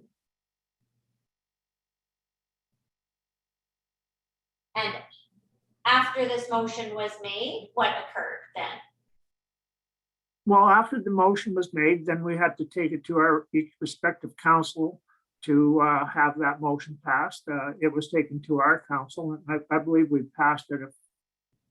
Is that correct? I believe we did pass it, but I believe the county did not. And do you have any information about why it was not approved by the county? Did anyone tell you anything, or? No, it was a total surprise when we received the notice that they did not support that at their council level.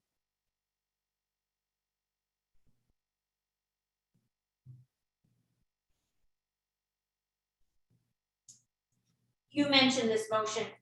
Was this motion carried unanimously? Yes, it was. So I understand you're involved with the Drayton Valley Thunder. Could you tell us a little bit about your involvement and about that team? Well, the Drayton Valley Thunder back in, I believe it was 1998, was when a few of us just recognized that the Omniplex and the town of Drayton Valley perhaps had all the facilities to host Alberta Junior Hockey League team. And there was a group of us that got together and we were able to make a presentation and to the AJHL. They inspected our facility and then, pardon me, we went ahead and were able to put a community group together who put some money forward, purchased the franchise, got some seed money and organized a nonprofit community organization. And what do you view as the benefits of the Drayton Valley Thunder to the community? To the town or the whole community? Well, it's the showcase for our area, whether it's the town of Drayton Valley or the county of Brazeau. But it's the showcase for the town. It puts us, it gives us the recognition in a different circle that is good for us. It creates some employment. It gives hockey players the opportunity to develop and get scholarships. It is a great booster for minor hockey. The players get involved in the community.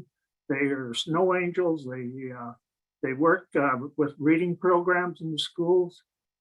They do stuff with buses for Christmas and so on. So they're really a great asset to our community. How many players on the team are local? This year, I don't think we have any local players on the team. There has been. But we're on the team and they live in town. How many players live in town? Yeah. Do the players live in town though, if they're on the team? No, all the players that are here are billeted in town. But they're as far as local players this year, I don't believe we have any. There's 25 players in total normally. which are billeted out to families. The AJHL is a team, is a league where the level of hockey is probably a little bit higher than a lot of places from minor hockey. So the players don't have to be exceptional, but they have to be pretty good to continue. And the whole thing is a lot of them are there for hopefully to enhance their career in hockey. And you know, the AJHL is now getting a lot more recognition in the last few years. You know, as far as players being scouted to go to the NHL or to advance their hockey career or to get a scholarship and go to universities. So since you've been on council, what are the various incentives that the town has provided to the Drayton Valley Thunder? I think the town has been very generous to the Thunder, you know, in ice rates, in providing them office space, dressing room, advertising rights, and so on. So it takes a lot of money to operate an organization like that. So I think the town has certainly been generous and supported the whole organization. Okay, so you mentioned office space and locker rooms. You mentioned different rates on ice, correct? Yeah, and they also utilize our fitness center, I believe at a reduced rate. So yeah, the town works very hard to try to make them sustainable in our community.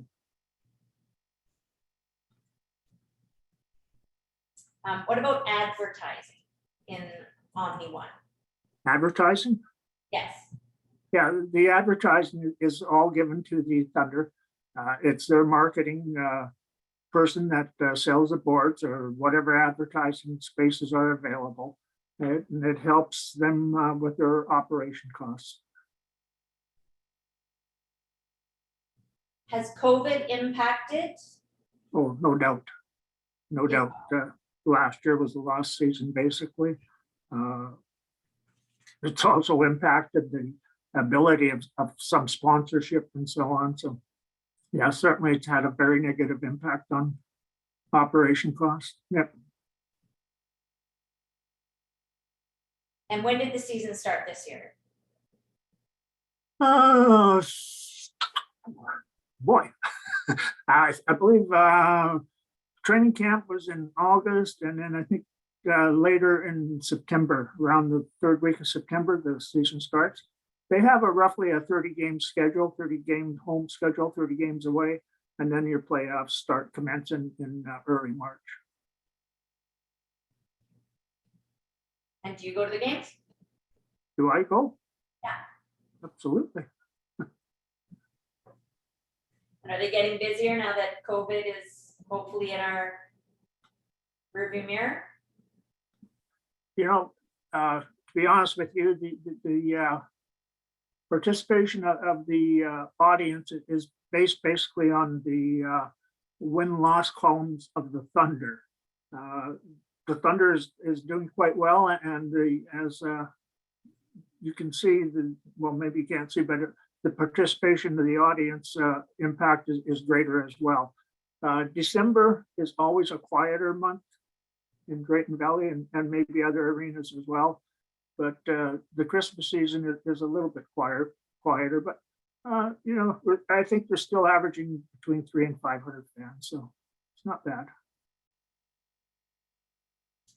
Anything else you'd like to add about the town and the county and the sharing of recreation and culture services? Just a general statement that, you know, when I first got elected and so on, I think the history between the town and the county has been somewhat tainted in the past. And I know when I got elected, I wanted to see if we could make things work better, more collaboration, perhaps more joint agreements, working as a team for the betterment of all the communities. And I think we started out on the right track, but somewhere things got railroaded.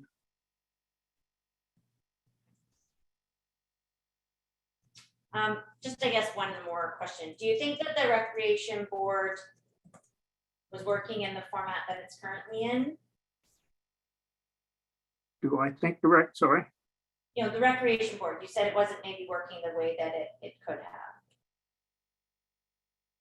You think what could have been different? What could the recreation board do different? Yes.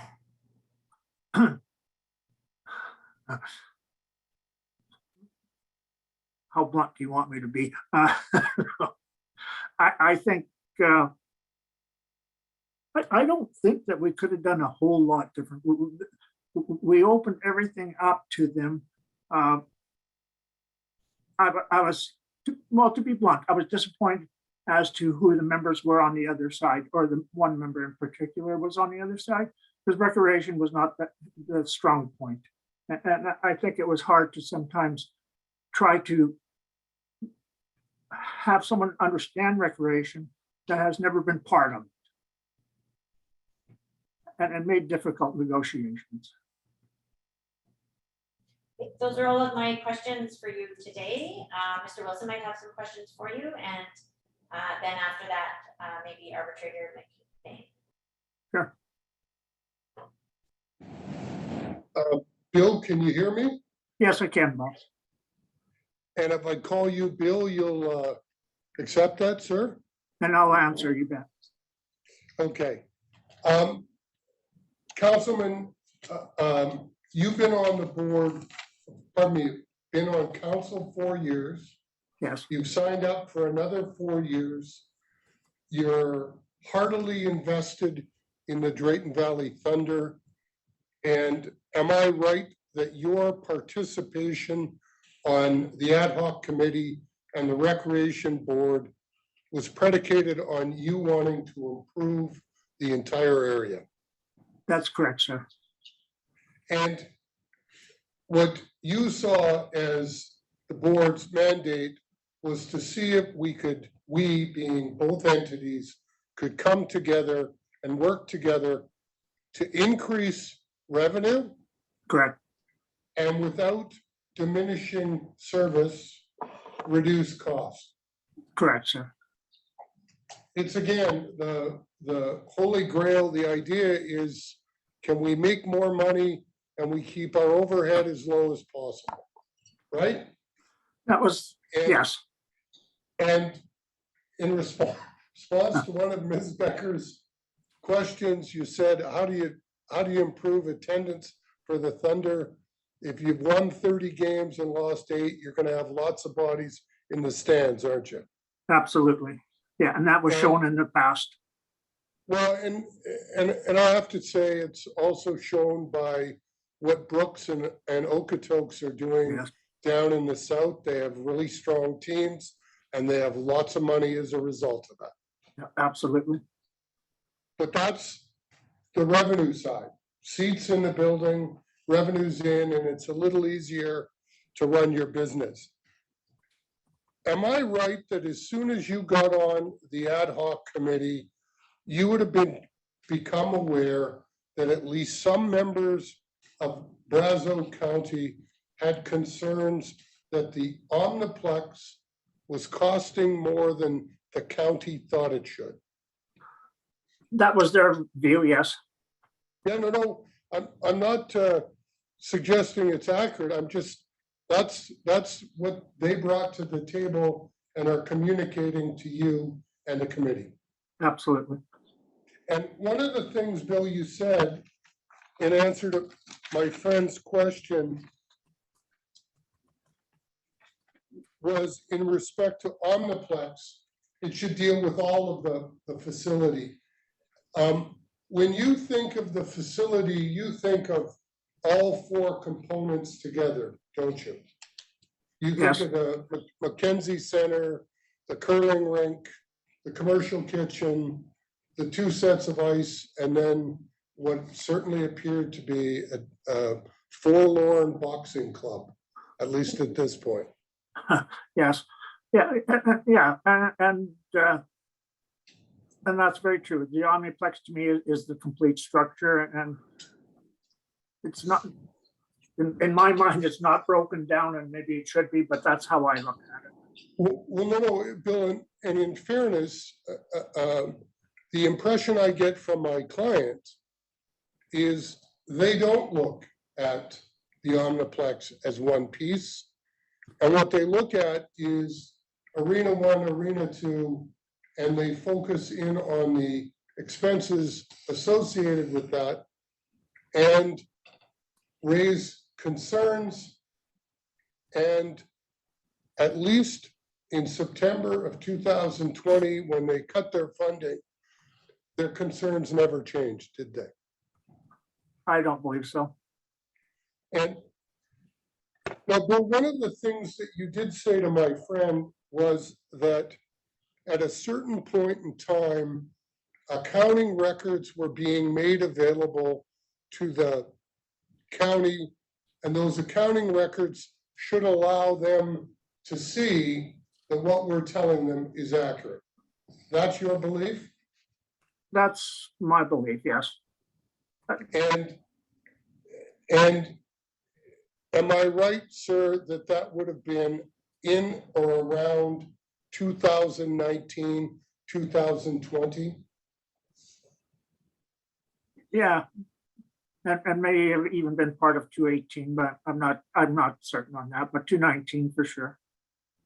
And the idea was our accounting people at the town will liaise with the accounting people at the county and show them whatever they want. And they'll see that our expenses are reasonable. Yes, well, to share now what their outcome is, I'm not sure on that. Oh, But no, Bill, I'm not suggesting you can't make a horse take a drink if he doesn't want to. But what you can do is you can put the criteria and the material in front of the horse so he can bend down and take a drink. and they can make their own, yeah, correct. Also, it wasn't just the finance people that met. Councillor Hendricks also met personally with, I believe, the finance department and even with our CAO. Okay, and the idea was we will show them the information in our possession so that they can independently verify our expenses are reasonable. Right, and I also believe that they also got quarterly statements from our finance department. Right. I take it, Bill, you wouldn't have reviewed the accounting records that were provided to the town or to the Brazeau County. We reviewed a lot of financial statements. I'm not suggesting you didn't review them. Did you review the accounting records that were provided to the county? And I can't answer that with a yes or no because I'm not sure what was all provided to the county. All right. So to the extent that you're talking about reviewing records, those would be records that would have been provided to you either in your role as a councilman or on the rec board. That was provided to the rec committee, yes. All right. Now, Bill, at some point in time, Lee Chambers, who regularly attended the ad hoc committee on behalf of the county, would have brought forward some data with respect to comparable twin arenas that he thought were comparable. Do you remember that? Yes. And I said to you, it was October 1, 2018. Does that sound about right? It could be, I can't. Well, no, whenever There somebody was a says lot that of to me, comparables brought, yeah. yeah, no, when somebody says that to me, I ask, what did you have for lunch last Tuesday? And I say, I have no idea. Mr. McLeod from my office is going to call up a meeting minute that was prepared by Ms. Drayton, and there is an attachment to it.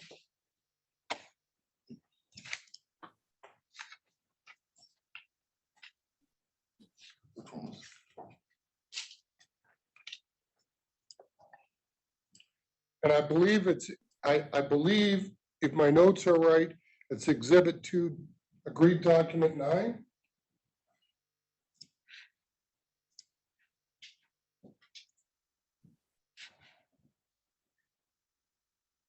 Now, Bill, you have to make sure you let us know if it's big enough for you to read. Yeah, I have, we just got the minutes here, that's all so far. Yeah, no. Oh, okay. Are you able to read that? Yes, yes. And if Mr. McLeod scrolls down 2 pages.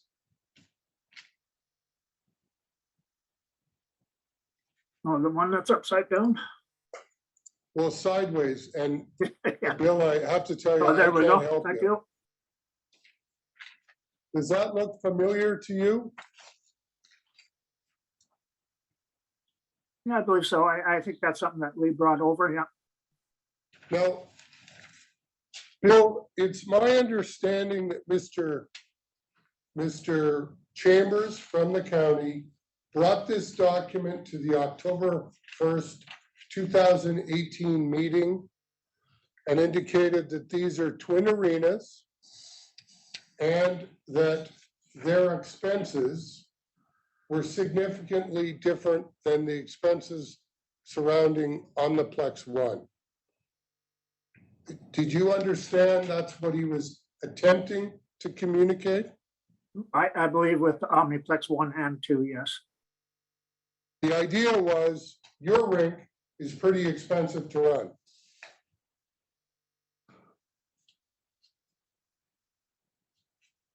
Okay. Bill, as a result of the documents that are appended to Exhibit 2, Tab 9, was anyone in town administration directed to go off and verify whether the material shared by Mr. Chambers was accurate? It's a good question, and I'm sorry, I don't have an answer for that. You just don't know. No. And you don't know if the other council members, on the ad hoc or recreation committee would have directed anybody to do any investigation. I have to agree with your statement. Now, it's my further understanding that in June of 2000, again, Exhibit 2, and I believe it is agreed document 22,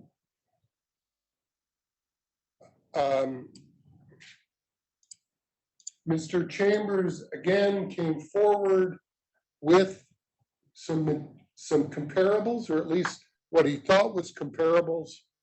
And this is minutes from the Recreation Board, I believe, authored by Ms. Drayton.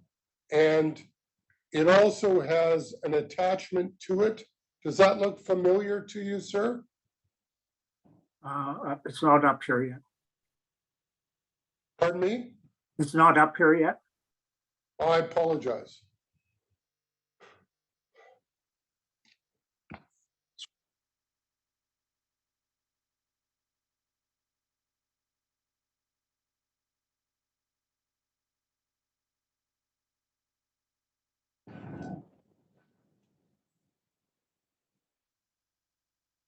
The June 25 minutes? No, I see it. It's here now.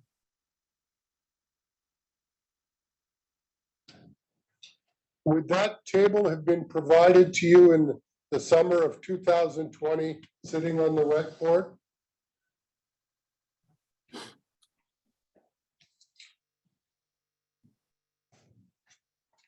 Well, I'd have to be honest, I would have to look, there were so many documents, but this does look somewhat familiar, but I would have to look back in my minutes to be sure.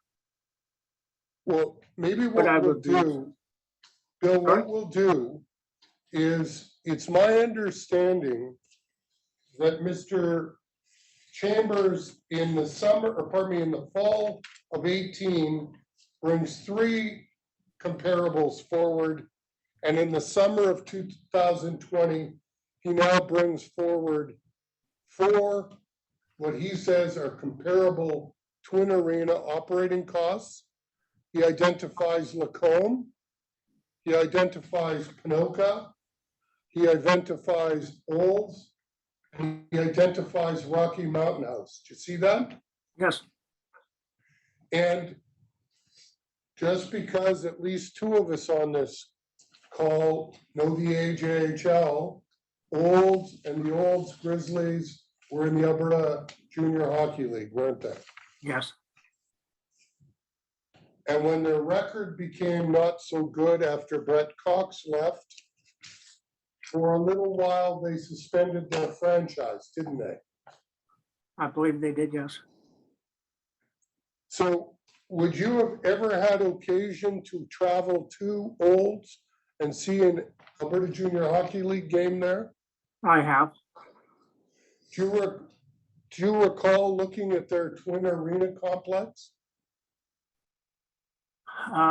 The only complex part I was in where the Grizzlies played themselves. I did not tour their facility. All right, I just wondered if you might have did a walk around. No, I did not. Chambers is now coming forward with 4 locations. And then if you look in the middle of the table, there's a heading that says Sal /WAG/Ben.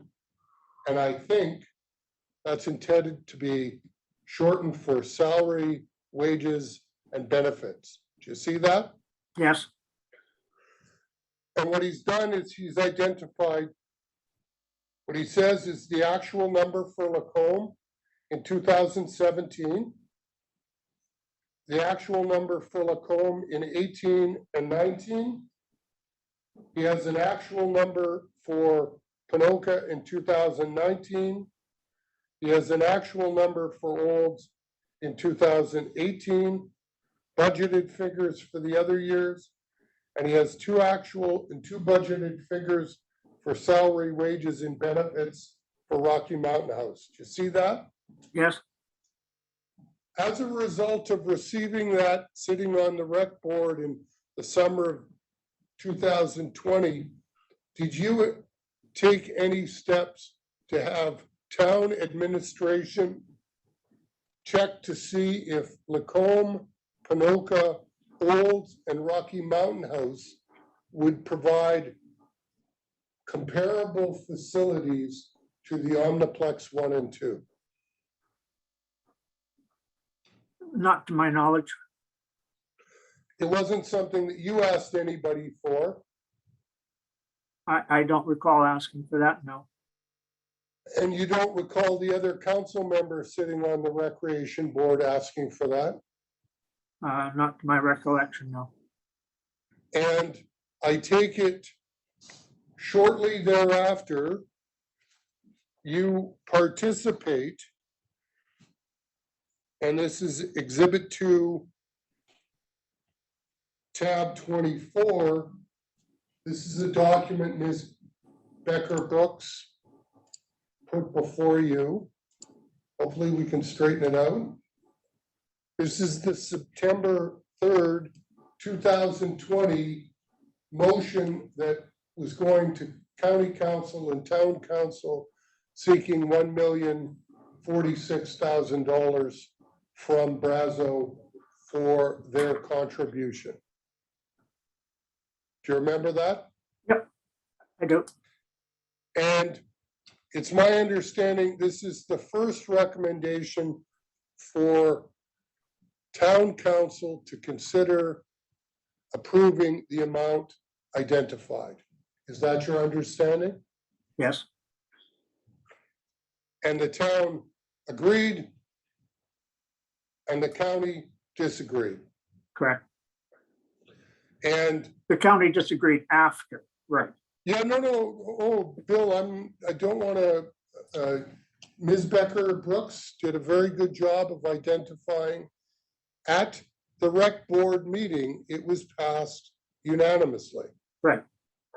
And then, much like going home and having a discussion with your wife, your vote doesn't count quite as much as you'd like it to. You still have to get county council for town council to sign off on it, right? Correct, that's correct. It's a recommendation to both councils. And you went to town council and were delighted to get your recommendation signed off. And the county not only didn't approve the recommendation, they significantly cut the check they were prepared to pay the town for recreation, correct?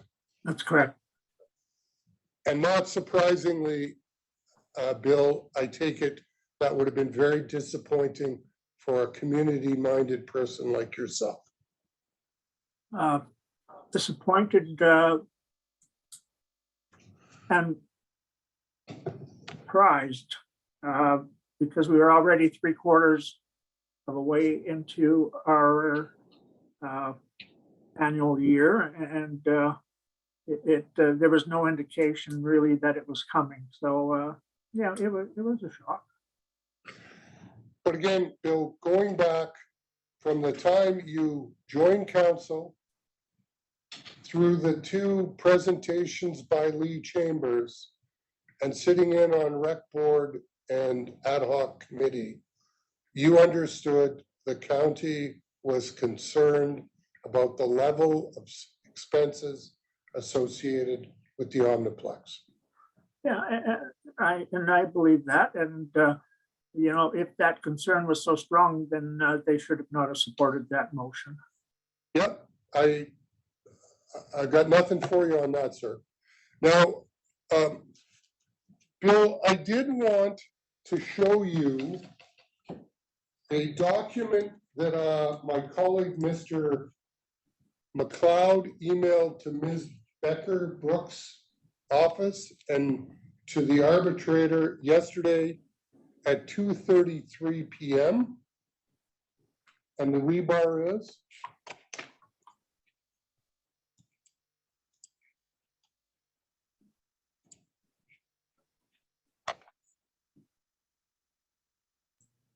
I wouldn't have provided that to Mr. Ballas ahead of time because the email said. No, absolutely, Kelsey. All I wanted you to have it and the arbitrator to have it. And I believe Mr. McLeod is going to be able to call this up.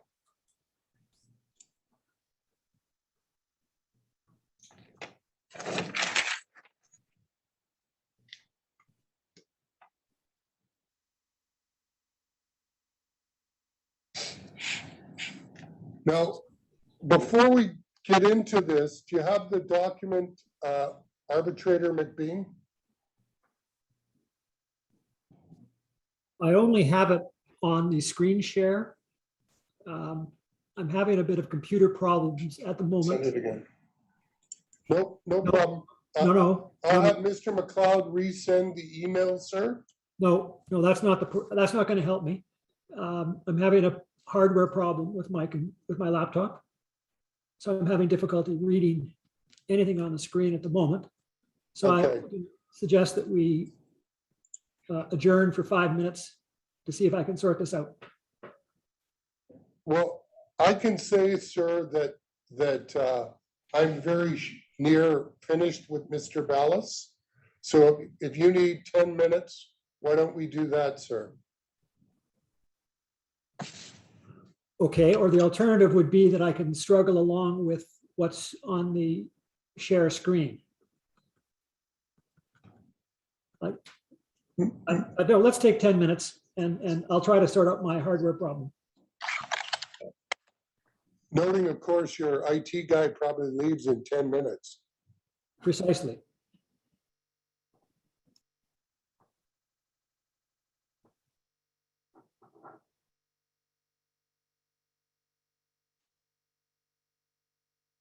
Yes. Thanks, everyone, for your patience. It seems like my technical difficulty has been resolved. And as soon as Mr. McLeod is back, we can continue on with Mr. Wilson's cross-examination.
Bill, we have on the screen in front of you Drayton Valley and its tax revenue, other revenue expenditures 2022. And it appears to be a budget document. It's 22 pages long. And it's my understanding that this document would be county council, or pardon me, towns budgeting for budget 2021, budget 2022, and budget 2023. Do you see that? I see the document, yes. Would you have been involved in the process that would have went into creating this document? No, Do you know who would have been involved in that process? I would assume our finance department, perhaps with our CAO, but I'm not, and or the department heads, I'm not sure. It is not a document that would have been brought forward, reviewed, and approved by council. Not as of yet.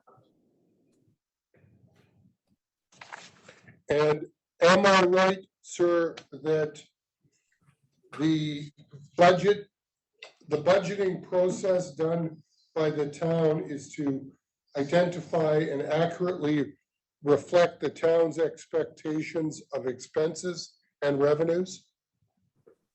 Correct.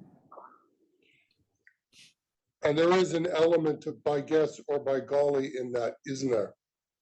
Always is. But you don't recognize this document at all here today. I'm sorry, I don't. Now, well, one of the things that came up about the Thunder is it's my understanding at a certain point in time, the Thunder approached the town about forgiving some of its indebtedness. Do you recall that happening? I was not on council at that time, sir. It predates you? Yes, Were you aware of the approach that was made? I'm not.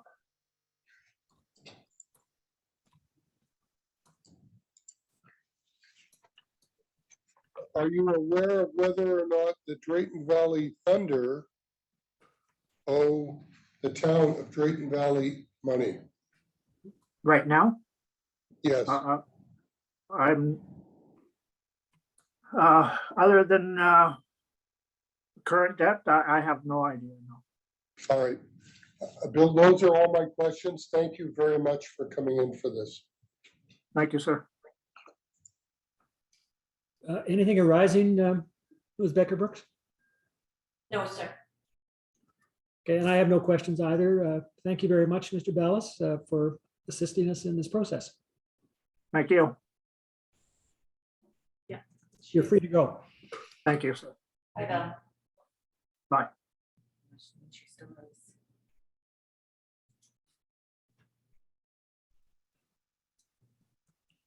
So you have one further witness arranged, Kelsey, or? We do. We have the director of the ECDC. She is available now. I see that it's 4:05. I don't anticipate she will be a lengthy witness, but I also don't know how long the cross-examination will be. I can commit to less than 15 minutes.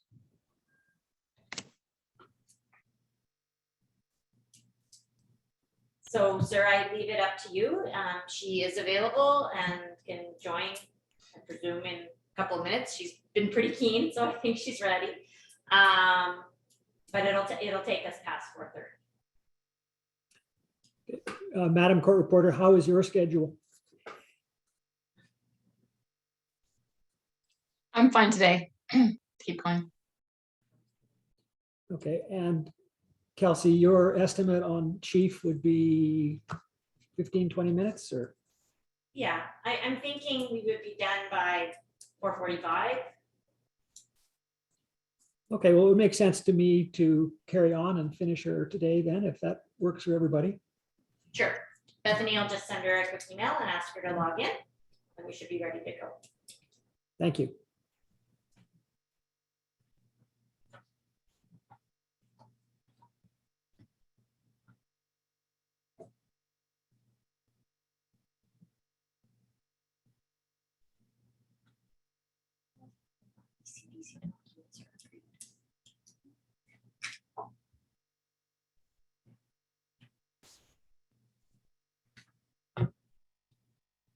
Madam Reporter, can we get a copy of the transcript of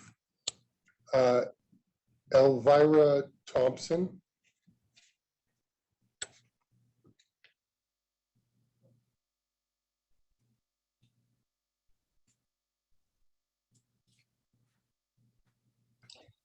You want it for tomorrow?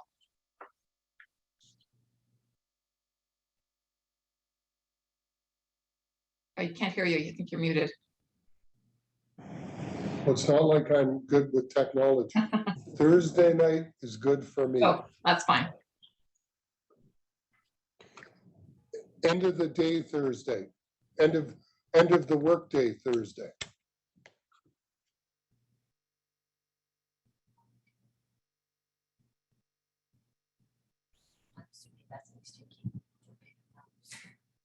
Pretty close. That's good. That's amazing.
Hi,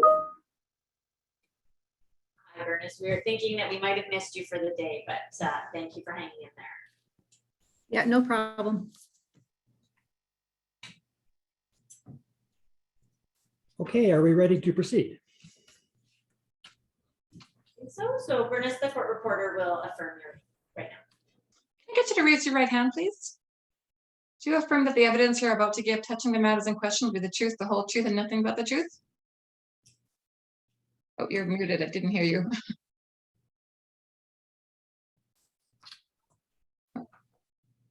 Can't hear you, unfortunately.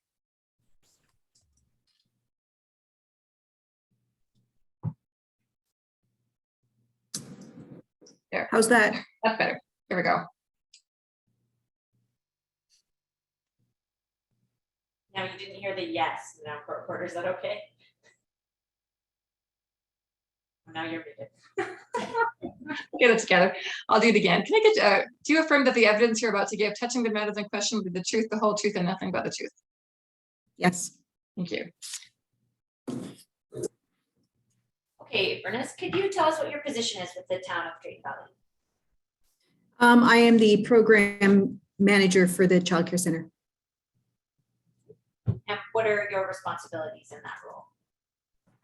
In that role, my responsibility is to supervise staff, work with the provincial government with response to licensing and subsidy. I'm also responsible for overseeing safety and working within the town structure to just meet everything with regards to employees. And how long have you worked in that role? I've been with the town for 14 years. And how long have you been the director of the ECBC? For 14 years. Of all time, okay. And could you just give us a high level overview of your qualifications and your education? I have a level 3 Alberta Child Care certification, which is a 2-year diploma of early childhood education. Sounds good. All right, so can you give us an overview of what the Early Childhood Development Center, the services it provides, how long it's been there, all of the information you have? Right, the Early Childhood Development Center offers childcare to parents for children ages 12 months up to kindergarten. The center's been open for 13 years. We have licensed spaces for 93 based on square footage. Currently are offering care to 71 children based on COVID, some of the COVID restrictions. Is that? Sure, who does it serve? We serve all people within the community that come to enroll for their children. So county and town residents? That's correct. Do you have anybody outside of the county or the town? I don't believe at this time. We have in the past, but not at this time. Give us an overview of the other childcare options that are available in the region. Currently, there is Family Day Home Agency that's operating through Dragonfly Day Homes. And St. Anthony's is currently offering an after-school care program. There are licensed preschools, but they're not childcare. Okay, so what's the difference for those of us who don't know? A licensed preschool can only offer care for up to 4 hours a day. As soon as they go beyond 4 hours, they're considered childcare. So they'll offer half-day programming, but not full-day care for a parent. As well, they haven't had subsidy in place for some time. That is changing, but currently the subsidy model is that it's only in childcare. And the day homes that you discussed, how does that fit into the overall childcare options? There's currently 6 day homes in the community, so parents can utilize day home and can get subsidy within those spaces. And are those licensed day homes? They are. They fall under a contract with Child and Family Services and are regulated, so they do have someone who goes out to supervise or do home visits. But they're not considered a licensed childcare option. The terminology with the province is different. It's a contract that the province has directly with the agency, and it's regulated childcare.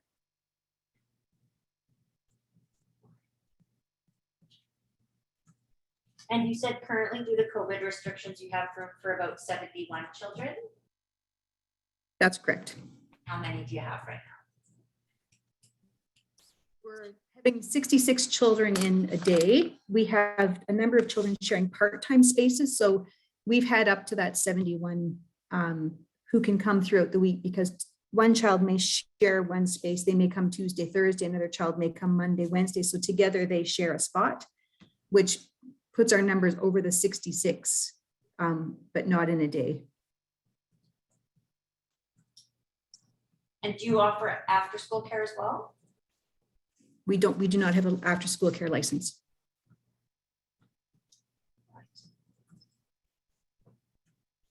So we're just going to share a document with you through screen share so you can take a look at it, and I'll ask you a couple of questions about it.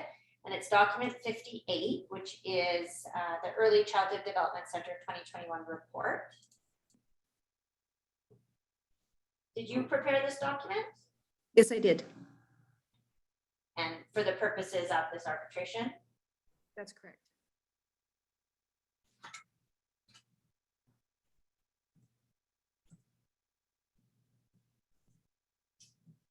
So how do you track enrollment? How do you determine residency of those enrolled?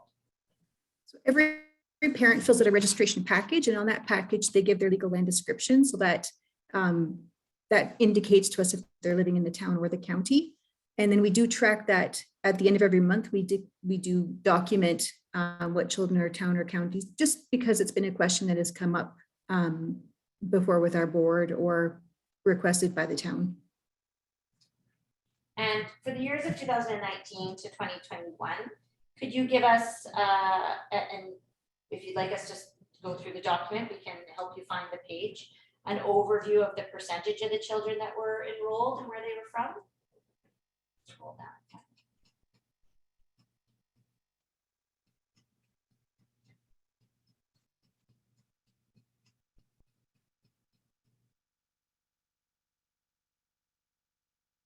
So you said you prepared this. Is this an accurate representation of the enrollment percentage?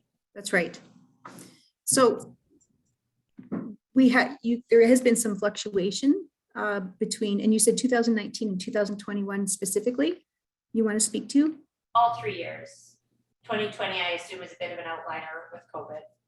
Right, with the closure. And this, so we went from seeing, as low as 32%, I believe, all the way up to almost, I can't see the bottom of the page, but I believe in August of this year, yeah, we were up to 46%. Yeah.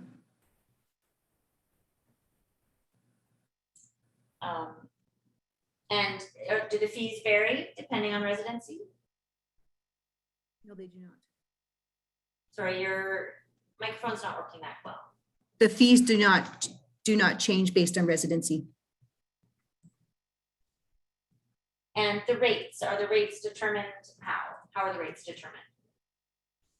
Currently, rates are broken down by age category. So our youngest children are paying a little bit higher rate simply because the ratio of staff is less children to a staff member.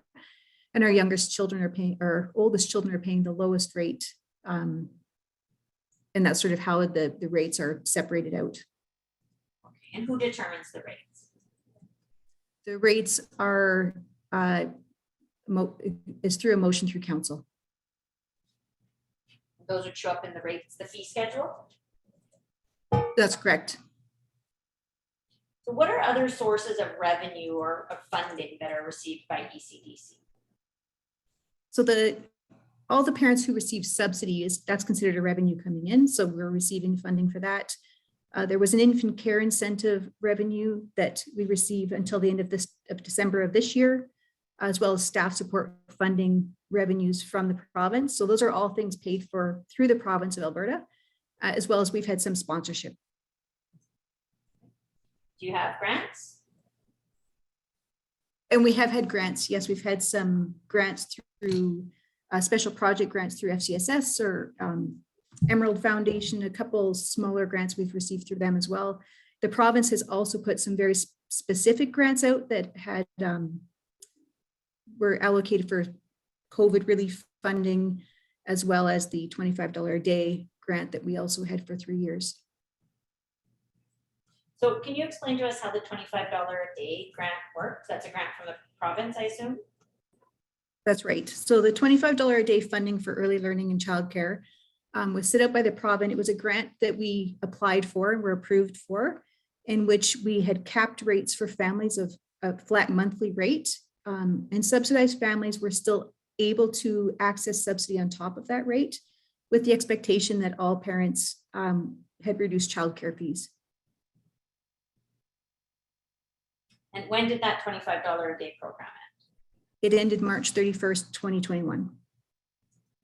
And has there been a similar provincial replacement of that program? Not that has been initiated or started yet. So what about the announcements that we're hearing at the federal level with respect to childcare subsidies? How will that play into things? That information is just coming out. The intention of that will be that parents should see a reduction of 50% of their fees in the year of 2022. And is the understanding that it would be the same way through a subsidy? Or a It'll be grant? through, it'll be two funding pools. There'll be an operating grant and a subsidy. So parents will be able to qualify for both, dependent on the number of hours that their child attends care, and it's also based on income thresholds and age. So we're just going to pull up the monthly financial statements for ECDC. Those are, that starts at document 83, which is for 2019. So have you had a chance to review the monthly financial summaries for ECDC? Yes. Okay. And maybe if we could just look here at an example, you've talked about user fees. So under the revenues, you talked about user fees. Those would be what parents pay you. Yes, what That's would, correct. okay, what's provincial grant ELC? So the provincial grant was the $25 a day funding, and it was basically set up that there was an allotment per month to cover the cost, the differential. So the government allowed us to charge parents $550 a month. That was their capped rate. And the difference from that to what they set as what they valued the fee per child space was paid out by the grant. And so oh, go ahead. I'm sorry? You mentioned donations as well. Yes, that's correct. So donations are monies that we have seen coming from sometimes residents in the community, other times from corporation. So salaries and wages, how many employees do you have? And maybe you could take us through the different employees you have.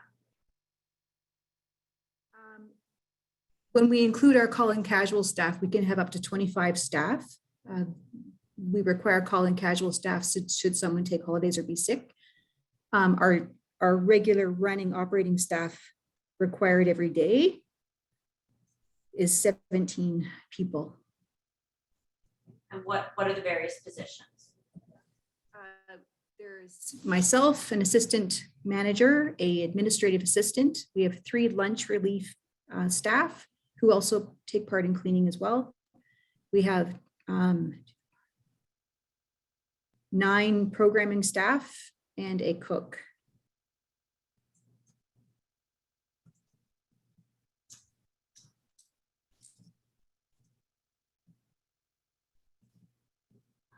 So you had mentioned that some of the provincial grants were to supplement wages and benefits. Would that be the ELCC grant and for wages and benefits that show up under expenses? The wages and benefits grant that you see for the ELCC was actually money that came specifically through that grant. They had special training that staff had to do while we were part of that program. So staff were required to do training for the flight curriculum as well as work with the GRIT program. The staff support funding that we get is paid out through salaries and wages. Just in the salaries and wages column itself, if they are included in there, the staff support funding. And I believe they're paid out of the salaries and wages. What would other expenses be, regular expenses at ECDC? Our biggest expense is groceries because we serve meals on site, programming supplies, cleaning supplies, maintenance. Our utilities, and the professional general services covers things like our janitorial cost, or any kind of training or professional development that staff do.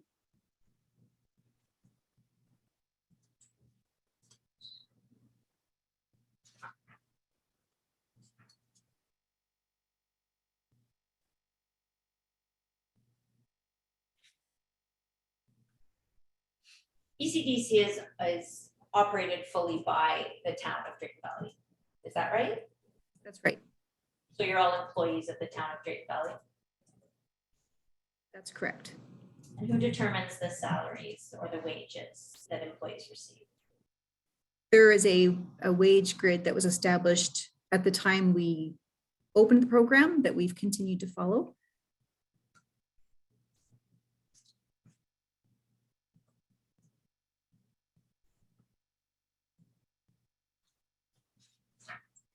Those are all of my questions for you, Ernest. So my friend, Mr. Wilson, may have some questions for you, and after him, possibly Mr. Arbitrator as well.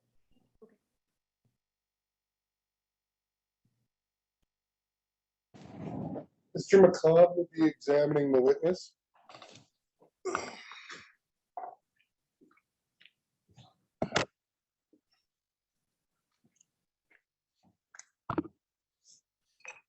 Hello, Ms. Taylor. Are you able to hear me okay? Yes, I am. Thank you. Now, you mentioned that the ECDC is a regulated space for childcare. And then you mentioned a number of day homes in and around Drayton Valley. Would those day homes be spaced out throughout the county? At this time, I believe the spaces are entirely in Drayton Valley, but the day home provider would certainly have the ability to open spaces throughout the county should someone be interested in operating one. Right, and that has been the case in the past? We had one day home in Breton when we operated the family day home agency at one point. Right, but there were other providers of day home services. As in private operators? That's right. I'm not talking about just these ECDC. I'm talking about all childcare facilities that are not connected to the ECDC. There's one family day home agency. I can't speak to private operators. Okay, you mentioned the Dragonfly The agency? Dragonfly Family Day Home Agency is a contracted agency with Child and Family Services. But non-regulated. Regulated would mean they're following the child care regulations, which is correct. They are. Okay. But to your knowledge, those types of facilities are still, parents would drop their children off in the morning? Am I right? Or whenever. The children would be supervised by responsible adults? Is that right? They're an You'll have approved day to home. answer. Pardon me? Yes, they're an approved day home. So they would take children in and watch them for the day. Right, and hopefully there would be activities set up for the children. Am I right? I haven't visited a day home in Drayton Valley, so I can't really speak to what they're offering the children. Okay. And the parents would pick their children up afterwards. Am I right? I would anticipate, yes. So it would be more a preference of parents whether they want to send their children to the ECDC or to another day home. It would be up to the parents where they choose to send their children, yes. Okay. And as a non-regulated space, to your knowledge, would those day homes be able to do 24-hour care? I don't have any knowledge of that. You're not sure whether a day home is able to provide 24-hour services where the child can stay overnight? I can't speak to that, no. Okay, thank you. Those are my questions. Ms. Becker Brooks, anything arising? 431, so we outperformed. It's always good to under-promise and over-deliver. So I have no questions either, Ms. Taylor. So thank you very much for attending and helping with the process, and you're free to go. Thank you.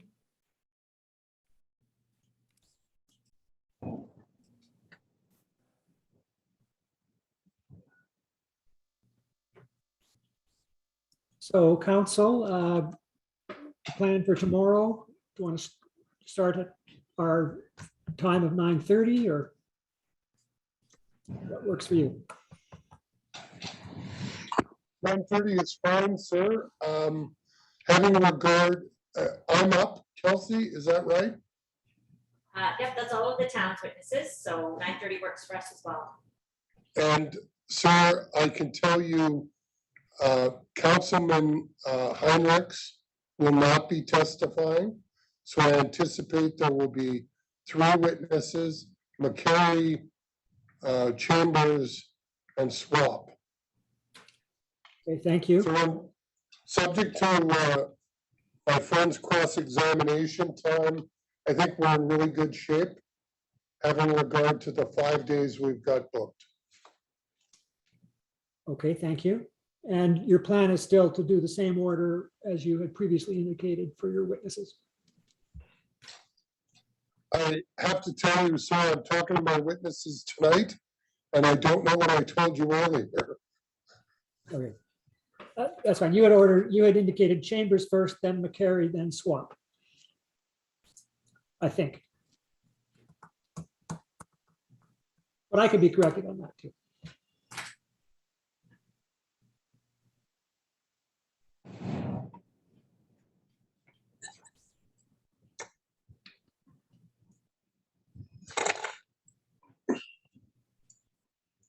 Is there anything else we need to do today, or should we adjourn for the day? I think we adjourn for the day, sir. I can tell you, I asked the court reporter for a copy of Ms. Thompson's transcript that I want to have in hand before we're arguing. And I believe I can get it Thursday night.